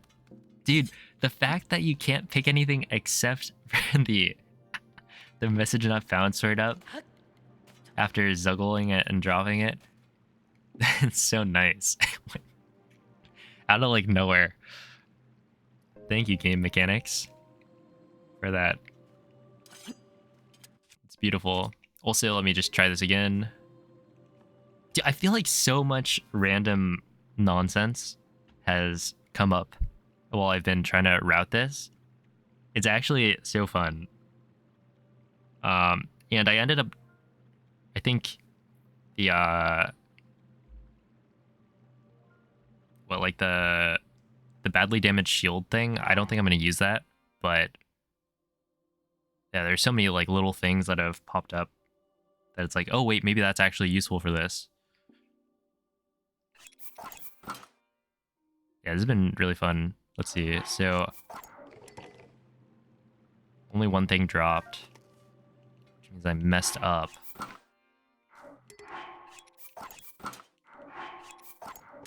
Two things dropped, and it dropped the tree branch to the right, which is good. That is exactly what I want.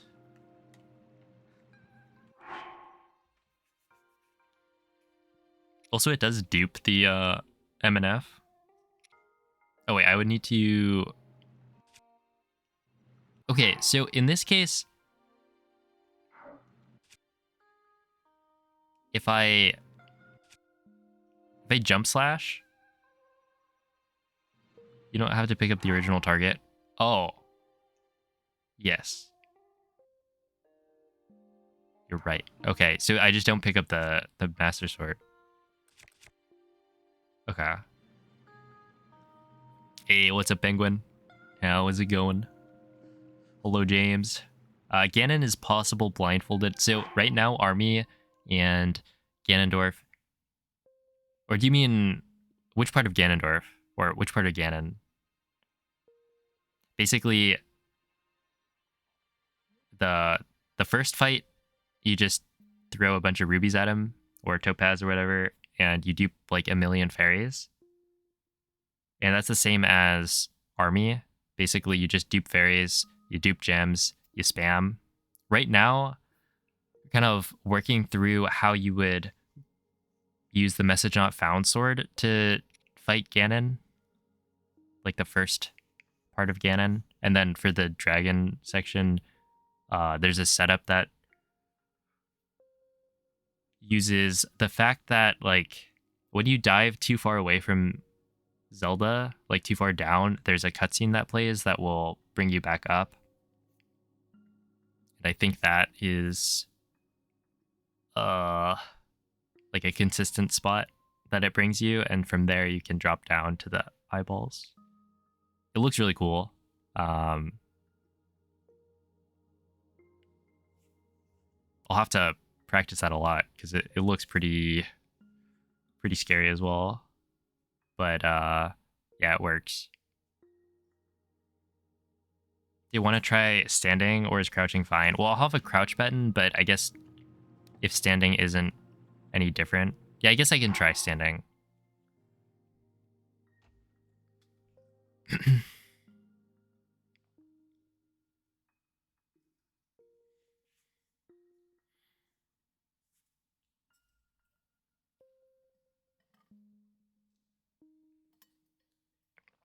Just dropping an extra Vetka. Do I have an extra Vetka to drop? I don't know how many sticks I'm going to have.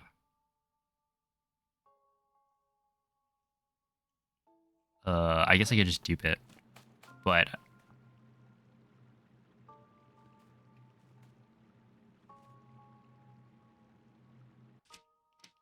Do we trust past Andre? Yeah, why not?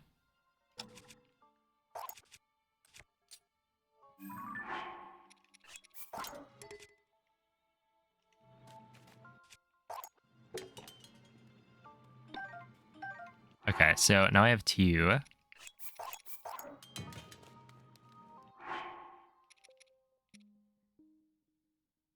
Was it... Wait. So do you drop, equip, drop?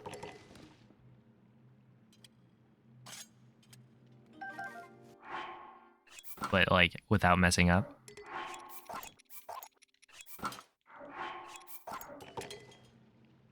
Like so. And then you pick up the... Yes. That worked.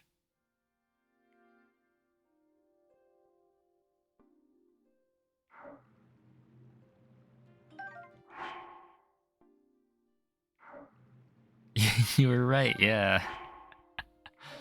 GG. Okay, wait. So if I take this, right? Drop, equip. I don't think that worked.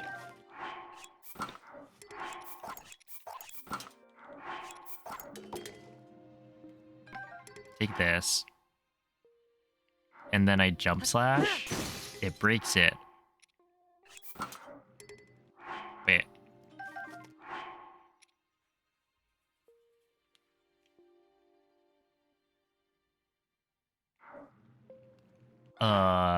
What am I trying to do? I was trying to see... Wait, so, like, we have to resync it, right? But, like... What happens if you don't?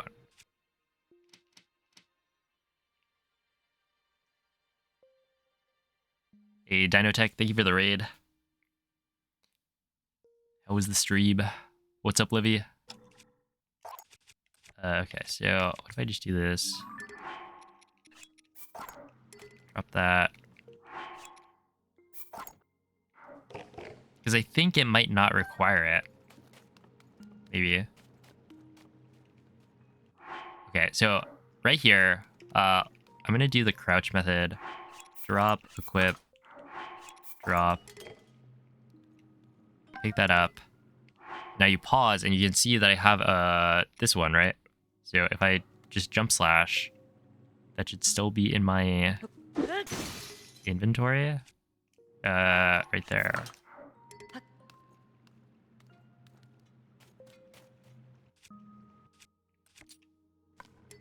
Okay, let me do this again, but I'm gonna get rid of all of the badly damaged. Okay, so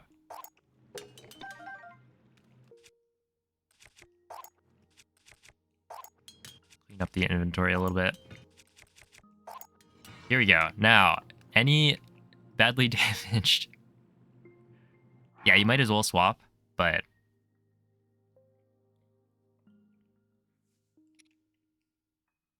Let's see. So, drop, equip.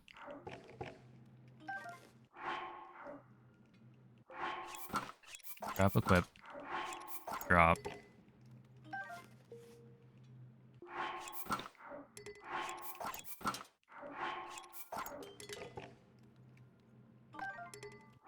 Okay, so this is the only badly damaged one. If I jump slash, it's still there. Yeah, okay. So you don't need to resync.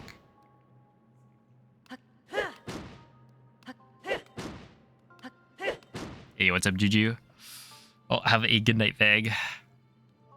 Thanks for watching.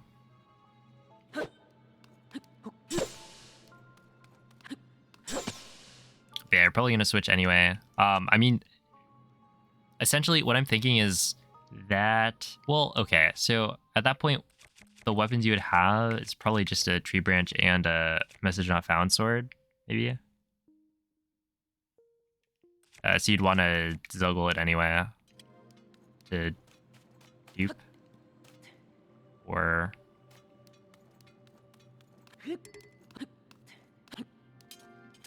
Or you need to Zuggle, you need 2 weapons to Zuggle. So I was thinking like, oh, you could just break the tree branch to get rid of it, but you need it for a little bit longer.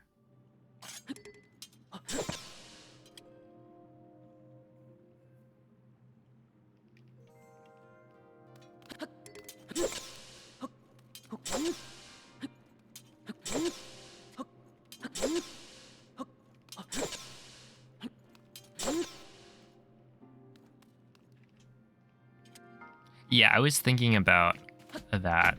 I think it just makes it faster anyway.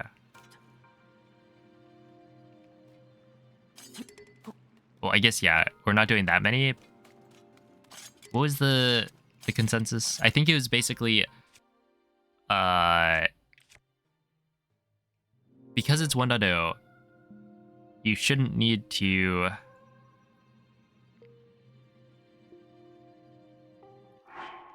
Like, having a 60 base damage weapon Zuggled like 5 times should be enough. So I don't need to worry about fusing onto a different weapon. I guess, in theory, having a spear for the flurry rushes would be good, but at the same time, it's not really necessary. And at this point, who knows if flurry rushes are even on the table? Instead, we just like smack him a bunch.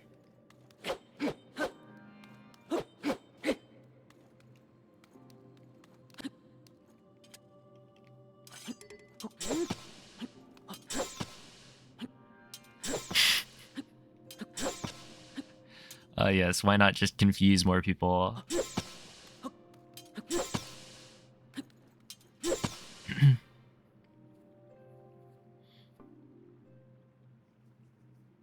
Hello, Eddie.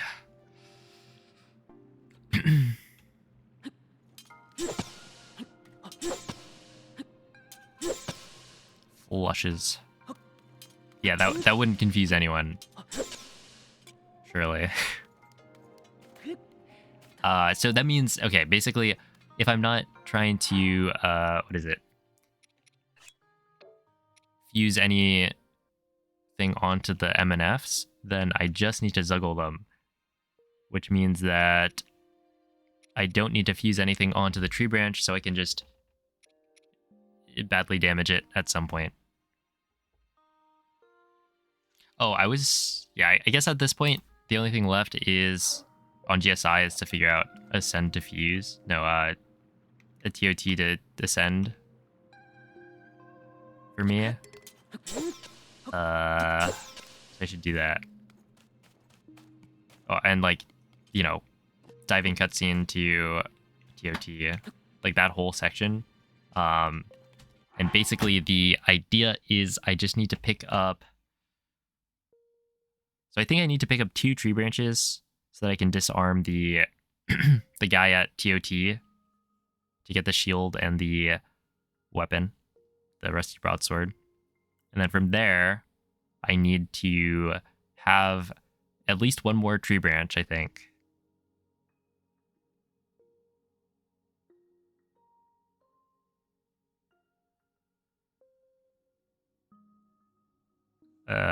So that I can use it for post GSI and shenanigans. Let's see. Actually, I need 2 weapons, right? Because I need to be able to Zuggle afterwards, or after I complete GSI, and my weapon will be on. Well, I guess I couldn't even use the Decayed Master Sword to Zuggle anyway, so I need 2 weapons. So I need, in total, probably... Is it 3 tree branches?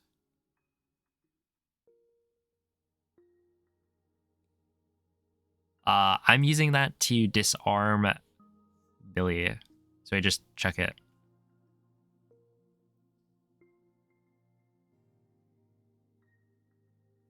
Which, like, you could probably change that. I mean, if you wanted to, you could...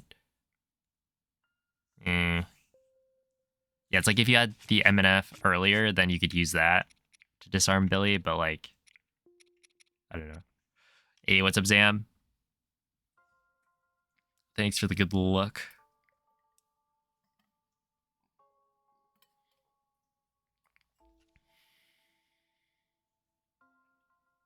There are two Vetkas in line with each other after the title card cutscene. Right. Okay, so I think this was good. It's time to probably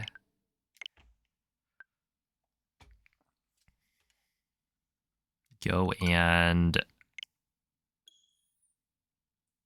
get to Ascend. And yeah, basically, I think early Ascend, like this is probably fine. Yeah, I think it's time.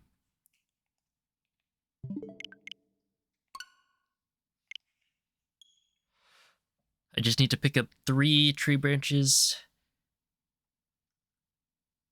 And the rusty broadsword, the shield.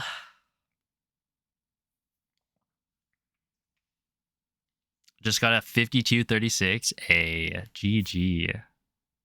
Yeah, sub 50 soon. Pause champ.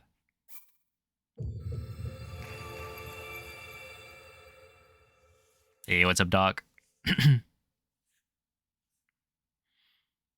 What's got you, Pepe W Moist? Thank you for the good luck. Blindfold's going really well. I think I'm basically done with the routing. Well, okay, I wouldn't have wings by this point. Actually, oh, you know, earlier today I did like a showcase, like a run through, a walkthrough maybe. You like the emote? Yeah, me too. It's just so, it's so good at conveying a very specific emotion. But yeah, earlier I was saying the materials menu is 3, maybe 4 away from the system menu to the right. But it's going to be 3 because we don't pick up wings. And so even though you'll have the cooked meal, it'll be like system settings and then whatever's to the left, which is probably key items. So it'll system settings, key items, Zonai devices will not be filled in because we don't pick up wings. And then it'll be materials. Not that that matters, but still.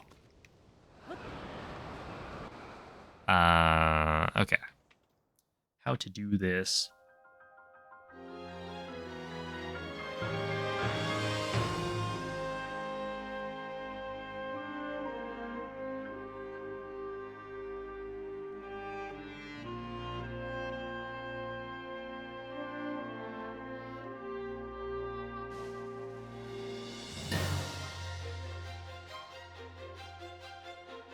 Okay, what if you hold a direction while diving? Like, what if I hold up while diving? Is that good? Or should I hold up right, maybe?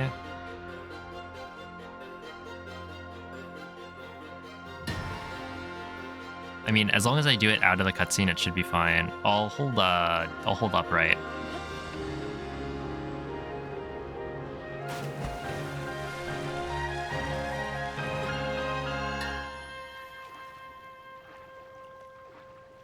Wait, maybe I don't want to do that.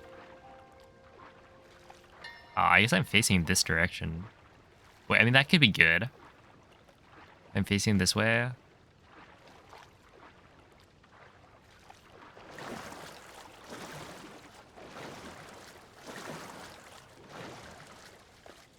And then I'm lined up with the stairs. Just a forward hold jump slash. Not gonna reload. Oh, you can reload because it'll put you in the same spot every time. I haven't watched in a while. I should probably take notes. Yeah, I forgot. I mean, like, yeah, it's easier. I wonder if it's faster to do something else, though. Are you the guy trying to kill Melania?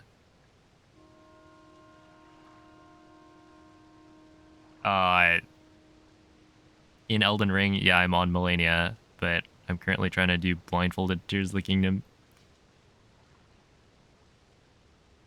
Have you Mozdoored forward to the lily pad? Yeah, it's like that could be a possibility. It's hard, yeah. I've only tried it the one time. Haven't come back to it because I've been doing Tears of the Kingdom stuff.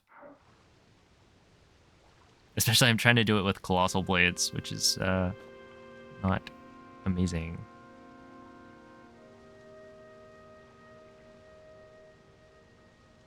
Thank you. Let's see. So 2 left, 3 up.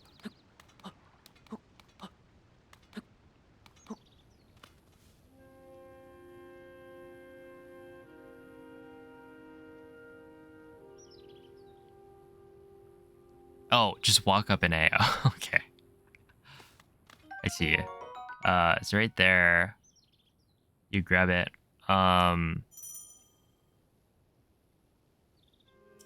So my current idea is like I need to pick up 3 tree branches. I don't remember how many you actually pick up on the way.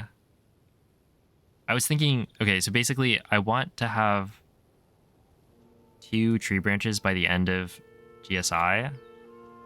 That way I can Zuggle with those 2 to get the message not found sort using Zuggle overload. And I think you use 1 to disarm the guy at TOT, right?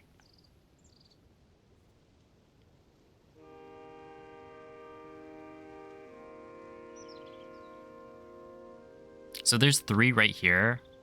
So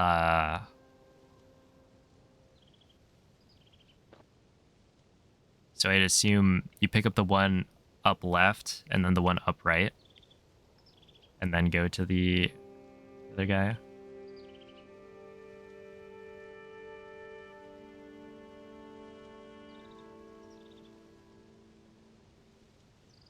Oh, have a good night, Eddie.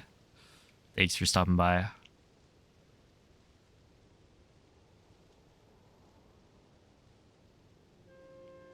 If you write it in, sure, okay. So,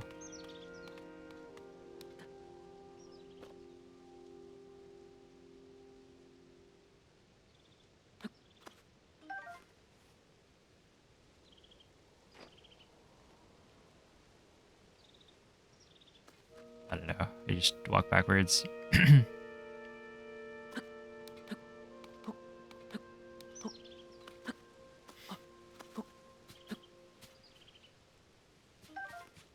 What if I just walk forward?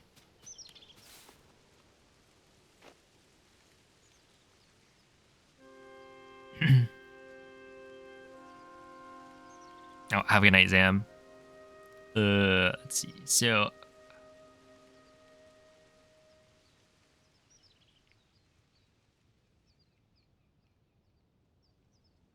can work with camera lock. Oh, wait, do I have the autosave at the? Yeah, I do. Okay, I kind of want to go from here and just build up. I guess I should make a hard save here. Yeah, I'll just do the reload because I think it'll make it easier. At, at least for now. I mean, like, how long does a reload take?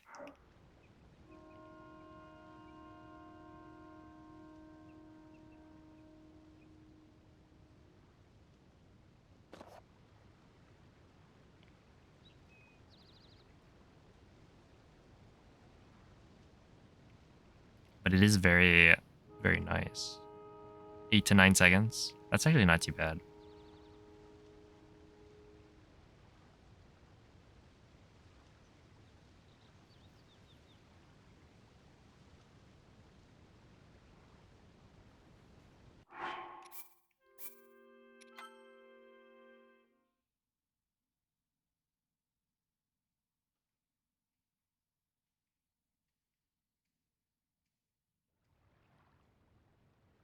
Okay, let me time this.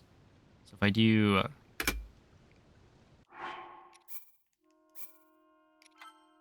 something like this.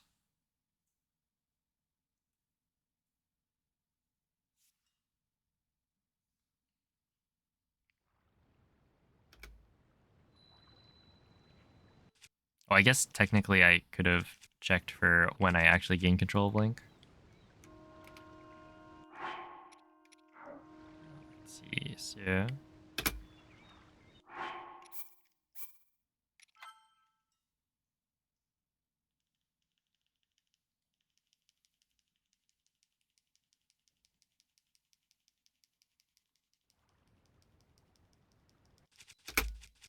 Yeah, it's like 15.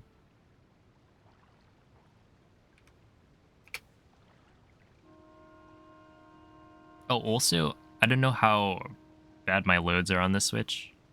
Like, I am using 1.0 digital, so it's probably faster than physical still, but like, I am still on SD because I never bothered switching it. Or I think I switched it for Breath of the Wild on one of the Switches. I don't remember which. But technically it reloads. Like, it could be faster. I don't think it would make that big of a difference, though. Forgot about that whole mess. Yeah, I need to make a video about it. But... yeah, I just have not been super productive on those. That doesn't exist. Yep.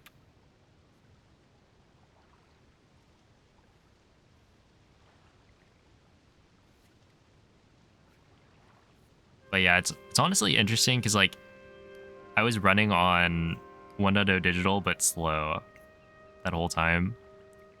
And so it's probably still faster than than physical for the most part, but not amazing.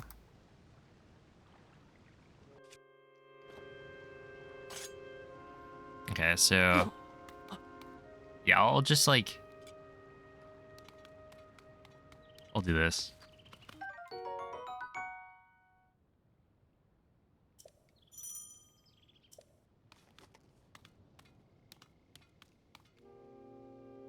Oh, did I actually hear that? Well, I guess you would, I don't know, it'd be easy to just do this. And then where is the tree branch? Okay, is it? Like, if I do this, like, walk backwards, and then...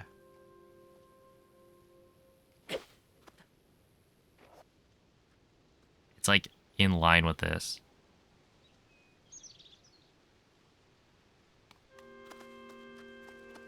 Ah. Get destroyed. Absolutely demolished by the stairs. Okay, I could jump, probably.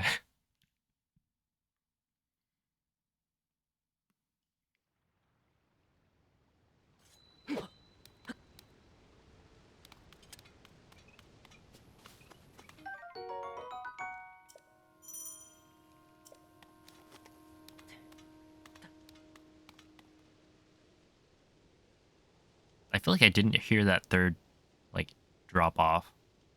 I was thinking, oh, you just hear the drop off. I heard it on the first one, heard it on the second one, and then the third one, I didn't.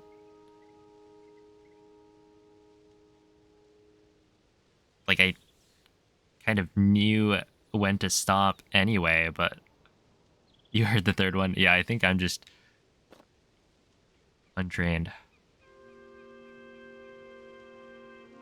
You heard the landing. Okay. Yeah, like, it's probably fine to... I mean, this is... gonna be totally okay, because I can do this. And then...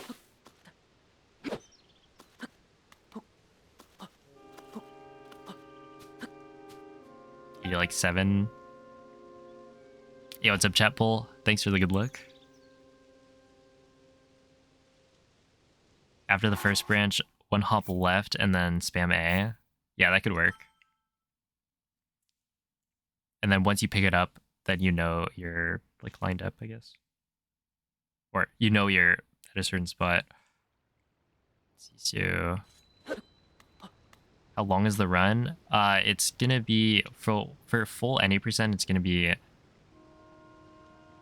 hopefully, an hour and a half. Didn't know about the second branch until today. Yeah, these are pretty nicely placed. Okay, so I grabbed this.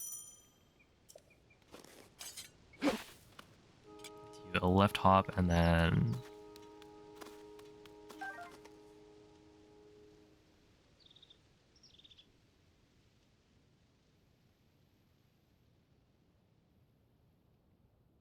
I mean, that one... Okay, let me do it without looking. That way it's unbiased.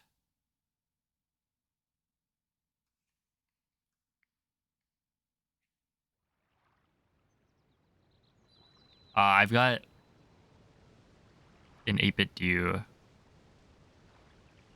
So it's not...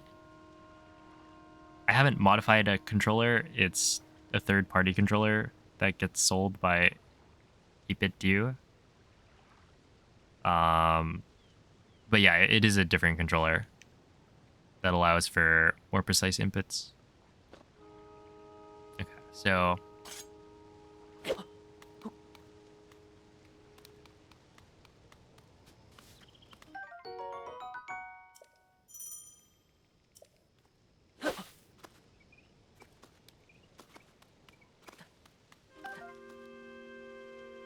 Okay, I didn't fall off. Stopping after I heard the sound. I'm just worried that, like, I'm gonna fall off the thing.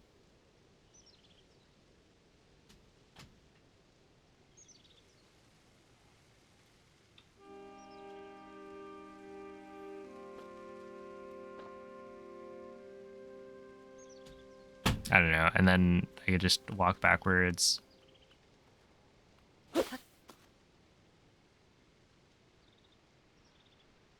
Fall off and yell backwards. Oh yeah, I mean that's probably fine as well. And that's probably easier. Do that.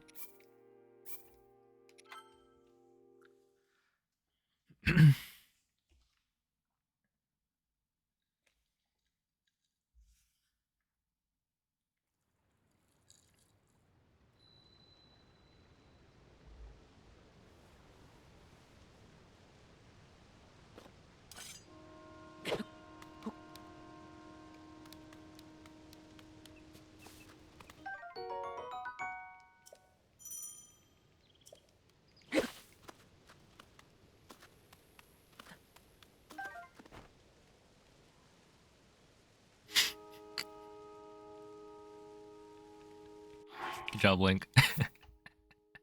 Okay.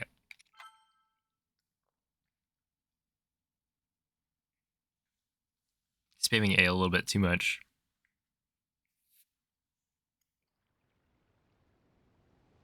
I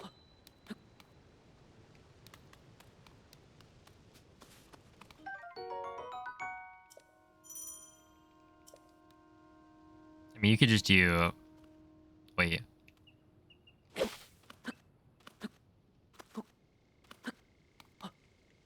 Like 5 forward hops. I mean, how much faster is walking compared to jumping forward? And then, yeah, you could walk off. And then ZL walk backwards. And then from here, if I do like this, and I spam A, and it doesn't work, but if I held, or if I, wait, I can go back. I don't need to reload here. Oh, have a good night, MZ. Thank you.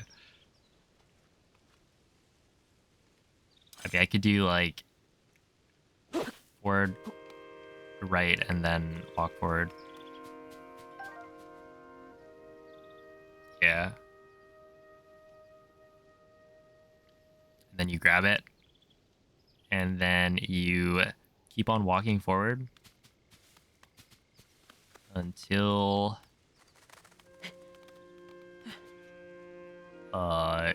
until something.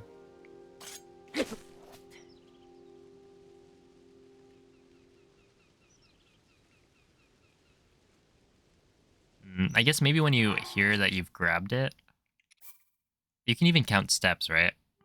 If you wanted. once you hear that you grab it, you could like stop and then go a different way.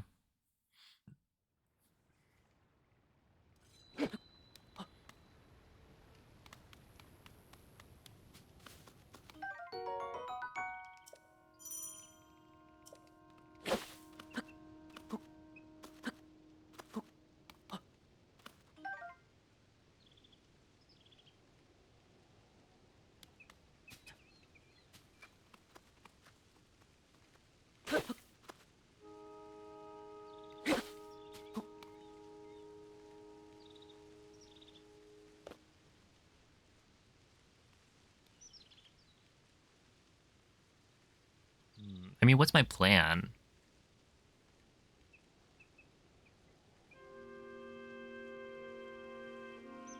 I need to get to the construct.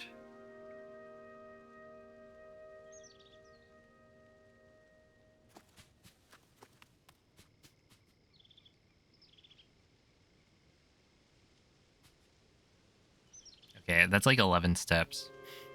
I did 10 and then he didn't want to grab it. And then after this, I could go left.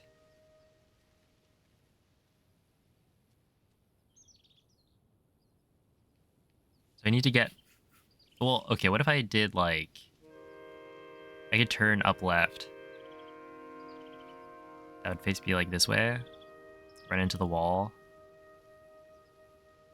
I mean, from here, I could also go this way. If I go left, then I probably align with the stairs. Does he step over the stairs?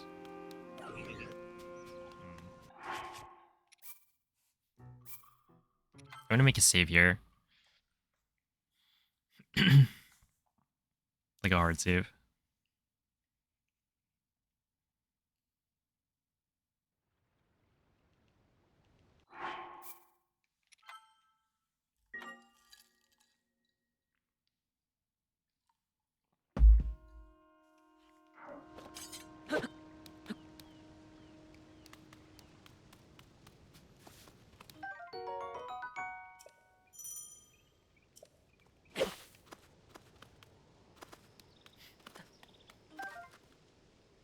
Okay, whatever.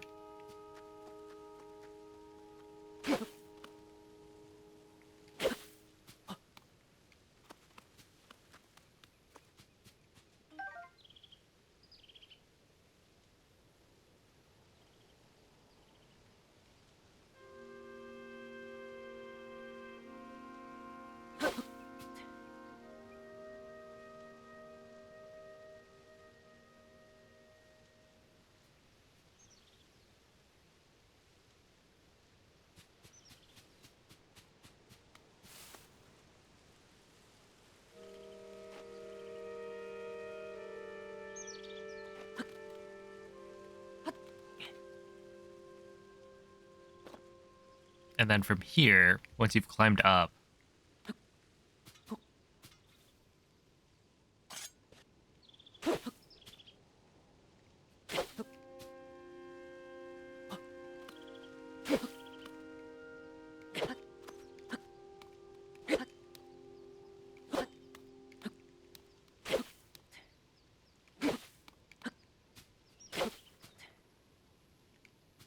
presumably there's some number of front hops that would put you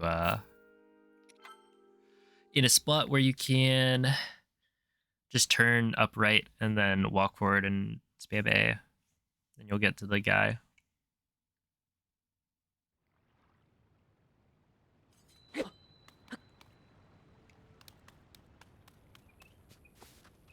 Also, is there any reason not to sprint here?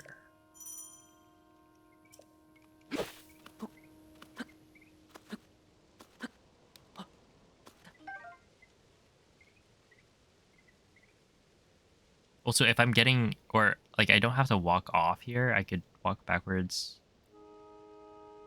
earlier and then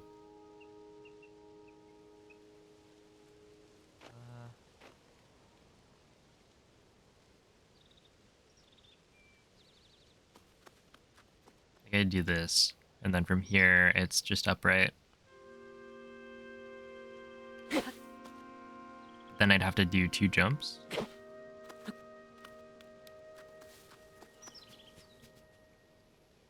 10 maybe. Like this.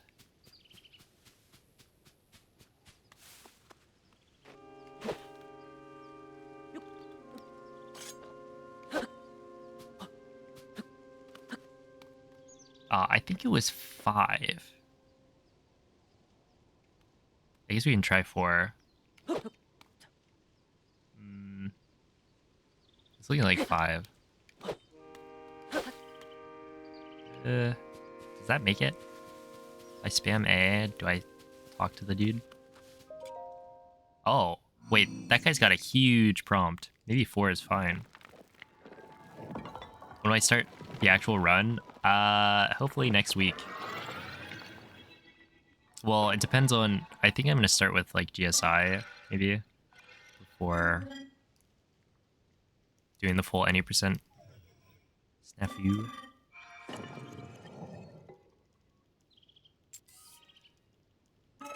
Yeah, that prompt is, like, giant. Yo, what's up, Bloom? How goes the research? I learned how to get the message not found sword using Zuggle. I first learned Saber's MNF setup, which uses the SLD, which is save load drop. Something about dropping.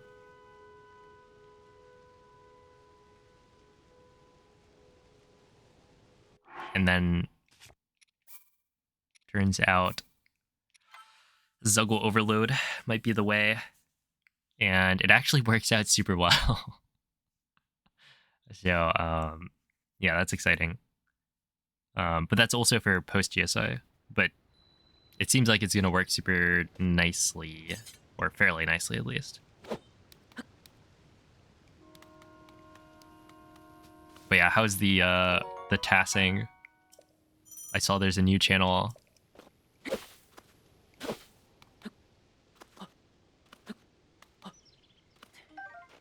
Okay, I'll go here.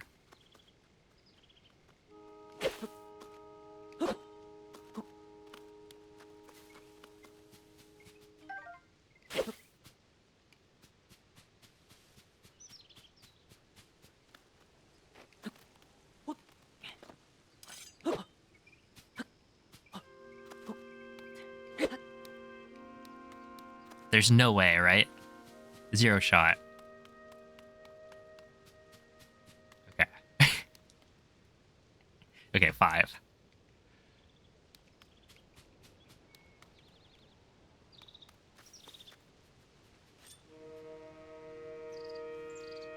Yeah, I mean, it's like, it works. Basically, you just Ultrahand the slab on the right, and you can put it on the left side of Ultrahand. But yeah, the reason I think the Zuggle overload method's going to be good is because to get MNF out of intro, you either need the save in intro at the end. I guess with SLD, you need it at the end of intro using the Ultrahand setup. Which means that you'd need the save either from when you do intro the first time and then you just never save over that, or if you do the Zuggle overload method, you could start an intro and like it doesn't matter your position. And so yeah, you can still do intro skip. You can still make safety saves. You just do it kind of like anytime. See, right now you just like to get save state codes working properly. Except position. Yeah, that is the most important one. Good luck. super cool to see tasks actually like happening.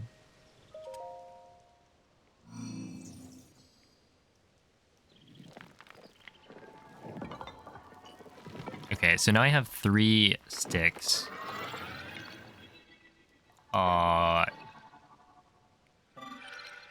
basically I should be good to go, right?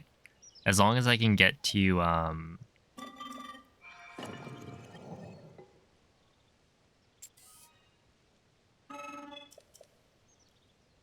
the Temple of Time from here, it's fair game, I think.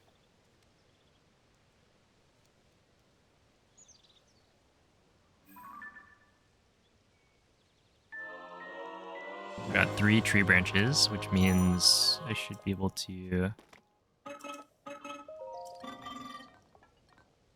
Yeah, to just go straight there.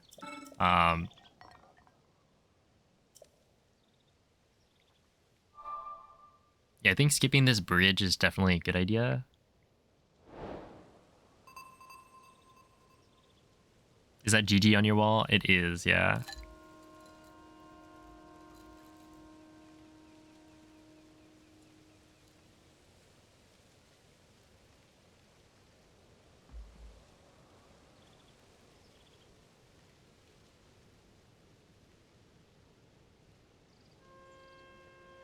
Three to 4 Moz doors? Right. Okay, so...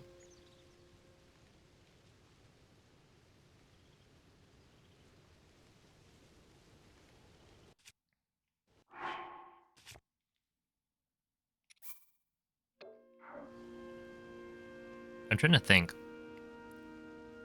Basically... I guess I could target this guy. And use this as a way to change my angle. That could work. Because yeah, targeting this guy...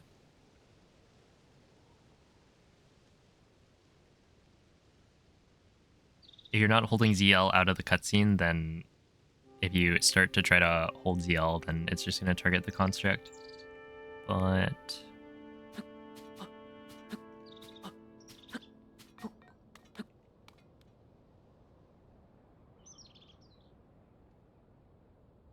I don't know if this is even an angle I want.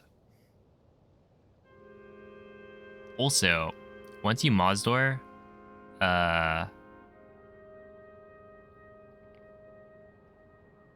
where do you want to like land and then normalize your position?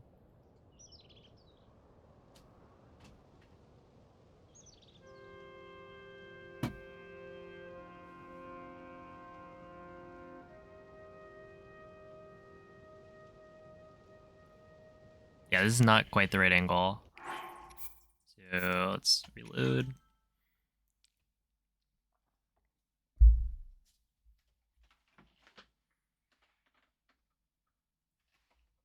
This time I'm holding ZL.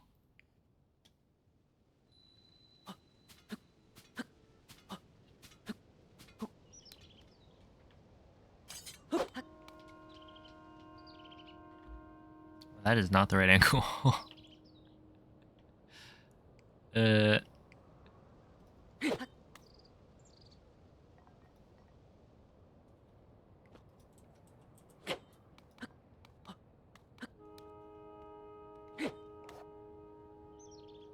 you walk directly into Stewart.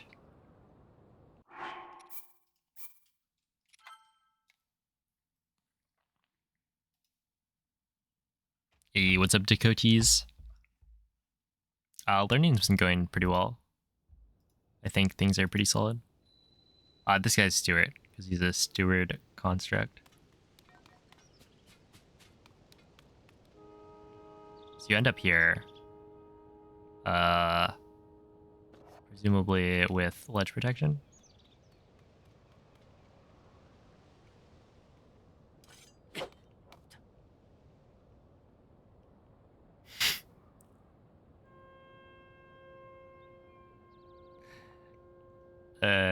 Hold up.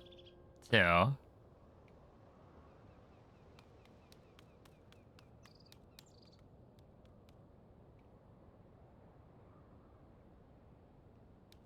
okay, if we assume you get like here, right? Doesn't that work? Isn't this angle totally fine?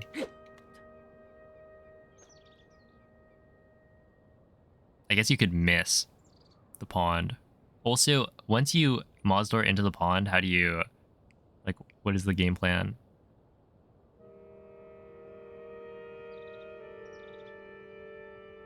Where do you anchor yourself? I feel like there's some walls down there that could work, maybe. But the walls are a little bit further right.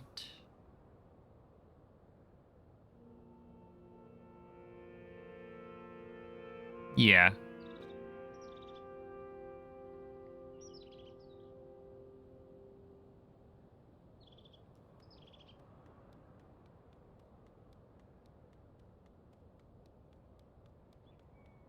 What if you did a long jump? How far does a long jump make it?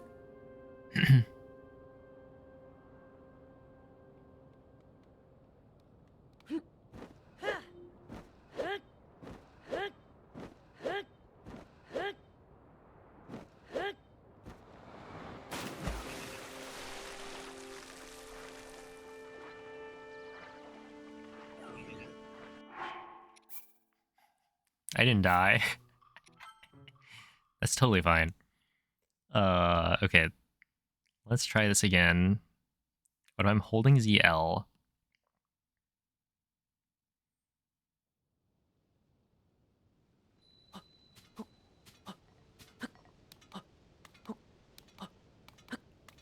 See, you can make it here very easily.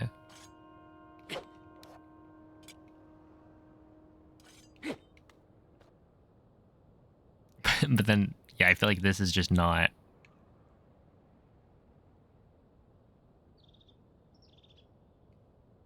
Wait, so if I don't block the camera, what happens? I feel like Link might start trying to go towards the...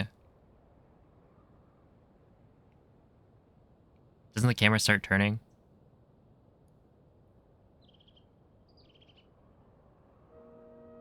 Directly forward? Like this? Yeah, I guess you could. You probably hit the island, but it's fine. Oh, also you could do it from further this way. If you were going straight from the walk forward. Let's see. So it'd be like, I think it was like right here. Right here. Just face forward. Was this not where I ended up? I thought this little lip like caught me. Okay, let me reload.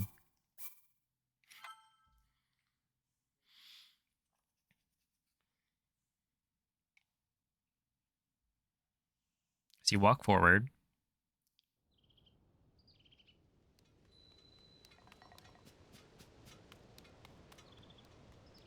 Yeah, okay. I think the thing does catch me, but only if you walk forward. I guess maybe I was like turning Link a little too much. Yo, what's up, Maris?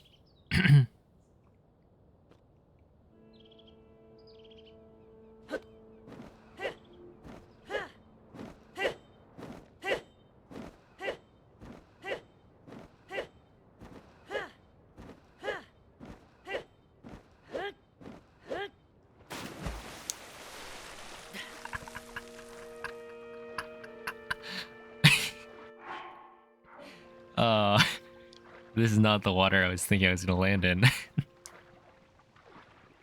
I just kept going. You don't know about that one?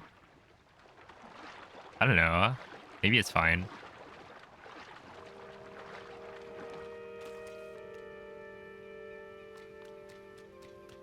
Wait, am I above? Am I on like an island?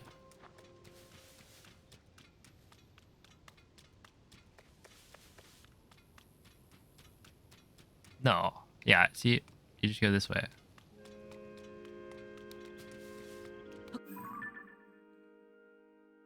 But does it even help landing here? Probably not. You're on GSI, thank you. I was a little confused. I don't think it would help. Because, like, if you land here, technically it's... Well, it's not a straight line, but it's a straight line.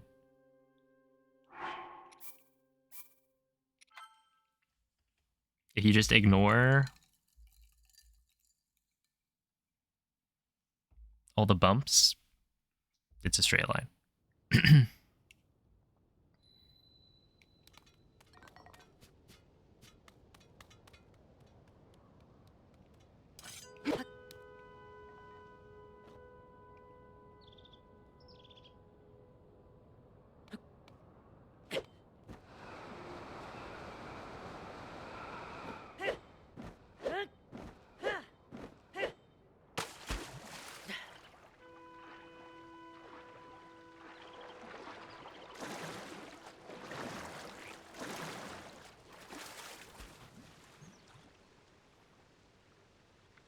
Like, okay, so is this consistent?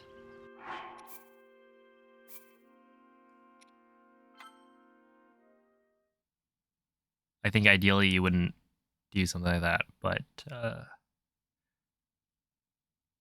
gotta test something. That was probably not a great case to test.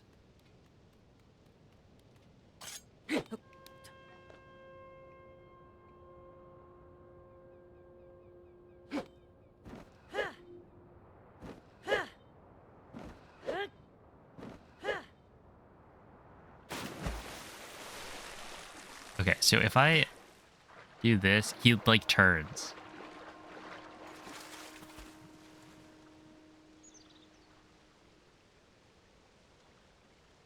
Right when swimming, he'll turn.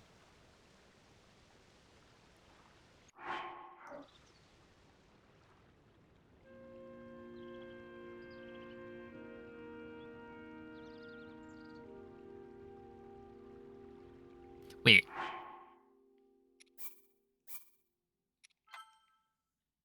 Doesn't Link try to turn towards the yeah, I think it is gonna be really solid after a bit. But doesn't he turn towards where the camera's facing? So yo, good morning, Hishnik. Happy Sunday. So if I do like this, and then I try to... Wait, does this work? No, this is not how...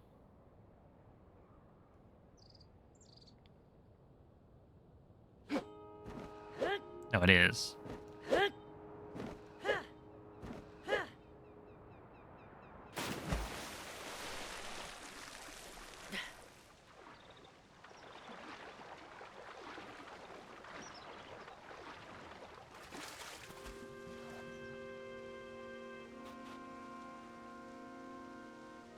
Oh, I remapped screenshot. Okay, we're bringing back the screenshot. Controllers, button mapping.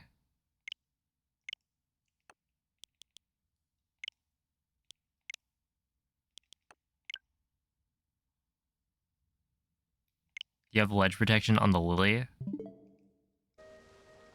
I want to say no.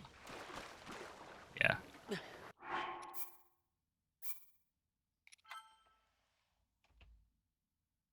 Gamble all. Somebody's been in a different chat.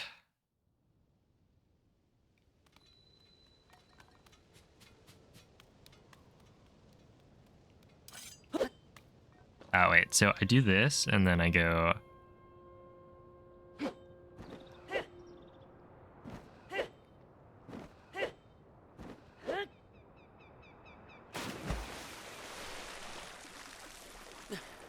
Wait, did he just turn the other way? I think he did.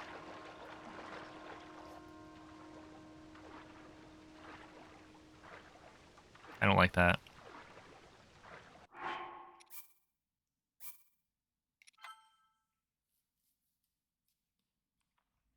Okay, the reason I turned my camera around is because I think when you're diving, Link will try to like turn towards the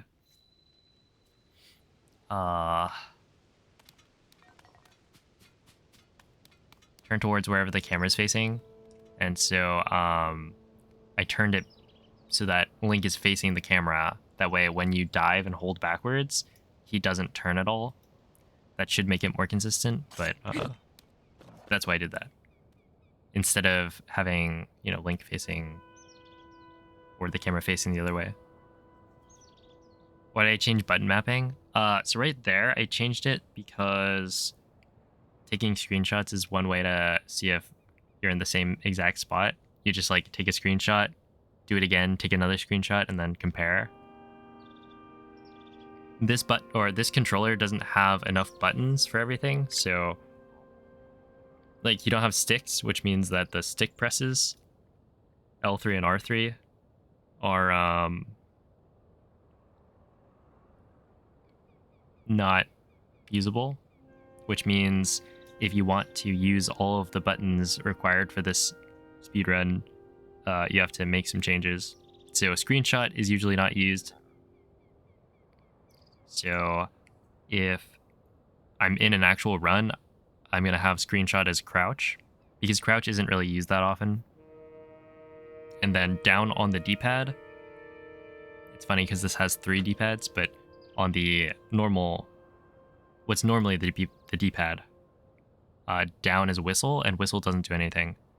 So I can remap that to scope. And then I should have everything I need, I think. Yeah, I got it. It's really useful, but also very, very small.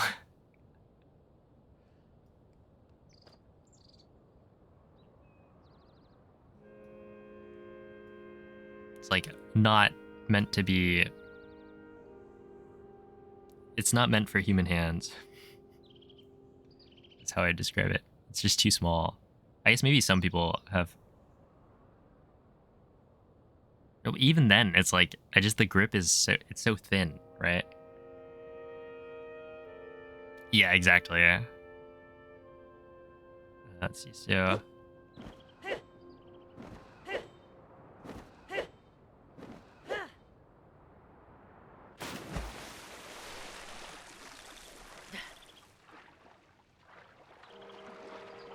Okay, this time he turned right.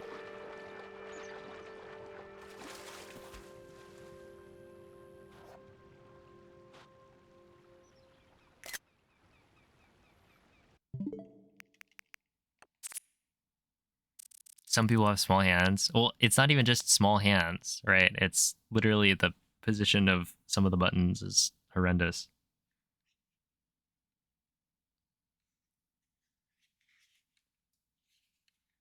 Okay, so this is where having screenshot is actually helpful because you get to see, are these the same image? And I don't think they are. I think one's slightly off. Or I guess they're slightly off. Yo, what's up, Lightus? Thank you for the good luck. It's only off by like it's a very small amount. The lighting's not helping. Well, don't worry. I'm sticking my thumb on the screen so that I can see the difference. And one of them, or like this one, I think is a couple of pixel. Wait.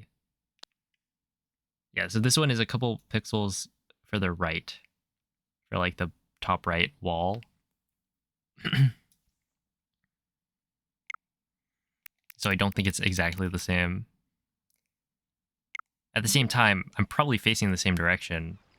And like, realistically, I want to Well, there's probably a better setup anyway, right? But I need to find somewhere to anchor link, right? What is the best spot to do it? I guess it kind of depends. Like, there could be a setup where you do more Moz doors and you land over, like, over by the other side of the pond instead of going this way, because there's kind of like a big slope. Also, there's a wall over there that might be useful. I don't know. What happens if I just hold forward? Where does Link go? Nice.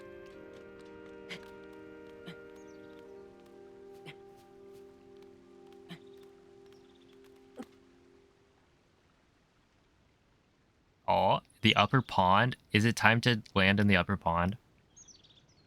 Probably not.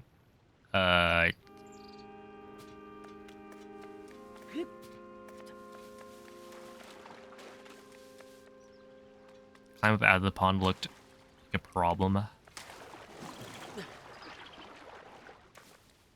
Oh yeah, if he changes like directions.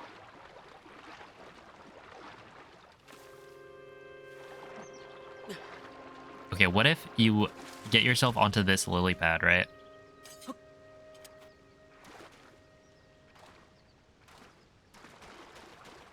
We'll just say you climb it, right?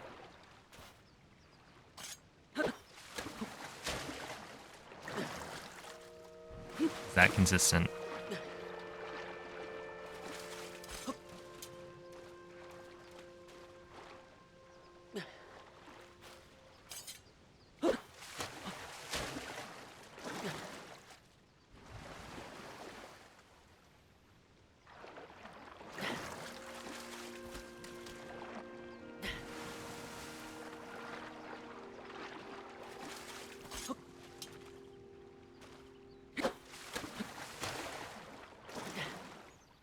It seems like he just steps up, so it's probably fine.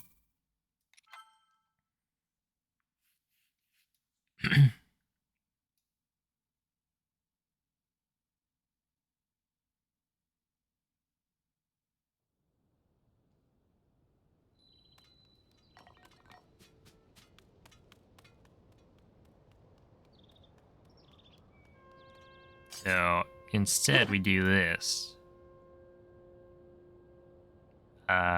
Hold up.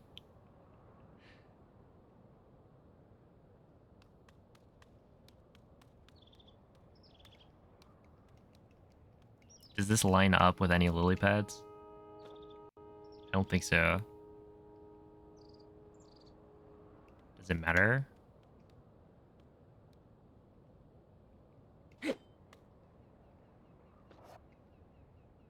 Where do I land?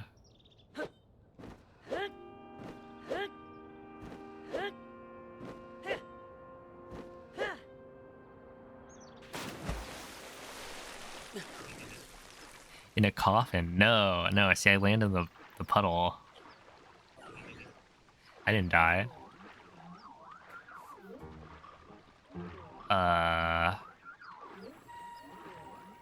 Then from here, what do you do? No, yeah, we find a better solution. That's the idea.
Wait, this looks reasonable.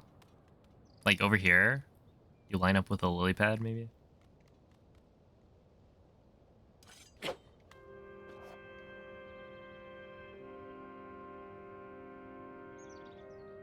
Yeah, so far, Seaver and Livy have both completed runs. You see through the blindfold and cheat. Oh, wreck.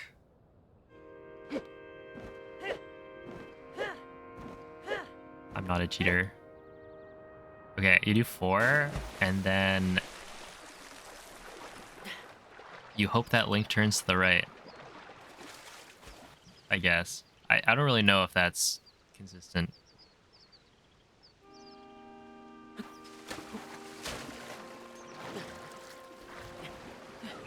Oh, that was quite the angle change.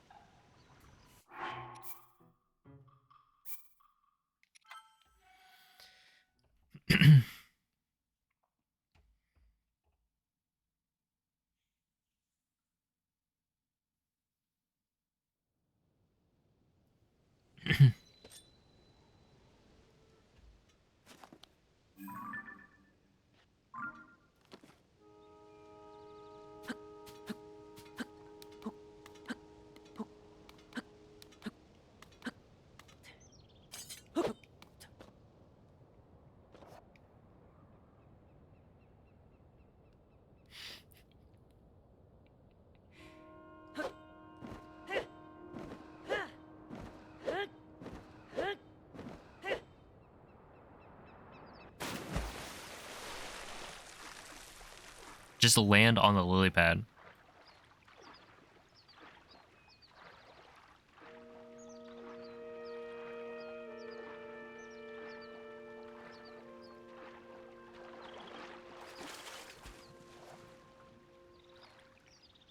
Yo, what's up, Erical? You can camera lock to not change direction as well. Wait, do you mean on the climb up out of the pond? Oh, as in I could camera lock and then re-align Link? Or re-face Link in the right direction?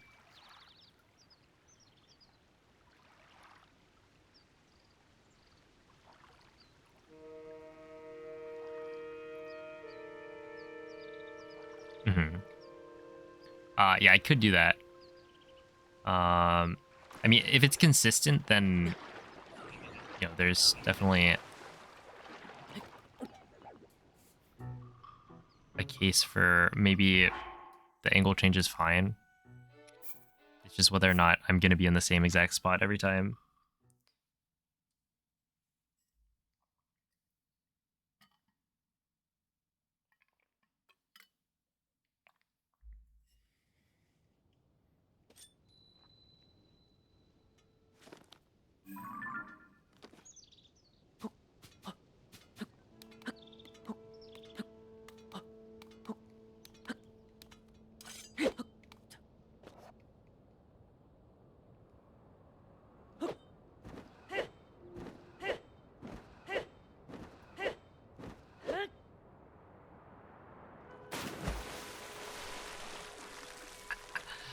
Okay, what if I just go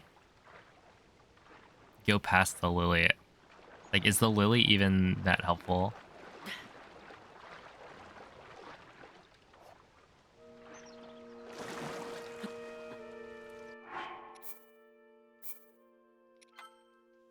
I just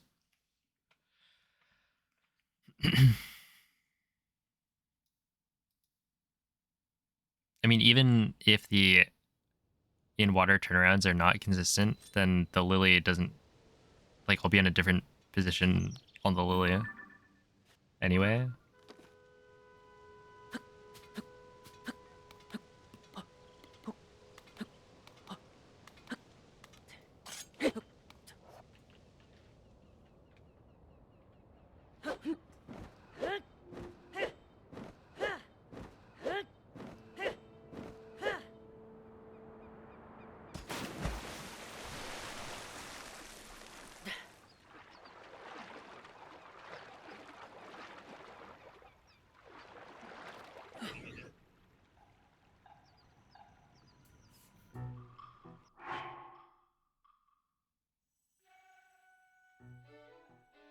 The turnaround on the lily pad. Well, the thing is, I have to either land on the lily pad, which seems difficult,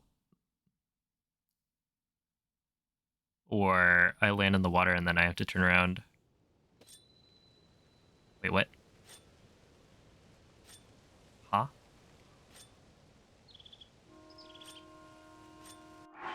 Hold up. Why did it target and turn to the right? I don't think I moved the camera.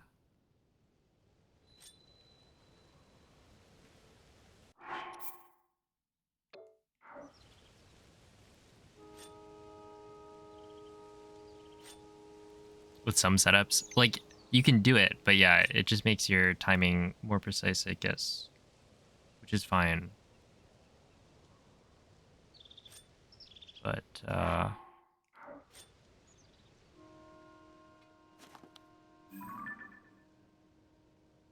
it's very consistent.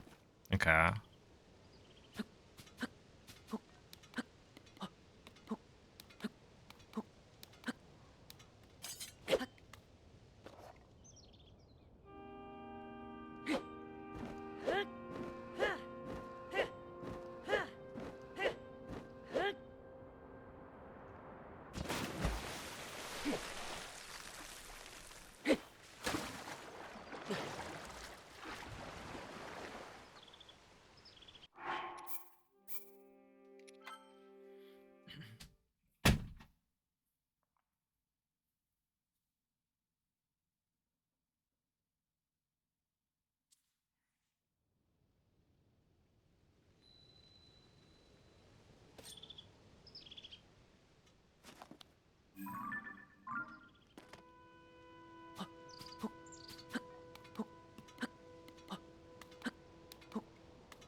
Honestly, can't you just overshoot and then swim back?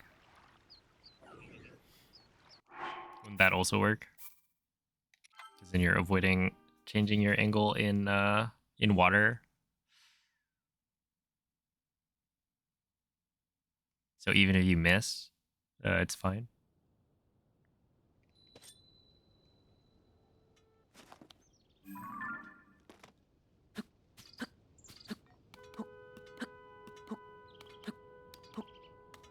Until you really overshoot. True.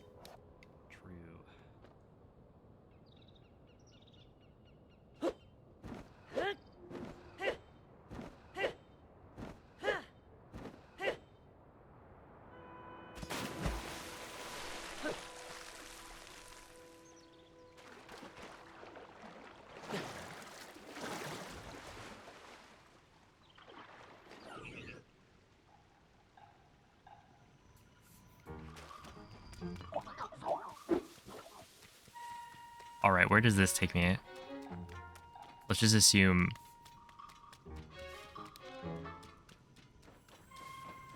Can you audibly tell?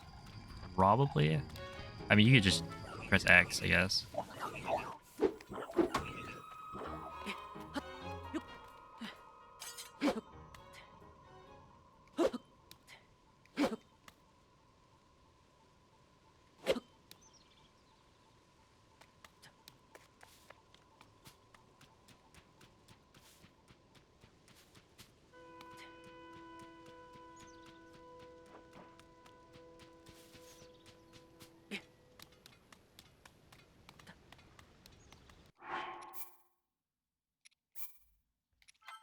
let's try again.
Oh, is he gonna climb the tree?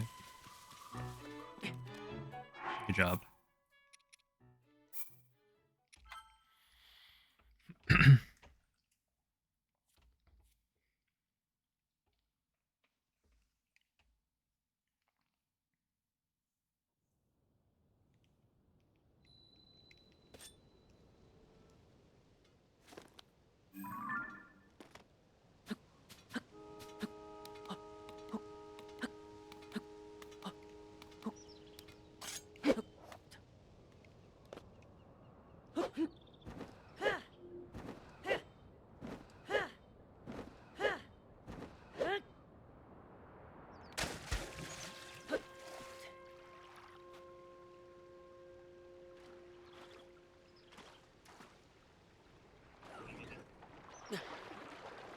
Okay, what if I do this?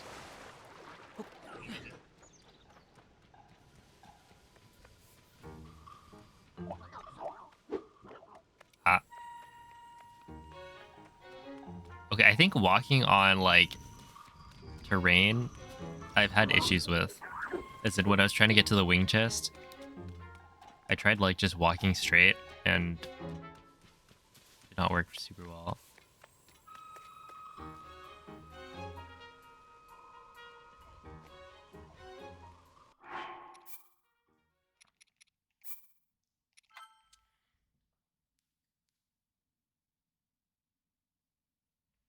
Like, sometimes I would end up in a different spot.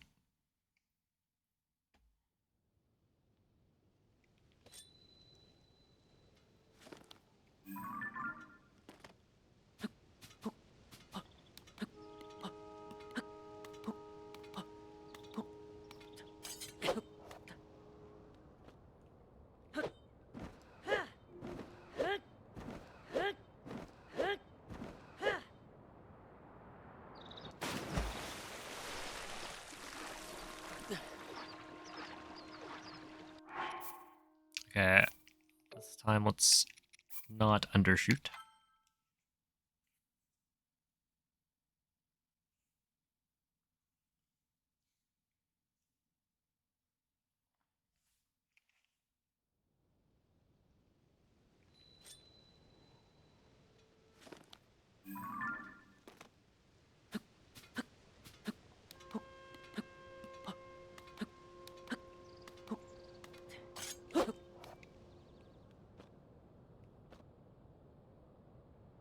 Wait, check the initial angle is the same every time. I haven't.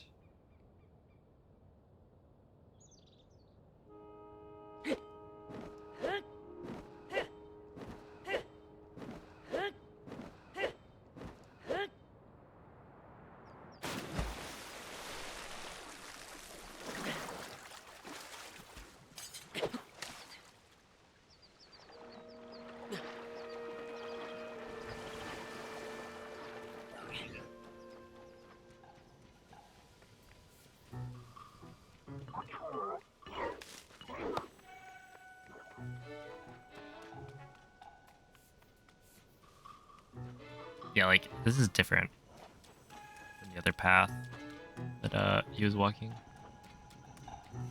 The angle was slightly different. Interesting. I wonder why.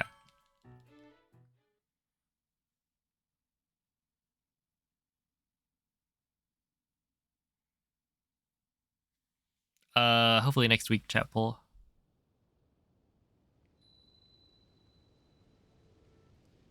You're making your way through Breath of the Wild again. It's so difficult going from this to Breath of the Wild. This is flat out a better game. I mean, it's not strictly better if you come at it from a perspective of, you know, which one is more fun. I find Breath of the Wild more fun because of the glitches that you can do. I think this game's glitches are kind of boring. I say as I'm literally like, I've spent weeks routing blindfolded around Aero Smuggle Flight. But I stand by that. Like, it's not as fun as like a wind bomb. From a casual experience, like mechanically, I do think this game is almost strictly better. Obviously, there's like the menuing is better in some ways, worse in some ways compared to Breath of the Wild. Like the quick menu, not being able to do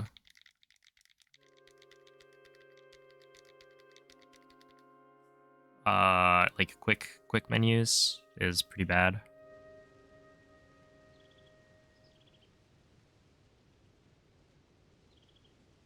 Let's see what else. I don't know. There's a different atmosphere in Tears of the Kingdom compared to Breath of the Wild.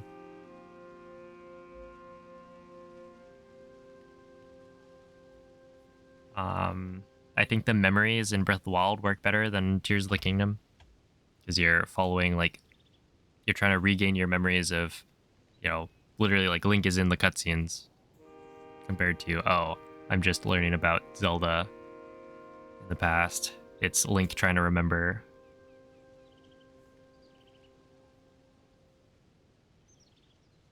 Yeah, if you include glitches, then like wind bombs, BTBs, all of that is just more fun. So easy, I beat it while sleeping. Hey, maybe someday. Find me a Hylian microwave in Breath of the Wild. You can make ice cream in Breath of the Wild. Using weapon modifier corruption or whatever.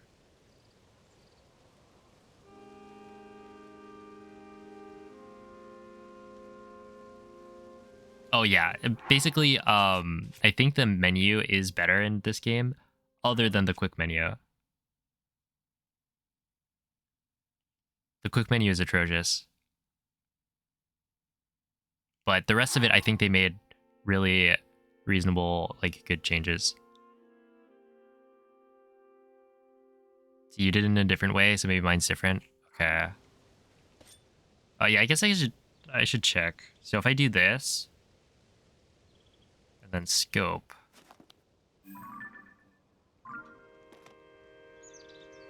So in theory, if I screenshot this, it should be the same, right? If I load and then try again.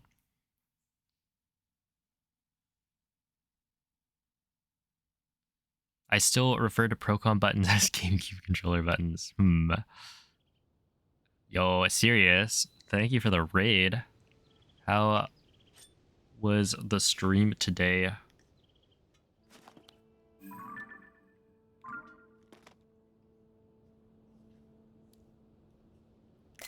How are the runs? Welcome in, ye Gators. 40.06? Crazy. Just get it to sub 40 and then tie your golds. That was the wrong one.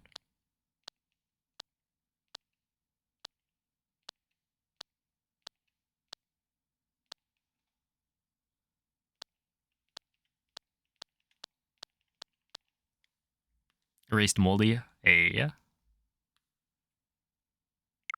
Sounds like fun.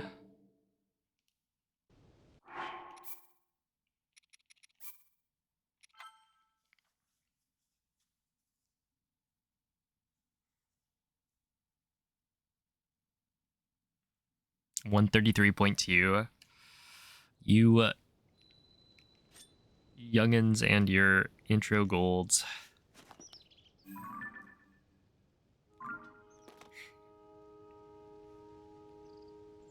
What? Mine's like a 133.8. No, 134.8. And you know what? That's fine. Like, it's good. Okay, I think this is the same every time. At least 3 times in a row, I think it's the same.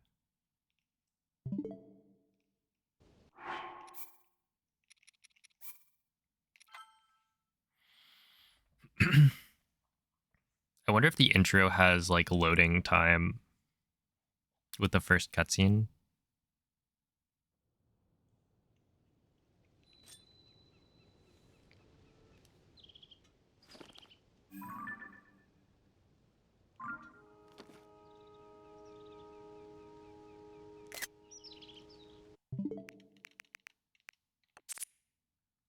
All right.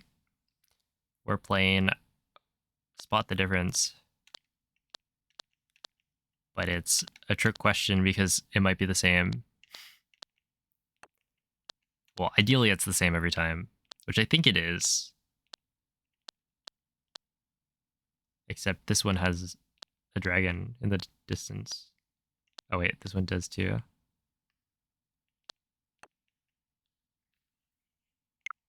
Yeah, I think they're... like, it's good enough.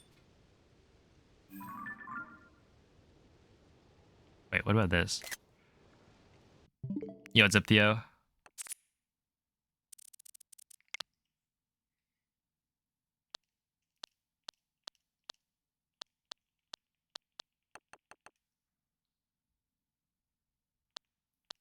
I'm trying to see... I'm working on getting to Ascend. So, that means going from the Pro Pad to TOT and then from TOT to Ascend.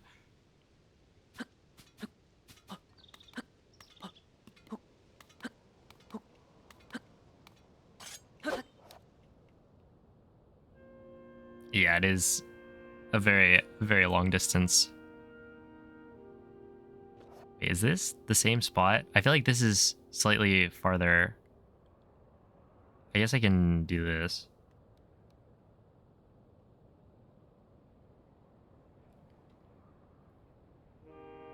Did I get the consistency I'm aiming for? Oh, it's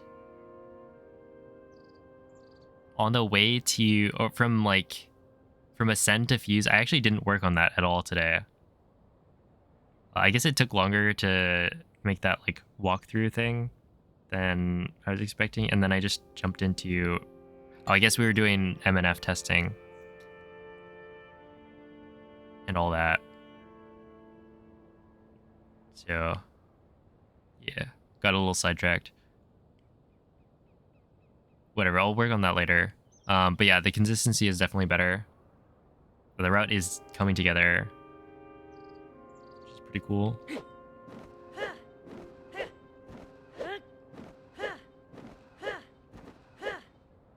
Just see like 6, and then back to this. Honestly, I'm kind of curious to see whether or not this is consistent. Oh, hold up. Hold the phone. Really?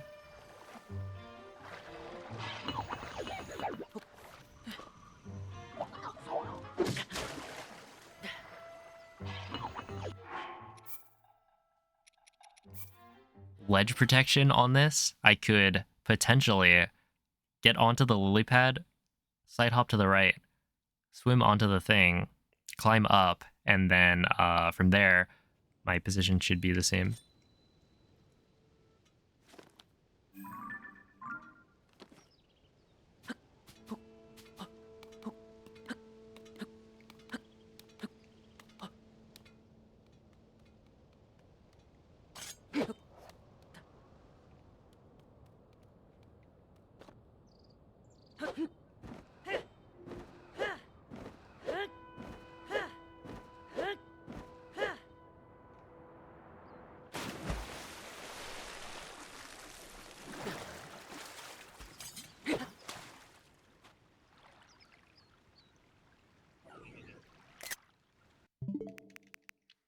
Okay, I think this is the thing I wanted to check.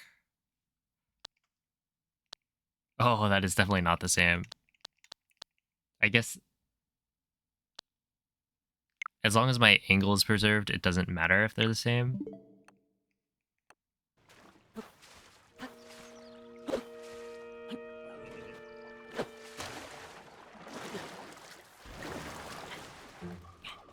Also,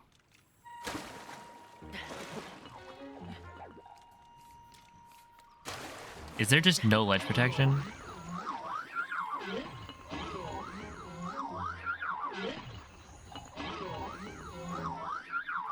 What is this guy's deal?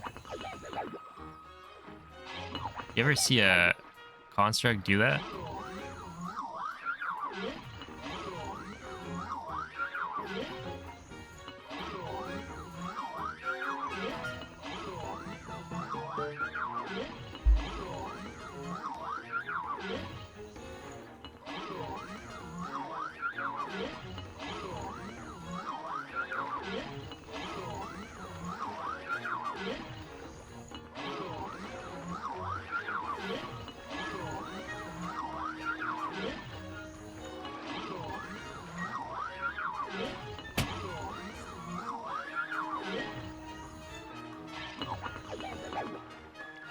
Let's see, those light greenish bluish. Is that this one?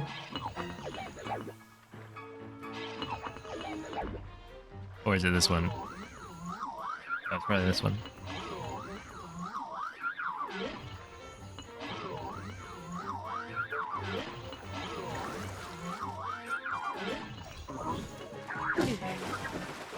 Haha, got him. With some other green. Is it this one?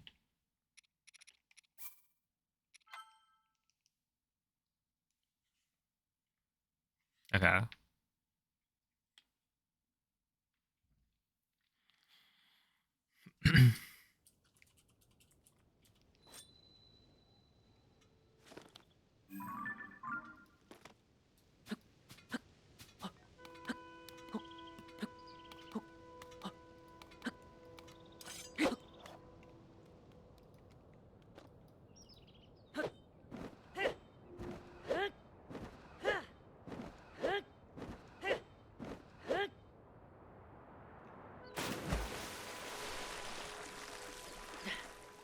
I mean, I already have.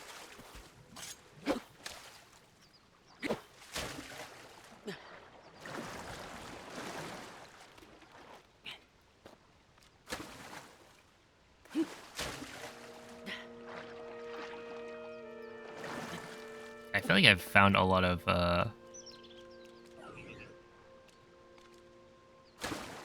yeah, like, how am I gonna deal with this? Is this fine?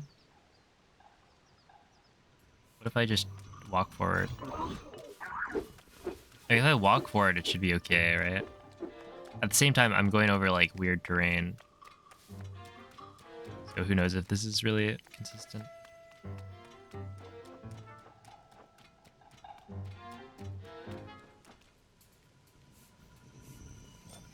Alright, so I landed there. Oh no. I should make my hard save at the other spot. Because I don't really remember what I was doing here. I mean, I think I do. Whatever. What's up, Andreas? Hello, Milan. Okay, Q, and then spam A.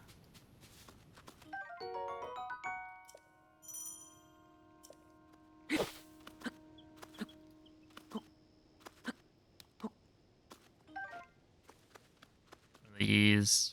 And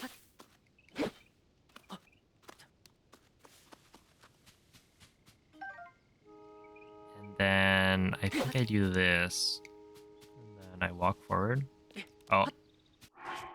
Yikes. Alright, let's do the other one. Maybe. Where I fall down and then walk back into the corner.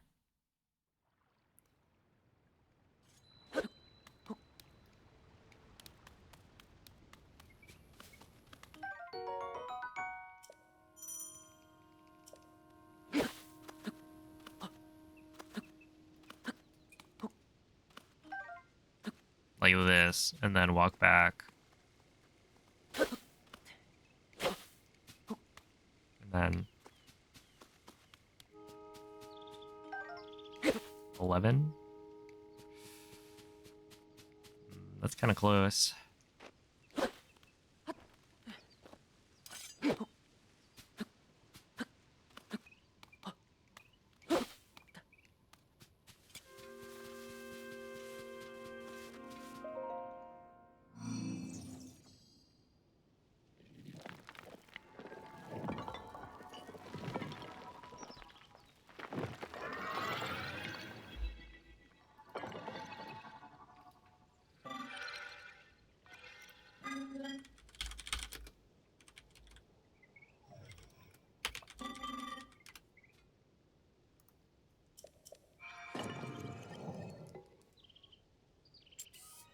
Totally forgot.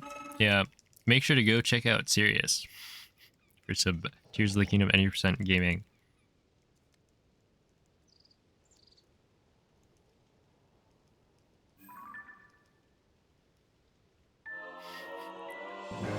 I'm currently doing blindfolded, but you want to see how 1.0 is developing. Hit that follow button.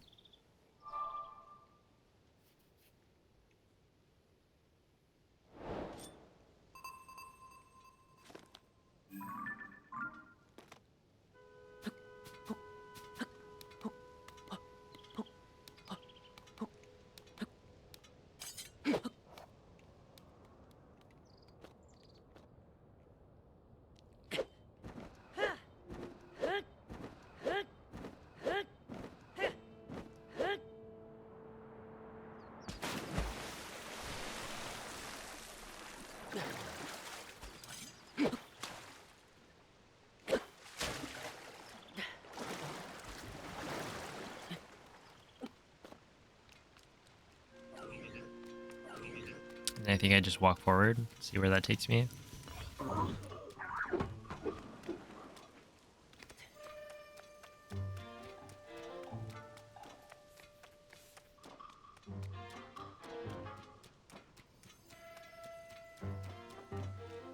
Okay, well, I ended up in the same spot. Oh, come on. Really? Okay, I'm gonna switch where my hard save is, I think.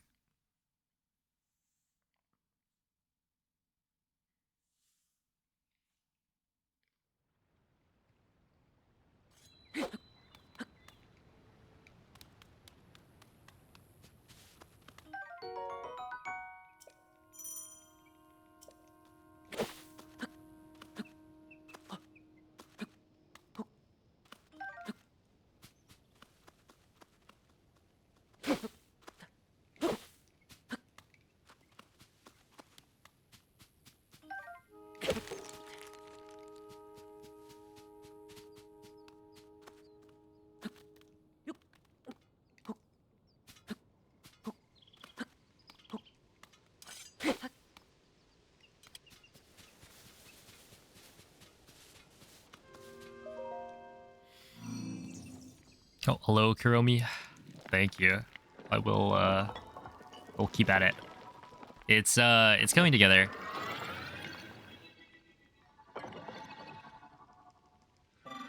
I would say things are looking good. It's gonna take a while to get to Ascend at this pace. At the same time, I also haven't But I've been here for like, I don't know, maybe 2 hours. Try to get to TOT, so it hasn't been that long.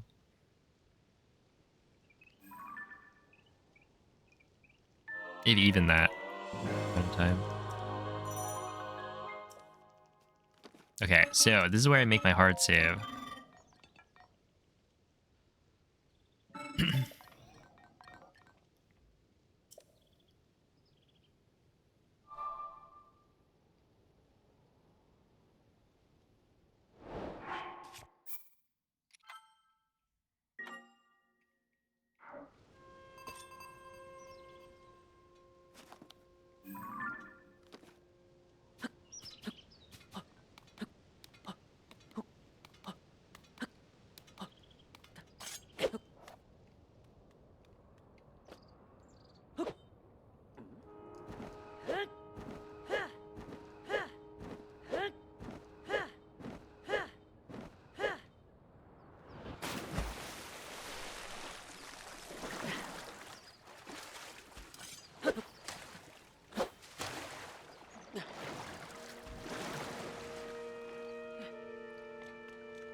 All right, come on.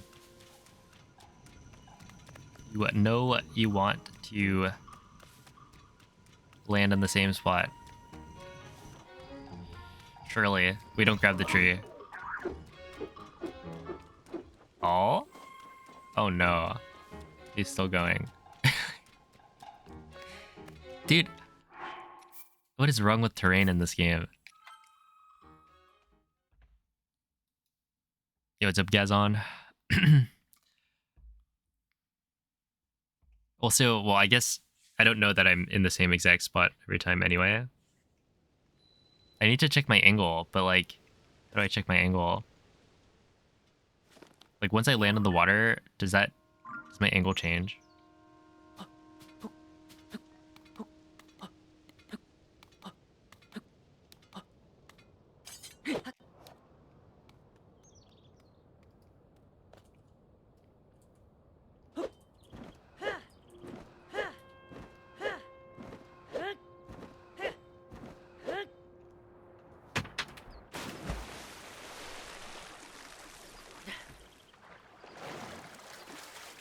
Is anybody else doing it? Yeah.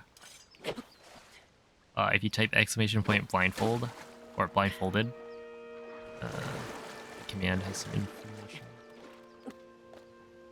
Okay, so I'm pretty sure this angle should be like the same.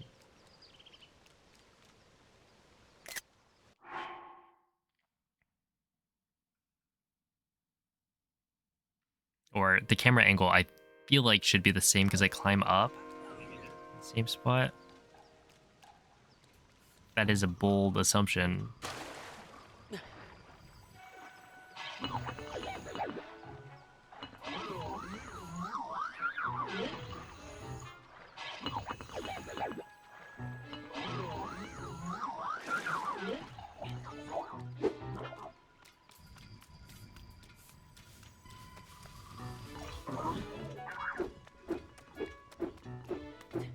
Dude, this terrain sucks. You lose ledge protection in combat? No. But the problem is you don't get ledge protection on the ledge over water. Right, this specific one. For some reason. I don't know the reason, but I don't know if it's the water. I just said that. If you try to keep hopping, then it's slow. Maybe. I don't know. I feel like hopping hasn't actually been as consistent as I thought it would be.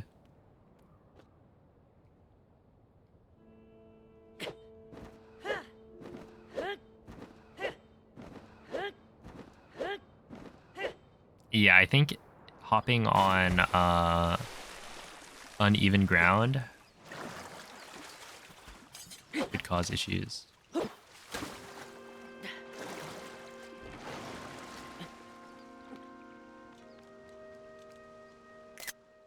So do this, and then from here, now what? Yeah, there's... What? There's ledge protection? Okay. Why not just give me that every time?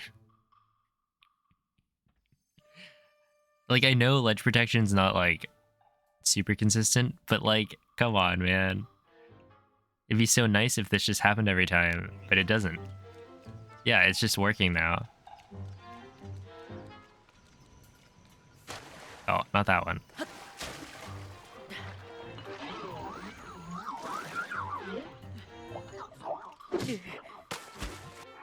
Angle dependent? Oh boy. Alright, we've got 2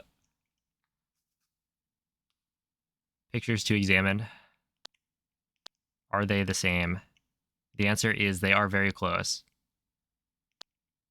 Are they exactly the same? No. Oh, actually, maybe they're not that close. I'm looking at the light bulb thing, and it's not. It's somewhat far off. How about this tree? Whoa, no, okay. I was like, that is a completely different picture. Yeah, they're decently different. There was like one tree in the background that I looked at that was essentially the same.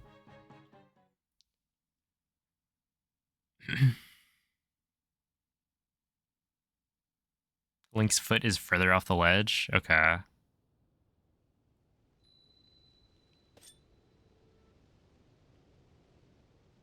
Yeah, they're close, but it's not the same. And I wasn't expecting it to be the same, but...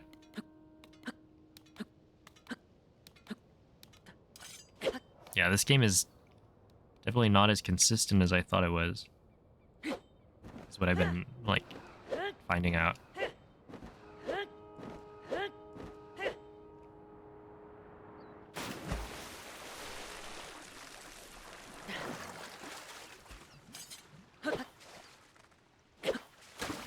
Well, I thought there'd be, like, some things that would be consistent. Ledge protection? There's ledge protection. Okay, cool. So, what if I do...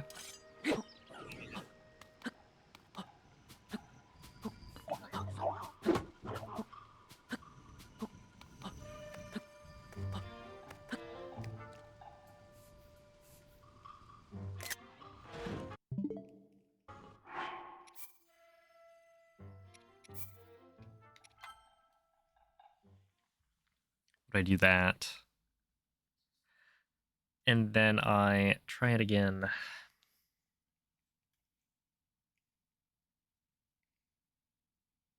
What then?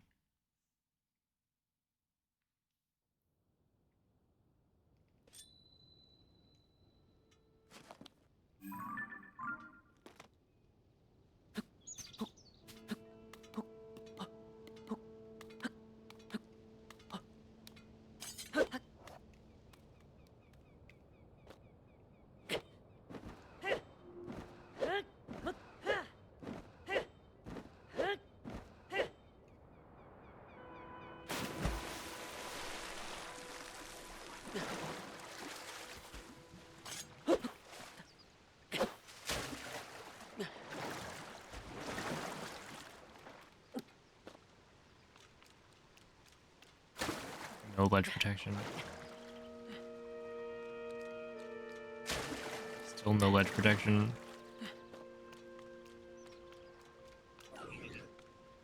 Still not there. Please. Where is the ledge protection? Oh. Oh, he died. Well, rest in peace. No, where is it?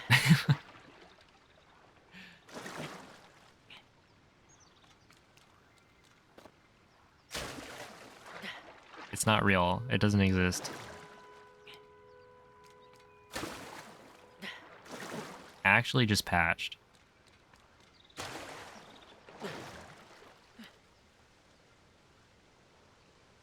Oh, Have a good night, Saber. Thanks for watching. Thanks for the good luck.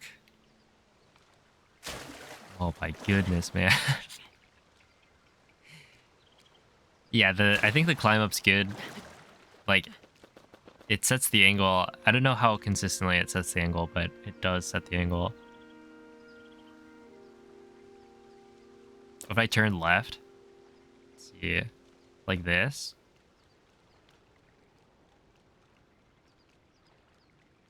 Okay. Hold.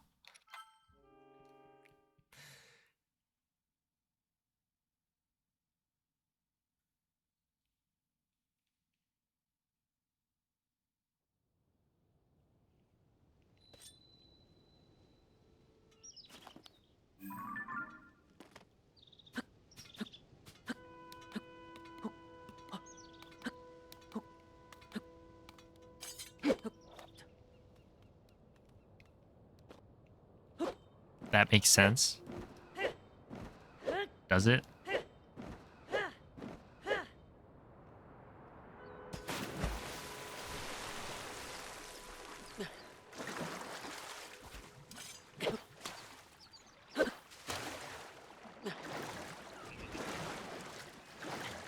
We...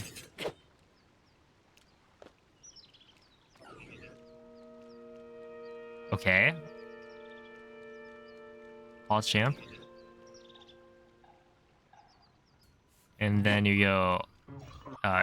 you don't have that happen.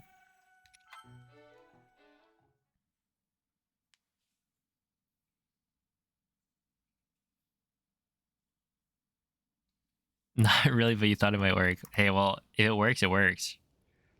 I don't really need things to make sense.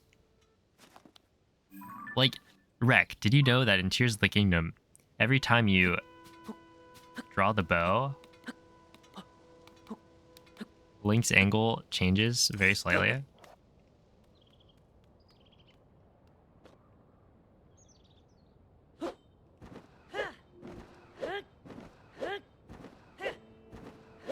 Is it controlled? I don't know. So I've been using it.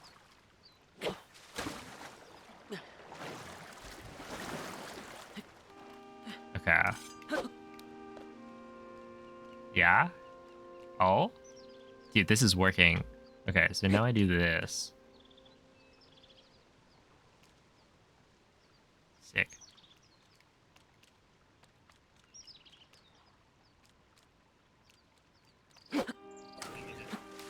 Just kidding. I don't know what I'm doing.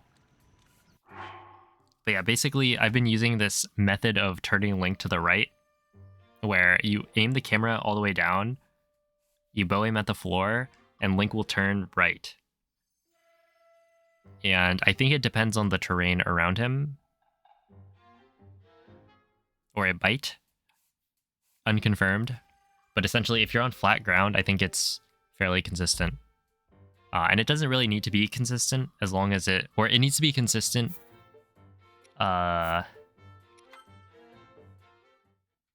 Just, it doesn't need to be the same, like, turn angle every time, as long as it, like, works for setups. The angle of the terrain. I mean, like, if the terrain is bumpy... Because, like, if you're against a wall, Link will turn the other direction. I don't know. This game is whack. I tried it in Breath of the Wild and it didn't work. So they changed something.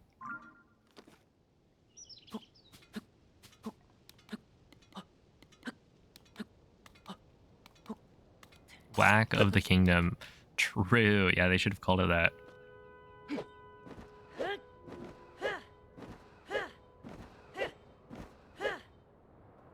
Was that 6? Oh no. I must have miscounted, maybe. Or not.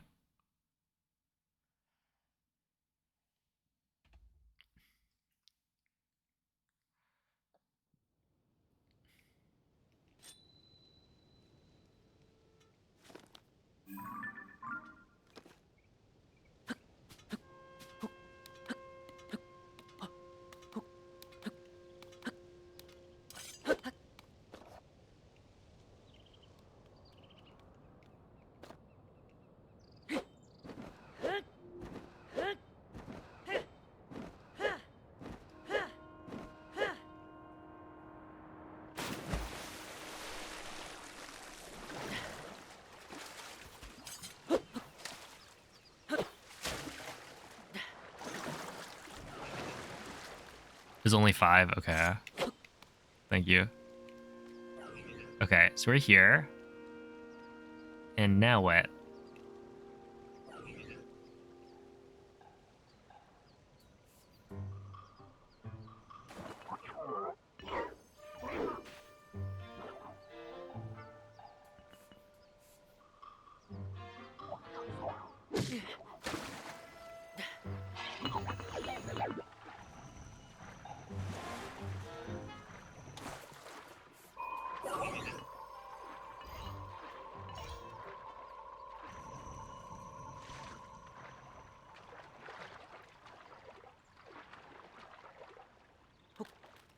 All right, so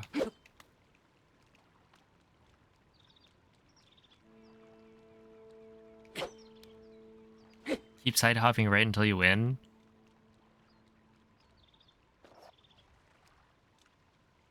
How would I do this? A left hop. Run forward. Okay, hear me out. This wall, right? You can... Oh, that's ugly.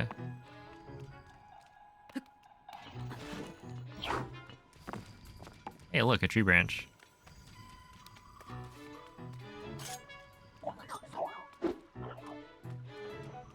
Okay, I kind of do want to see if I can...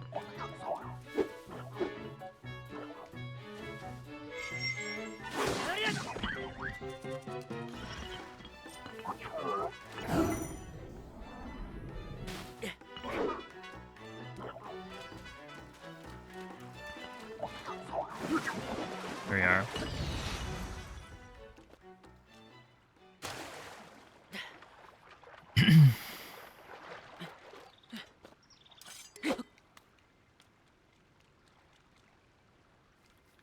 Do this, and then what?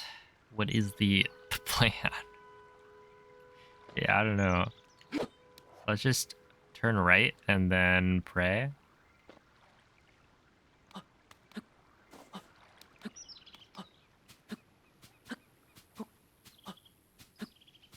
Oh, I'm trying to get to TOT.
I guess I can...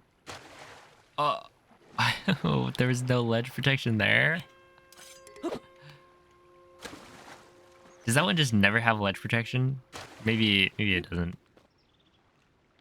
Okay, these still have it, so it's fine.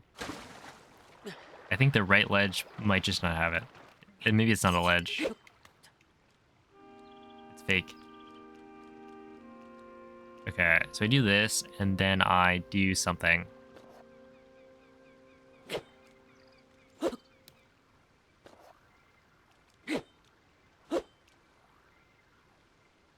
You face forward again.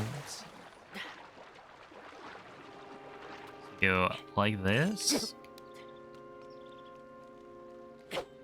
Face forward, and then...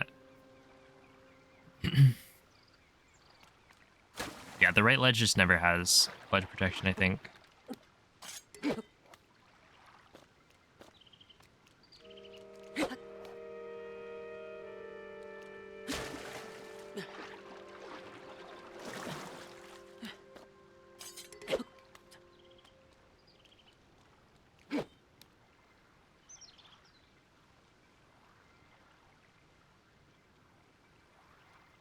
Yeah, it might be. Because it's definitely closer to the ground than left side.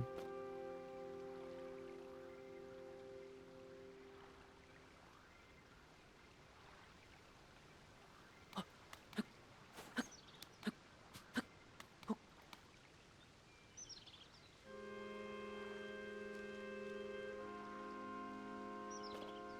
don't really have a game plan. Yeah, counting hops sounds slow. But at the same time,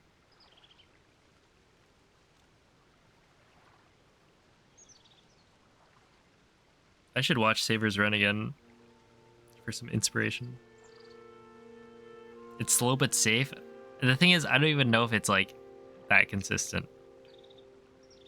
Like, I think it is consistent, but also only up to a certain point. Because jumping on weird terrain causes weird things to happen. Like, it's not actually perfect.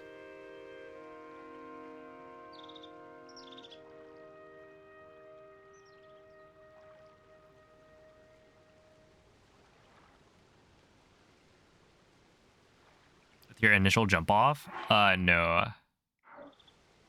It's too far.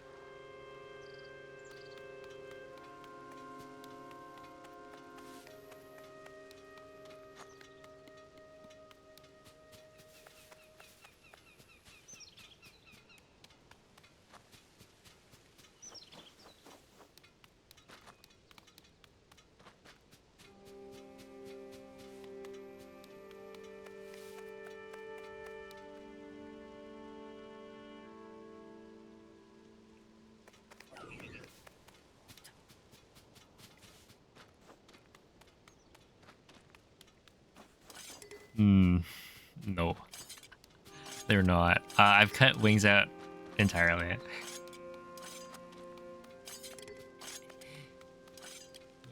Yeah, I do not pick up wings. I do Cog Skip just because I think it's cool, but like, you don't need wings anymore, so. Okay.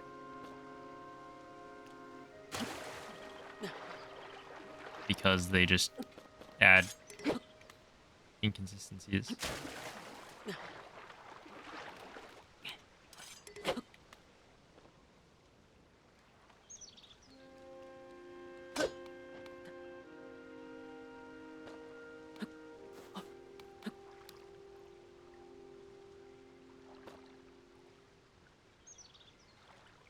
Yeah, it should save time.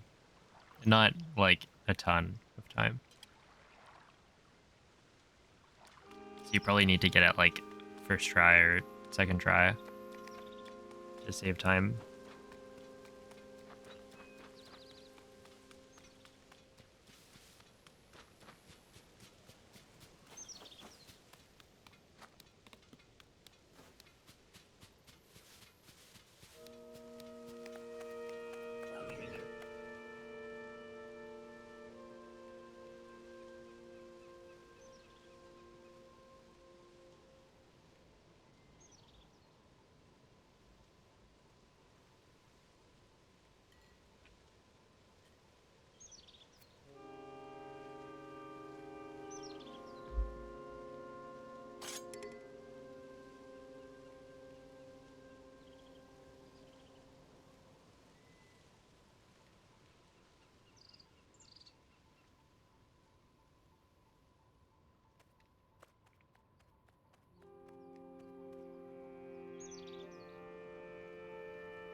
You considered the QDS setup for MNF. Wait, is there a QDS setup? Quick drop smuggle. Can you do that with with weapons? I don't think I've ever thought about that. Should be a lot faster than Zuggle overloading. Okay, yeah, that seems like it would be good. I have not.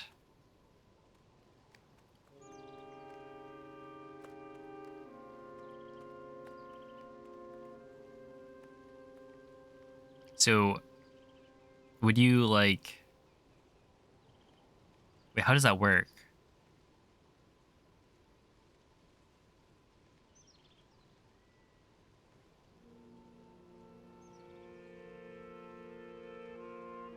When you load, oh, you have to Zuggle it. Yeah, okay.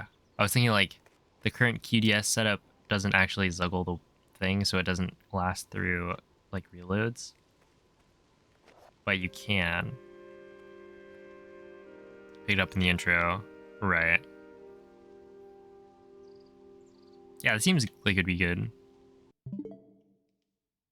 How about I try that? So QDS. I have weapons, right?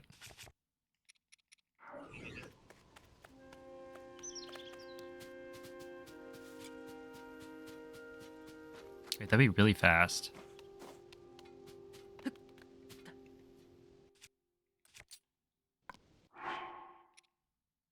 How do you do the... I forget how to do the inputs. Is it like... Wait, no. It's equip, drop. Drop, equip, unequip. But there were like a couple of extra steps to it to get the Zuggle.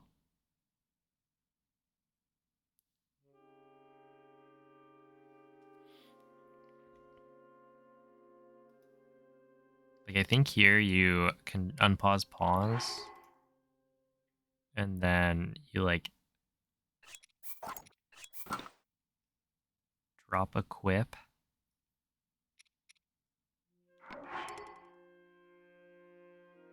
Let's see, it's equip, drop, drop, equip, unequip, drop, equip, unequip, pick up, swap, drop, load. Wait. Equip, drop, drop, equip, unequip. Exit the menu between commas, right? Is there any spot where I have to like turn link? Is it still on the... Or is it still the same spot?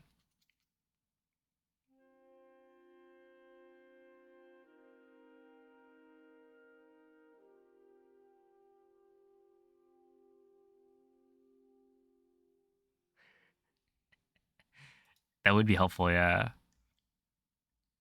Standardized notation. Let's see, so...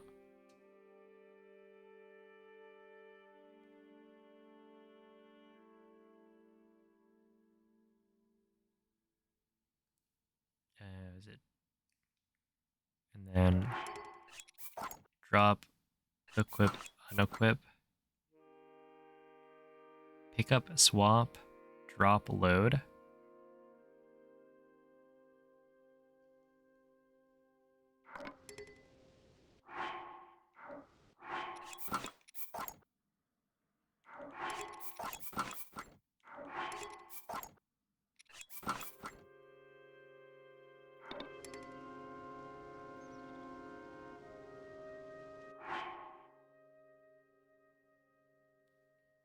Oh yeah, okay, wait. So it's equip, drop.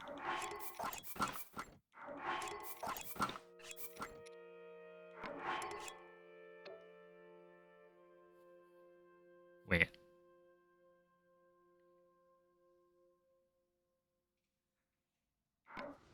Which part of it had the the turnaround? It's after the first drop, drop, equip, unequip. Okay.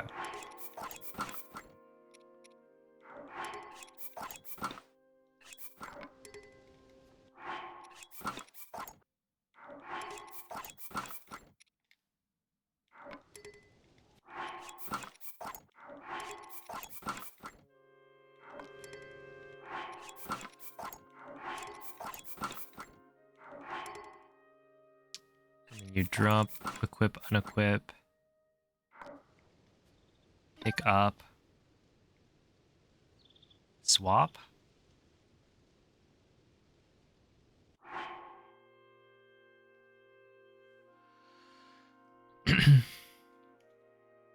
So just like switch weapons.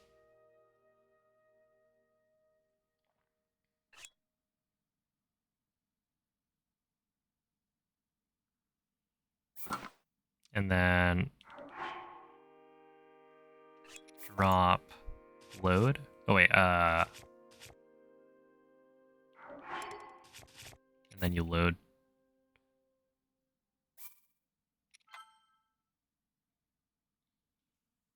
Mulberry's notation would mean monkey you.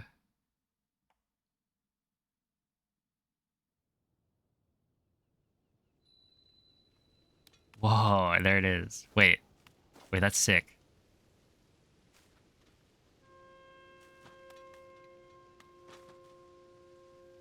SD DSU DSUP in parentheses S. Oh my. Oh, the dashes as well.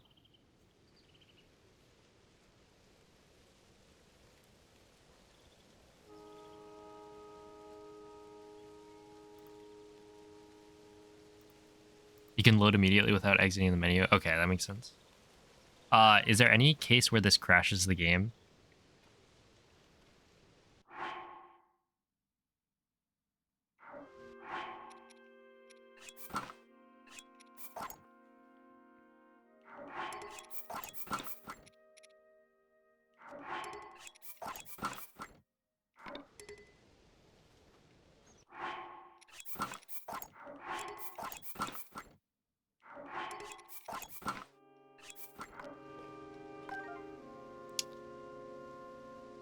And then you swap, drop, and load. Also, how many of these pauses need to be like frame perfect?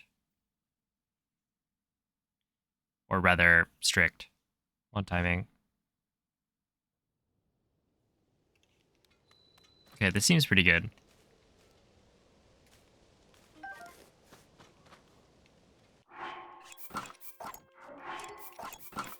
It's fairly safe. Okay. Accidental dynamic Zuggle. Okay, what is dynamic Zuggle?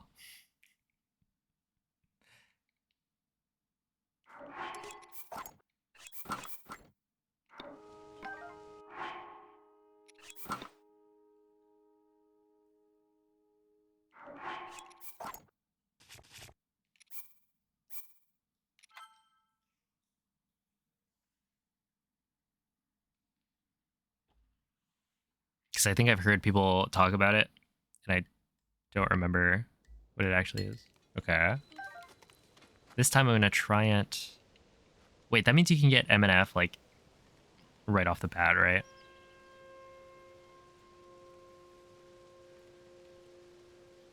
If you try picking up the branch early after the first drop, equip on equip, you get dynamic Zuggle. So if I just wait a little bit, then I don't get it.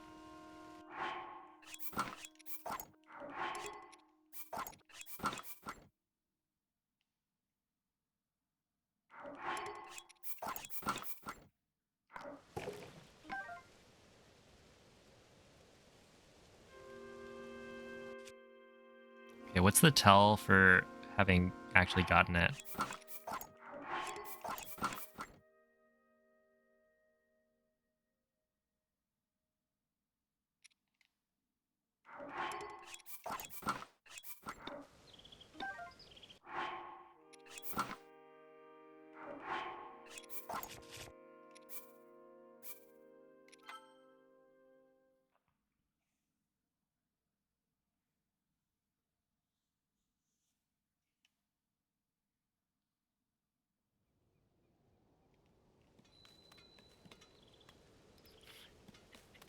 Dude, this is magic.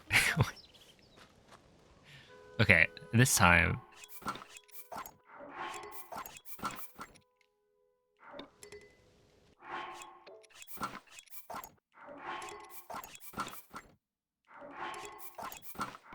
Oh, whoops.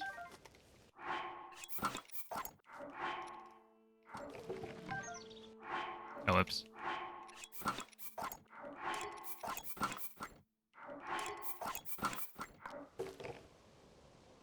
Oh, I guess the drop sound is probably...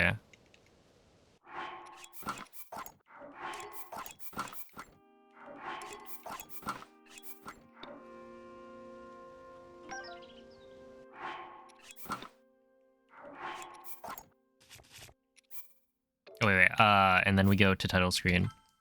So this is where I'm going to try and do it again. So now I do new game. Yo, what's up, Akurataki?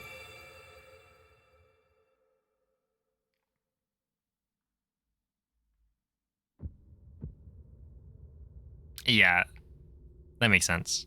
Okay, that's actually like really good. Thank you. Yeah, this is so much better. Also, that means I probably don't need the tree branches at all, right? Oh, no, I guess I need one tree branch, right? And then I just smack them with the MNF. Wait.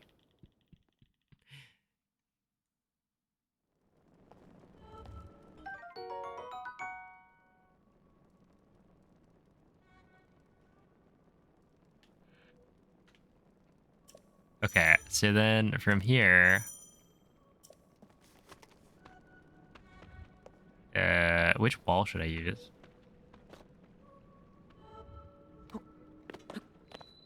I don't know, sure.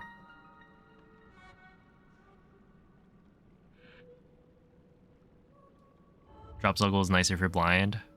Mm-hmm.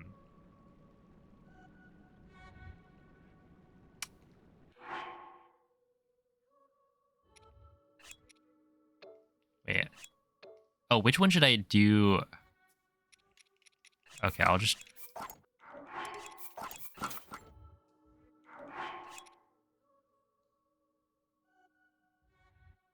Wait, that was incorrect. Hold up. Huh? Did I Zuggle it? Huh?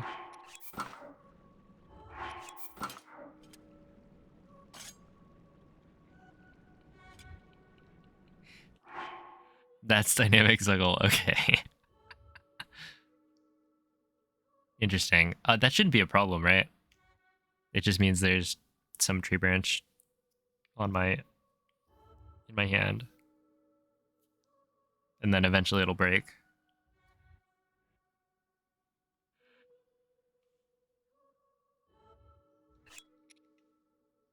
Wait, so equip, drop, equip, unequip.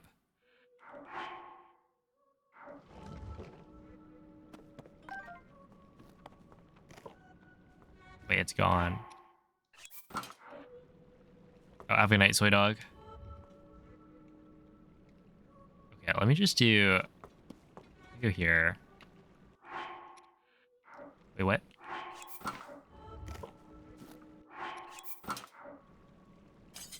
Oh, okay. I see.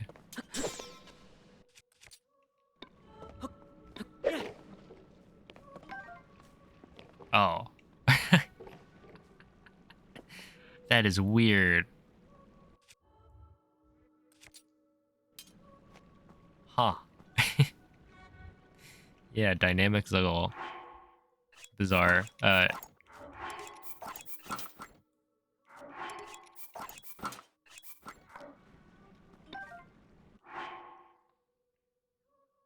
Wait, this is the wrong weapon. Okay, so I would want to equip one of these.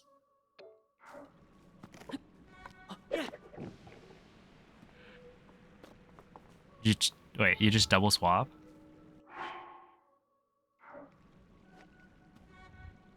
Okay, so I have this, right?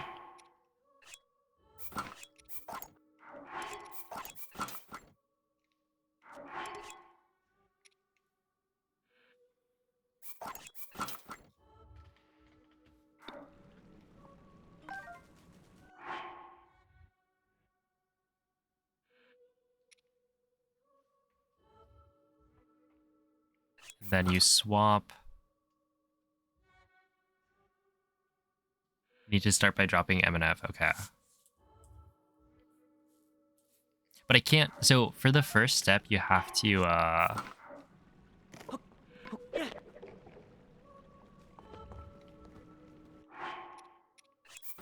like if I had this equipped and I just drop it, that doesn't work, right? It has to be a equip drop, which means I need the tree branch starting equipped. Or I guess you could have nothing equipped. But essentially, MNF needs to be not. Yeah, okay.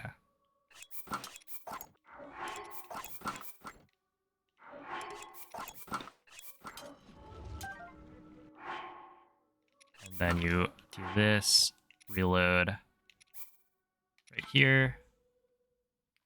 And then you get the message not found sword. Wait, this is so clean. Oh, I forgot to drop. You're right, I did.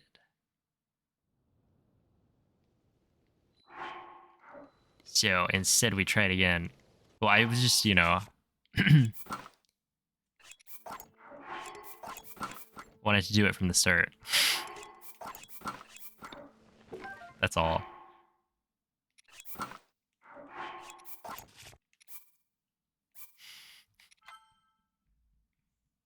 Here we go.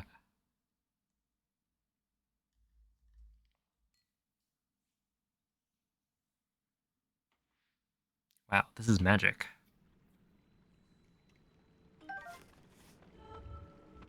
Oh wait, this save already had.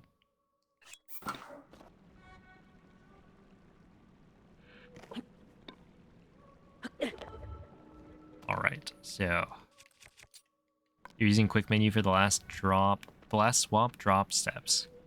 Let's see, so equip, drop.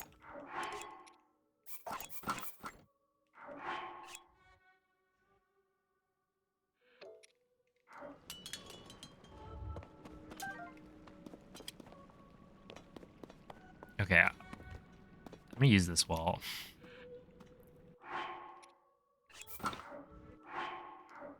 Oh, is this? Oh no.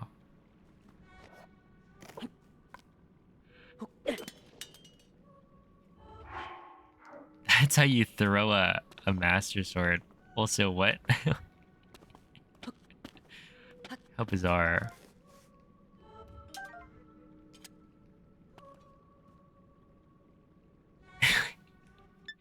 Okay, well, you can throw the master sword. That's cool. Oh, I guess it's the message not found sword, but same thing.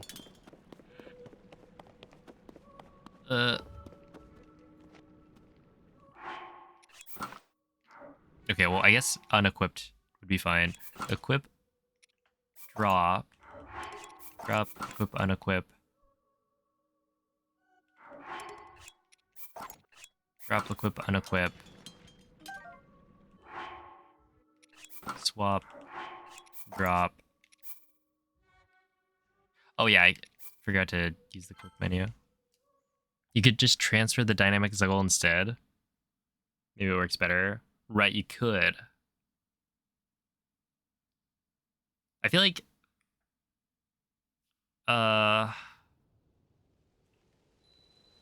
you just gotta choose one. Like they're both fine.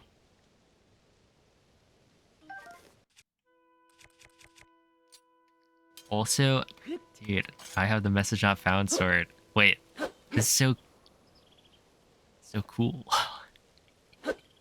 Now to kill the guy at TOT. Hold up. Watch this. Ready? Oh, how's he going? Boom, dead. Dead. Oh, dead. They're all dead. In one shot. Because this is a 30 power weapon. And then you do weapon state transfer at some point. Oh, I guess you needed a stick anyway to do this. Well, you need 2 sticks, right? Also, is there any reason to... Okay. Something I want to check is... It can block. You only need 1 tree branch.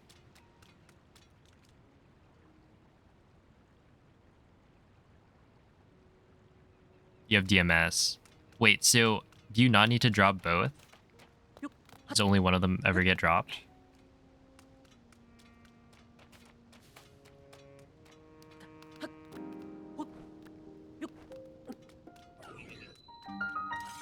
Well, I think you just wait, right?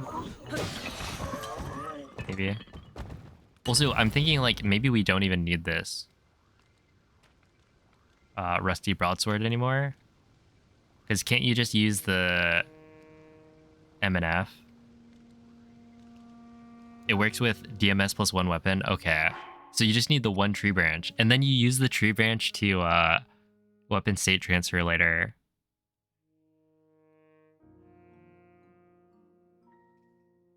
Huh. Okay, this is good.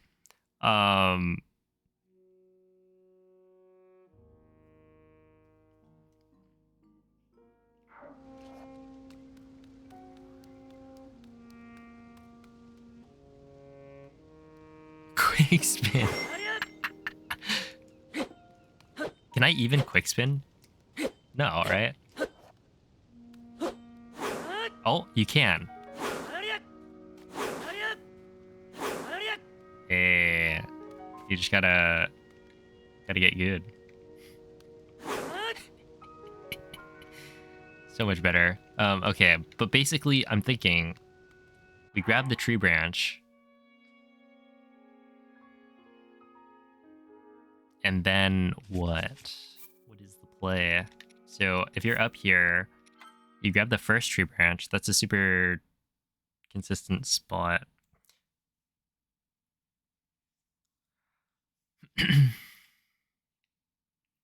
And from there you could find a wall and immediately set it up if you wanted to. I mean, I'd want the MNF probably pretty early on. And then yeah, I want to check like, what if I use the MNF against Billy in Ascend? Oh, see you guys on. Thanks for the good luck. Dude, this is so cool. I just feel like... Oh, I don't remember where. I think it was like... You do two... Wait.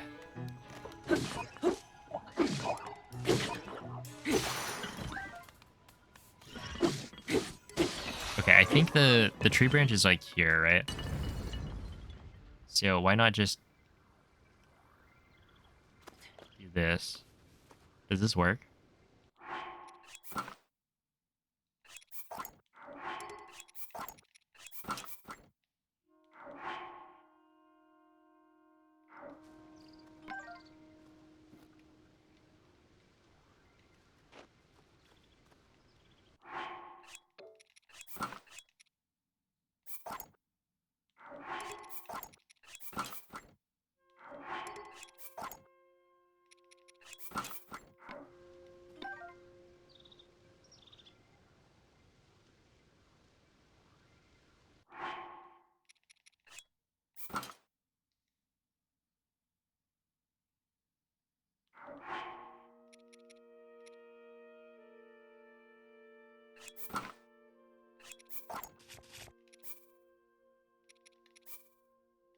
I feel like I may have messed that up at the end.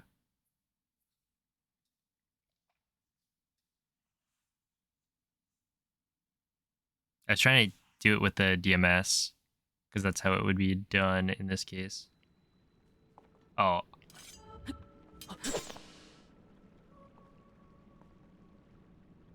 You have to exit menu before dropping. Okay. Good to know. What? Yeah, I knew that. Or I should have known that. I just forgot.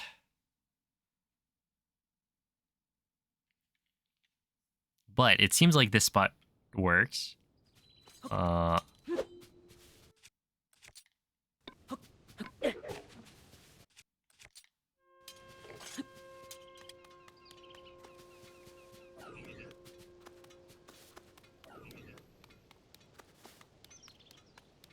Out of bounds stuff blindfolded. So Ergol had worked on a setup for intro clip. So it is possible. But I will not be doing it. At least not yet. The rest of, like, we do clip out of bounds for getting to, like, or for skipping the bosses and getting to army. That is part of the route. But, yeah, intro out of bounds, definitely. Well, so for MNF, I'm using a setup that's, like, different. Oh, I guess in this case, okay. You can just make a save, right, in the intro, and then just don't mess up anything up to this point, right? This is really early on, so... Yeah, right? You just... This is not only really fast, but it's also... You get to use, like... safety saves. So yeah, I guess no intro clip. Well, you can make a save anywhere in the intro. Okay, what if you do the intro and the autosave is still there by the time you get to this point? Does that mean I'm watching the intro? Because there is intro skip that's allowed. Okay, so let's see. It would be equip, drop. Use the autosave for runeless. Okay, yeah.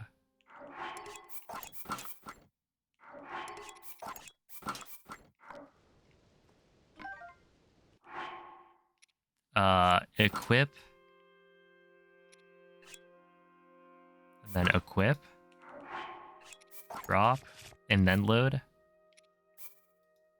Did I do that right? But yeah, you could make a save, or you could use the autosave, I guess, from intro. Because it doesn't matter where you are.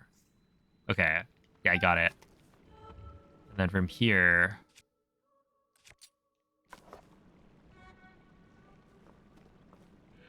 I wanted to do it over here.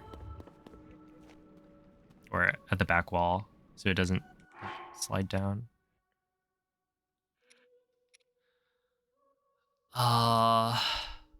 Yeah, so you swap off, and then you equip, drop, equip, unequip, drop, equip, unequip.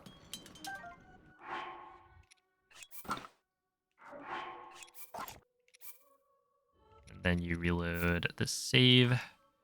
And now you should have the MNF on your feet.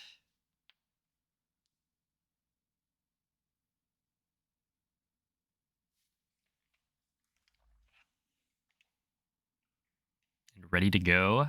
Oh my goodness, there it is. This is crazy.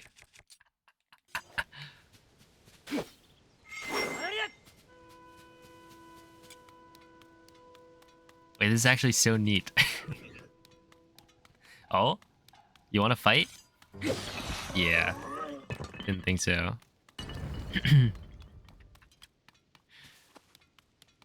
Whoa. Also, I can use blade beams. They go, like, nowhere, but I could use blade beams.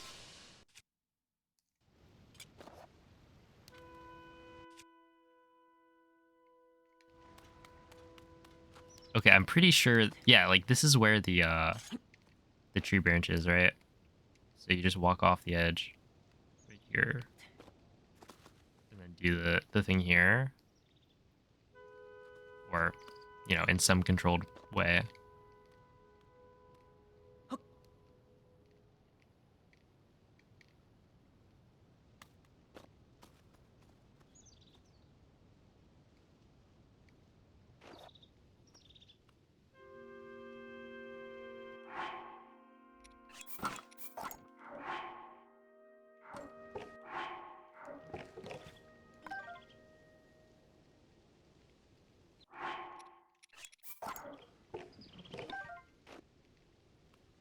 Well, you'd want to be here, I guess.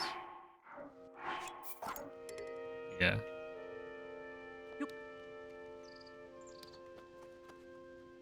Because if you're too far this way, then it doesn't work. It doesn't prevent you from dropping. But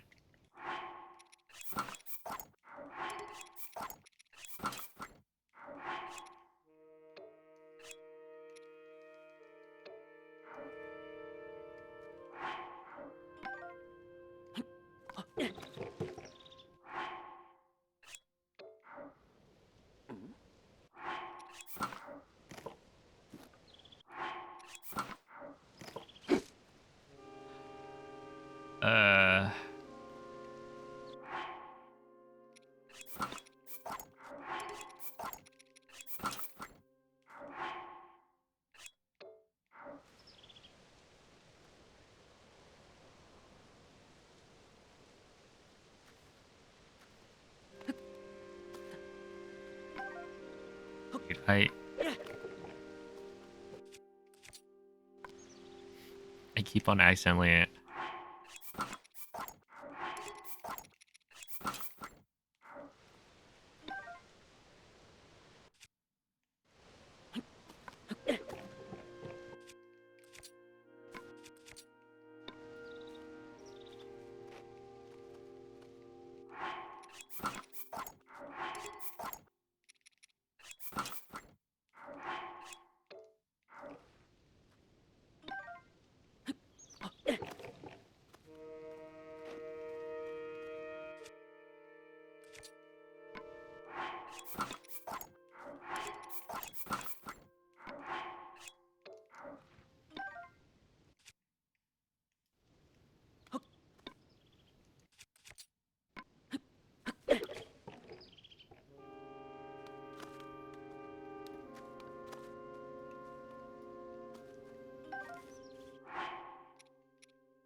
See, standing with a different angle or turn a different angle.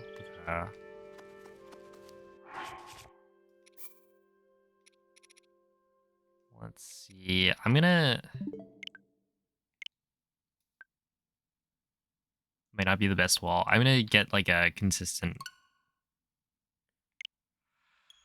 setup for it, or rather, like essentially have a consistent angle based on where is it? Early ascend. So I get the save.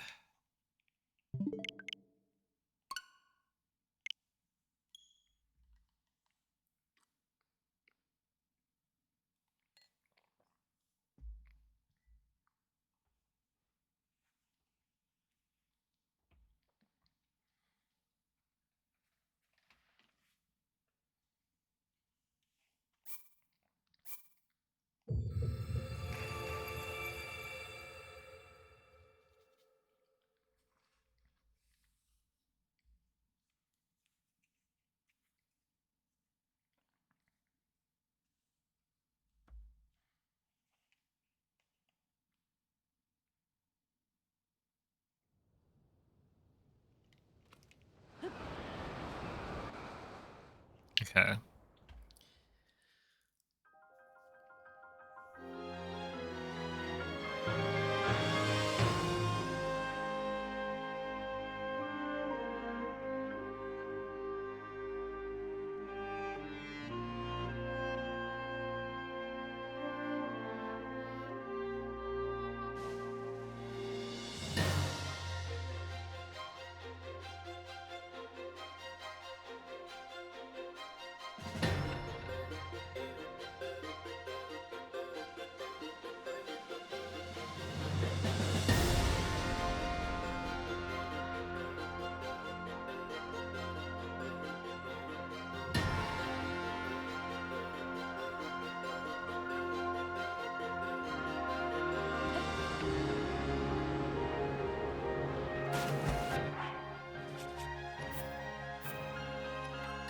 Okay, so we load this.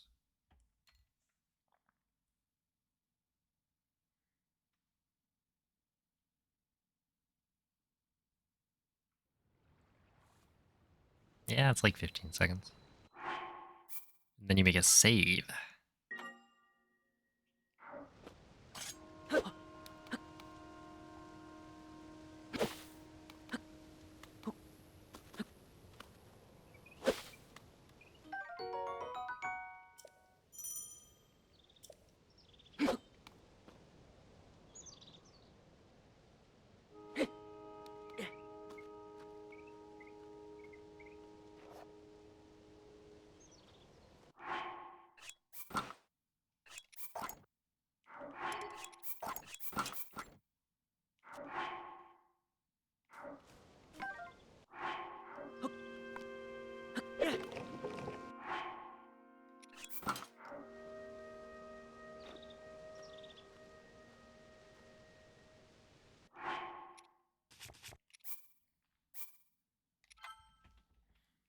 It's working okay for you.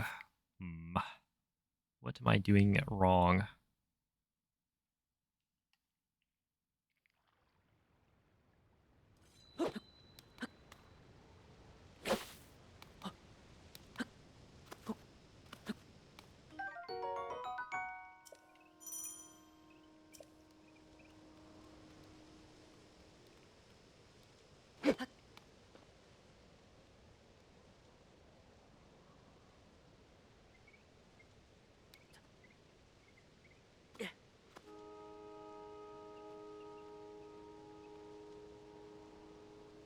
Try turning 90 degrees. Okay.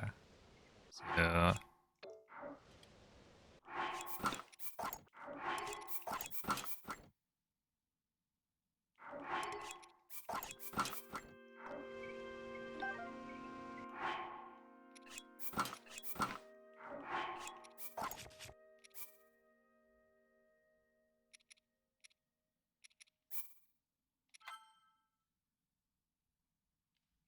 your very first dynamic Zuggle. Hey.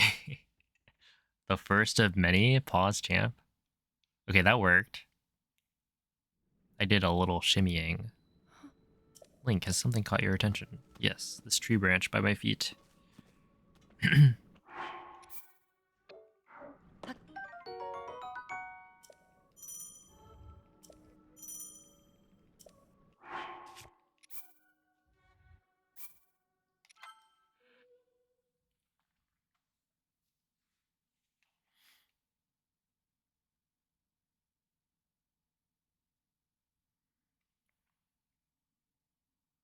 Okay, so I'm gonna try again with the 90 degrees. Wait.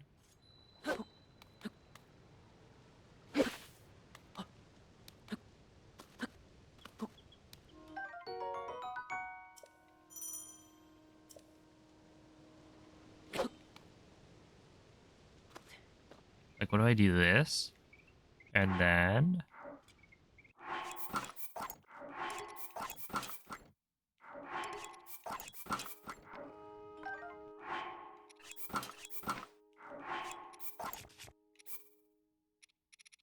Okay, that worked.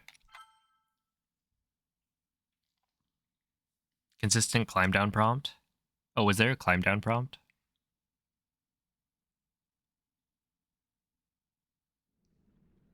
I was not paying attention. Tree branch, you mean stick? I mean tree branch. What's up, goat ham? That's what the game calls it. You're testing QDS arrow smuggle setups, and you never got a dynamic Zuggle. Well, now you can feel included. What's wrong with a stick? Well, I guess a stick is different, right? Because it doesn't have leaves or whatever.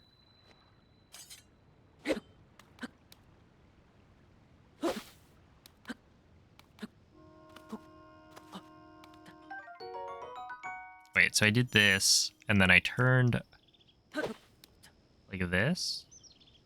Oh, I guess I could climb down this way. Oh, that might work.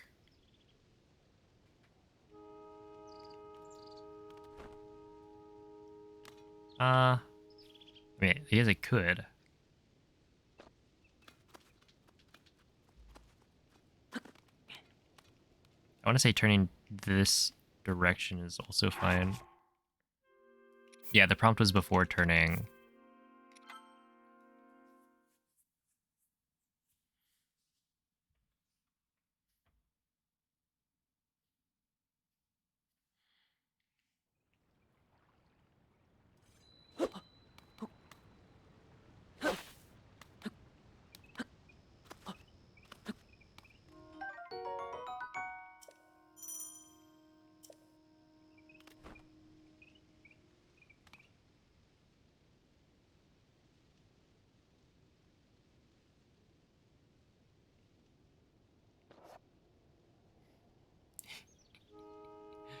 Hmm. What's that climb down? I don't know, ask Link. Like, he could maybe get into this corner, but also he kind of shakes. You can probably, like, well, not ideal, I guess. People shake. He's like that one NPC.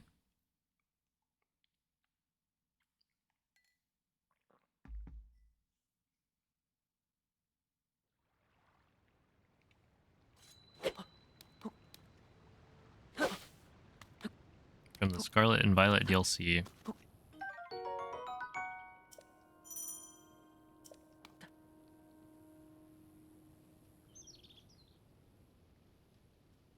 If I tried the corner, oh, I guess I could do like this, and then walk back here.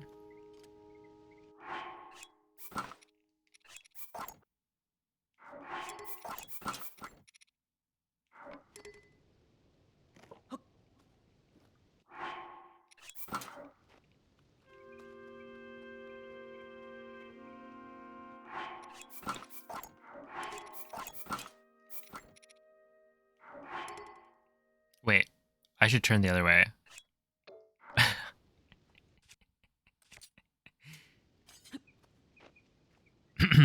Yeah.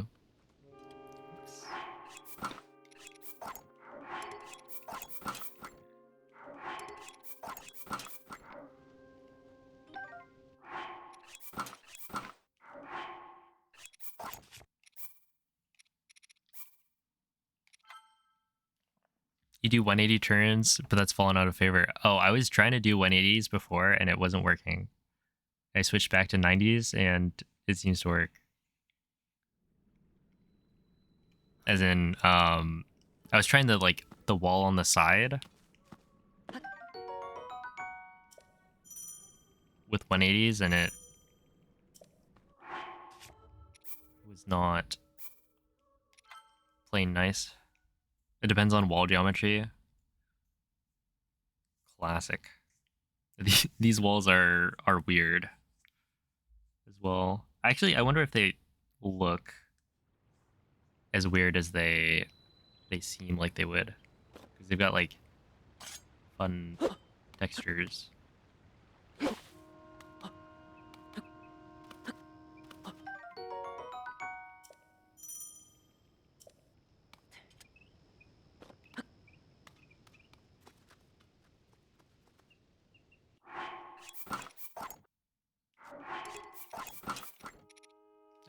Left.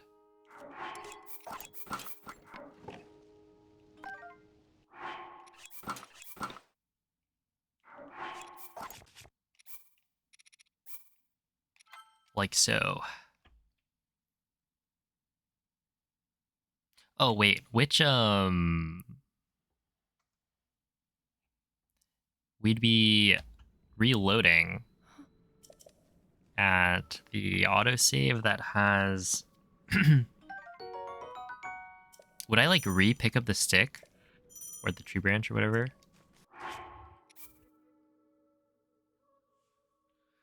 Because I don't think it gives you an autosave after you pick up the stick.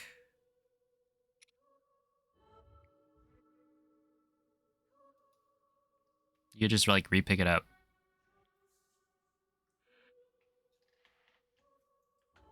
You got one for picking up the sick? Oh, maybe it does. I guess in this case I'm like reloading. So not enough time has like passed.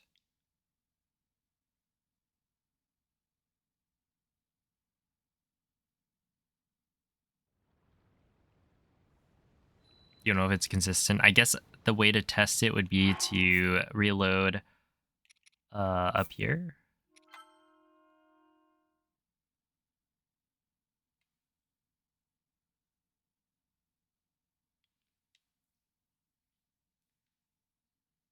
You started from an intro skip file. I feel like the cutscene makes it so that enough time passes that it shouldn't matter.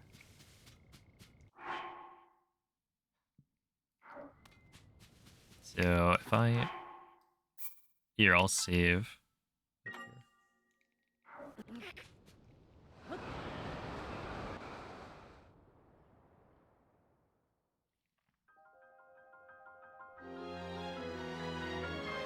You got wings. Hey. We don't need wings though. So you should throw them away.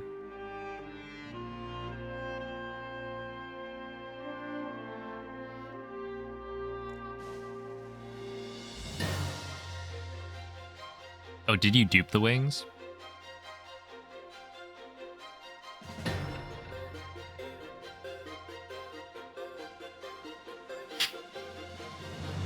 Nice. Yo, what's up, Elias? Thanks for the good luck.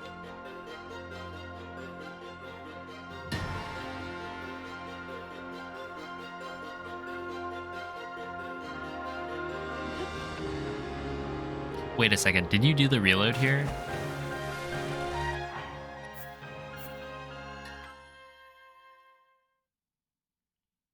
You didn't. That would probably matter. Because if you reload, then it's probably not going to give you an autosave like immediately after. So...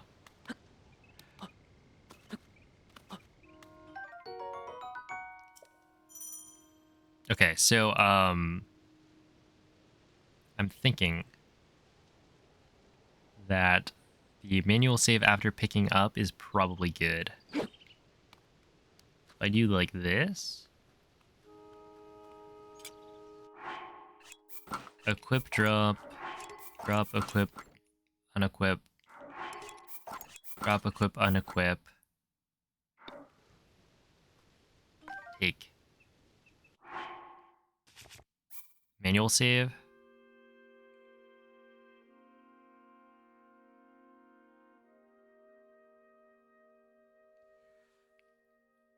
So yeah, forward jump slash after the title card cutscene may be solid for landing on a lily. Yeah, maybe. Yeah, I want to.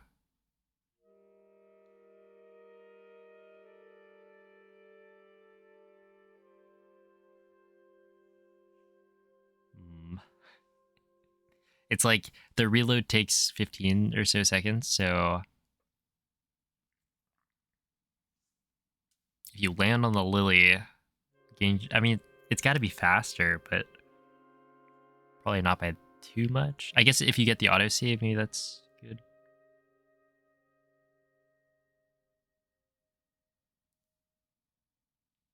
You want to make sure the tree branch is in the menu.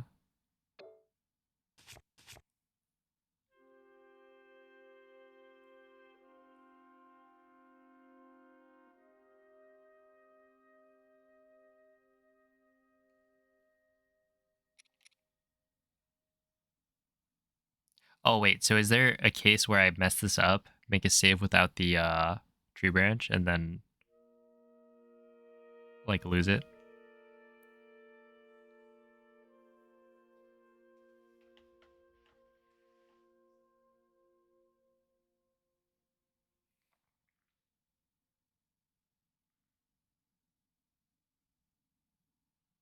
You drop and save without exiting? Okay. Wait, so what did I do here? I don't remember which step this is. I think I just picked it up from the ground. So if I make a save, I'm now supposed to equip, then drop, and then I reload. Oh, well, the intro one's gone, so we'll just reload this.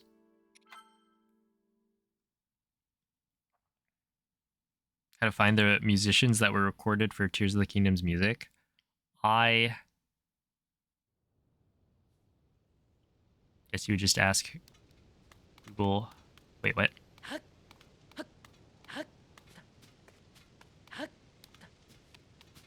Yeah, I don't know. Huh?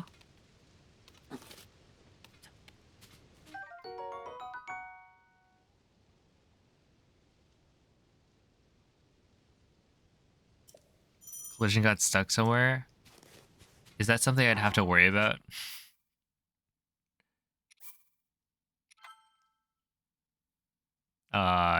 Going from here to the intro.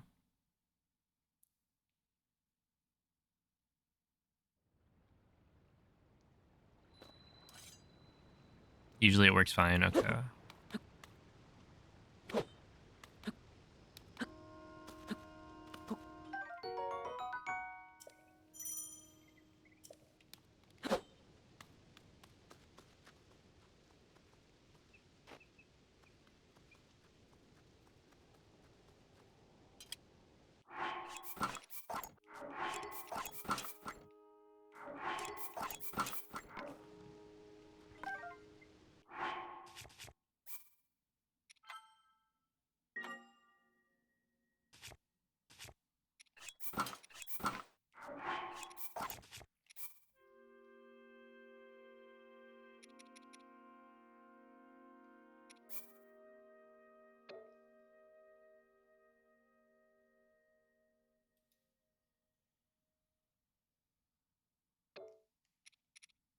I'm gonna go to the title screen and start a new file. There was kicking and punching. I'm glad to hear that. Otherwise, what's the point? Wait, actually, wrestling? Are you not supposed to like punch and kick? It's all about grabbing.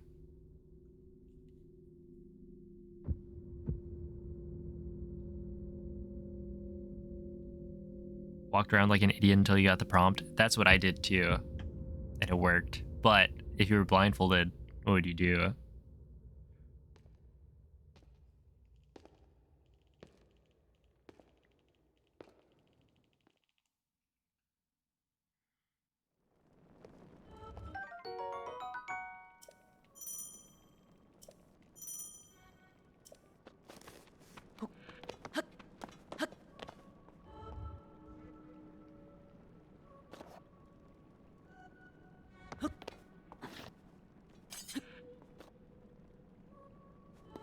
I don't know. This wall is probably better.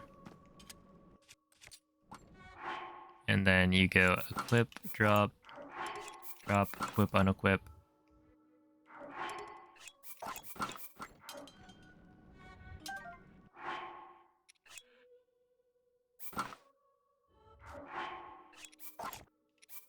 And then load back at this save.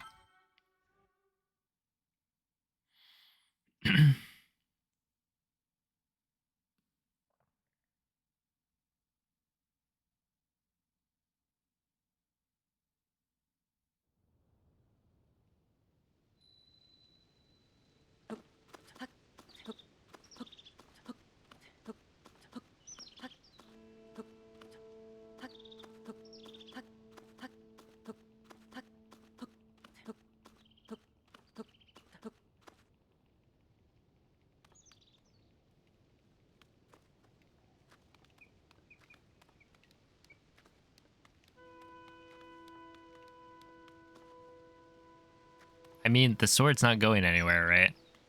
So you just gotta pick it up at some point.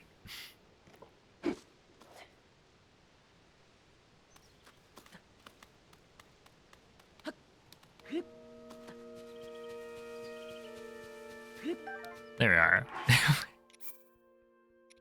Bizarre. Yeah.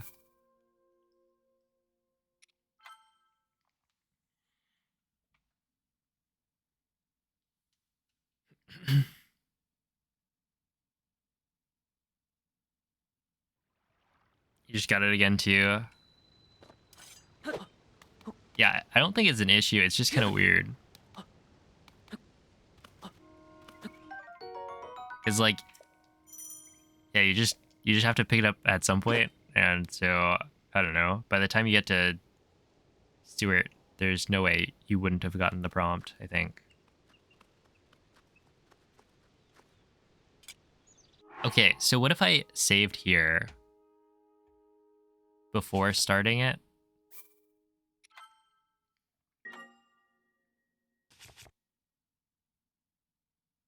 You got to Stuart without the prompt? Oh.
The Spuggled MNF can knock it around.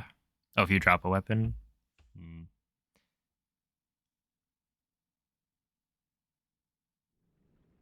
I mean, I don't think I'm really trying to pick up anything else.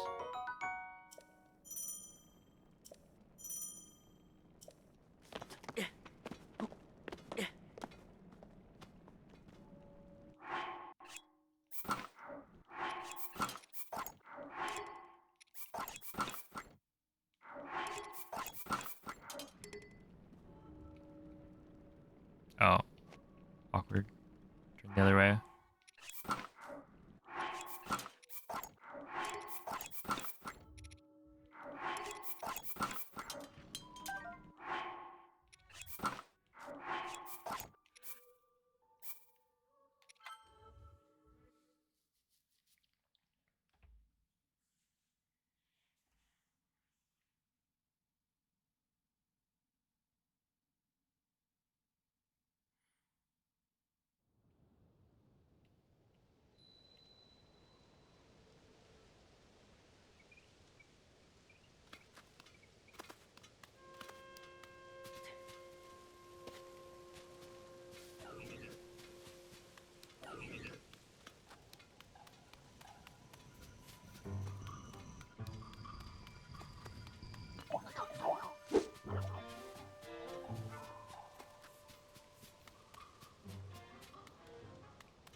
Oh, I forgot. Yeah, you void out. Hey, it's back. Okay, but once you talk to Stuart, surely it's there. Just void out. Hey, it's technically an option, but unnecessary. You don't know about that? Well, instead of finding out, I'll just leave that probably for tomorrow. Dude, this is so cool and so fast. Also, if I'm using an autosave from the intro, I guess I don't know where exactly it would be.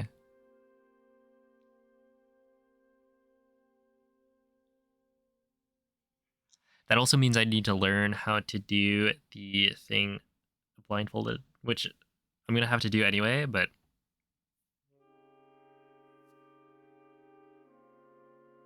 Depends on how you do intro, yeah.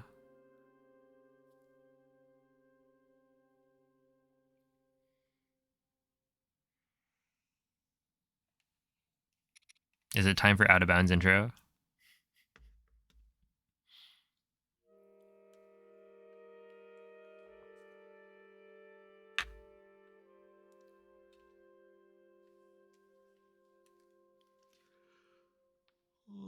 But yeah, I think that's for tomorrow. Let's see who is live on this website.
All right.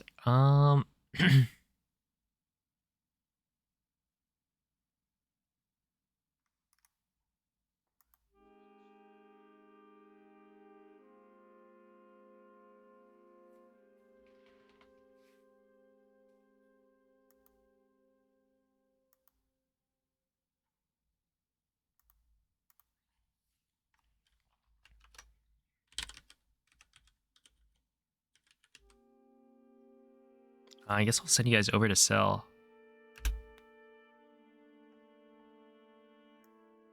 She is playing some Breath of the Wild.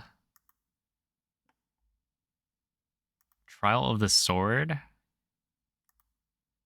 Looks like the end of Trial of the Sword, but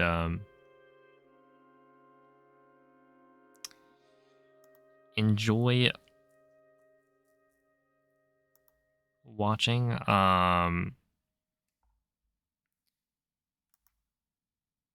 And thanks everyone for sticking around. I made a lot of progress today, I'd say. Got a little sidetracked with the MNF stuff, but I think that's going to be very important for any percent. So definitely fun messing around with it. Yeah, tomorrow we'll be back with some more routing. It'll be focused mostly on getting to Ascend, and hopefully we make more progress. So we'll see. It's Pog, you're not biased. Sure. Oh, hello, Onyx. Yeah, thank you all for watching. Give Cell some good luck, or whatever you say to people not speedrunning. And I'll catch you guys next time. Bye.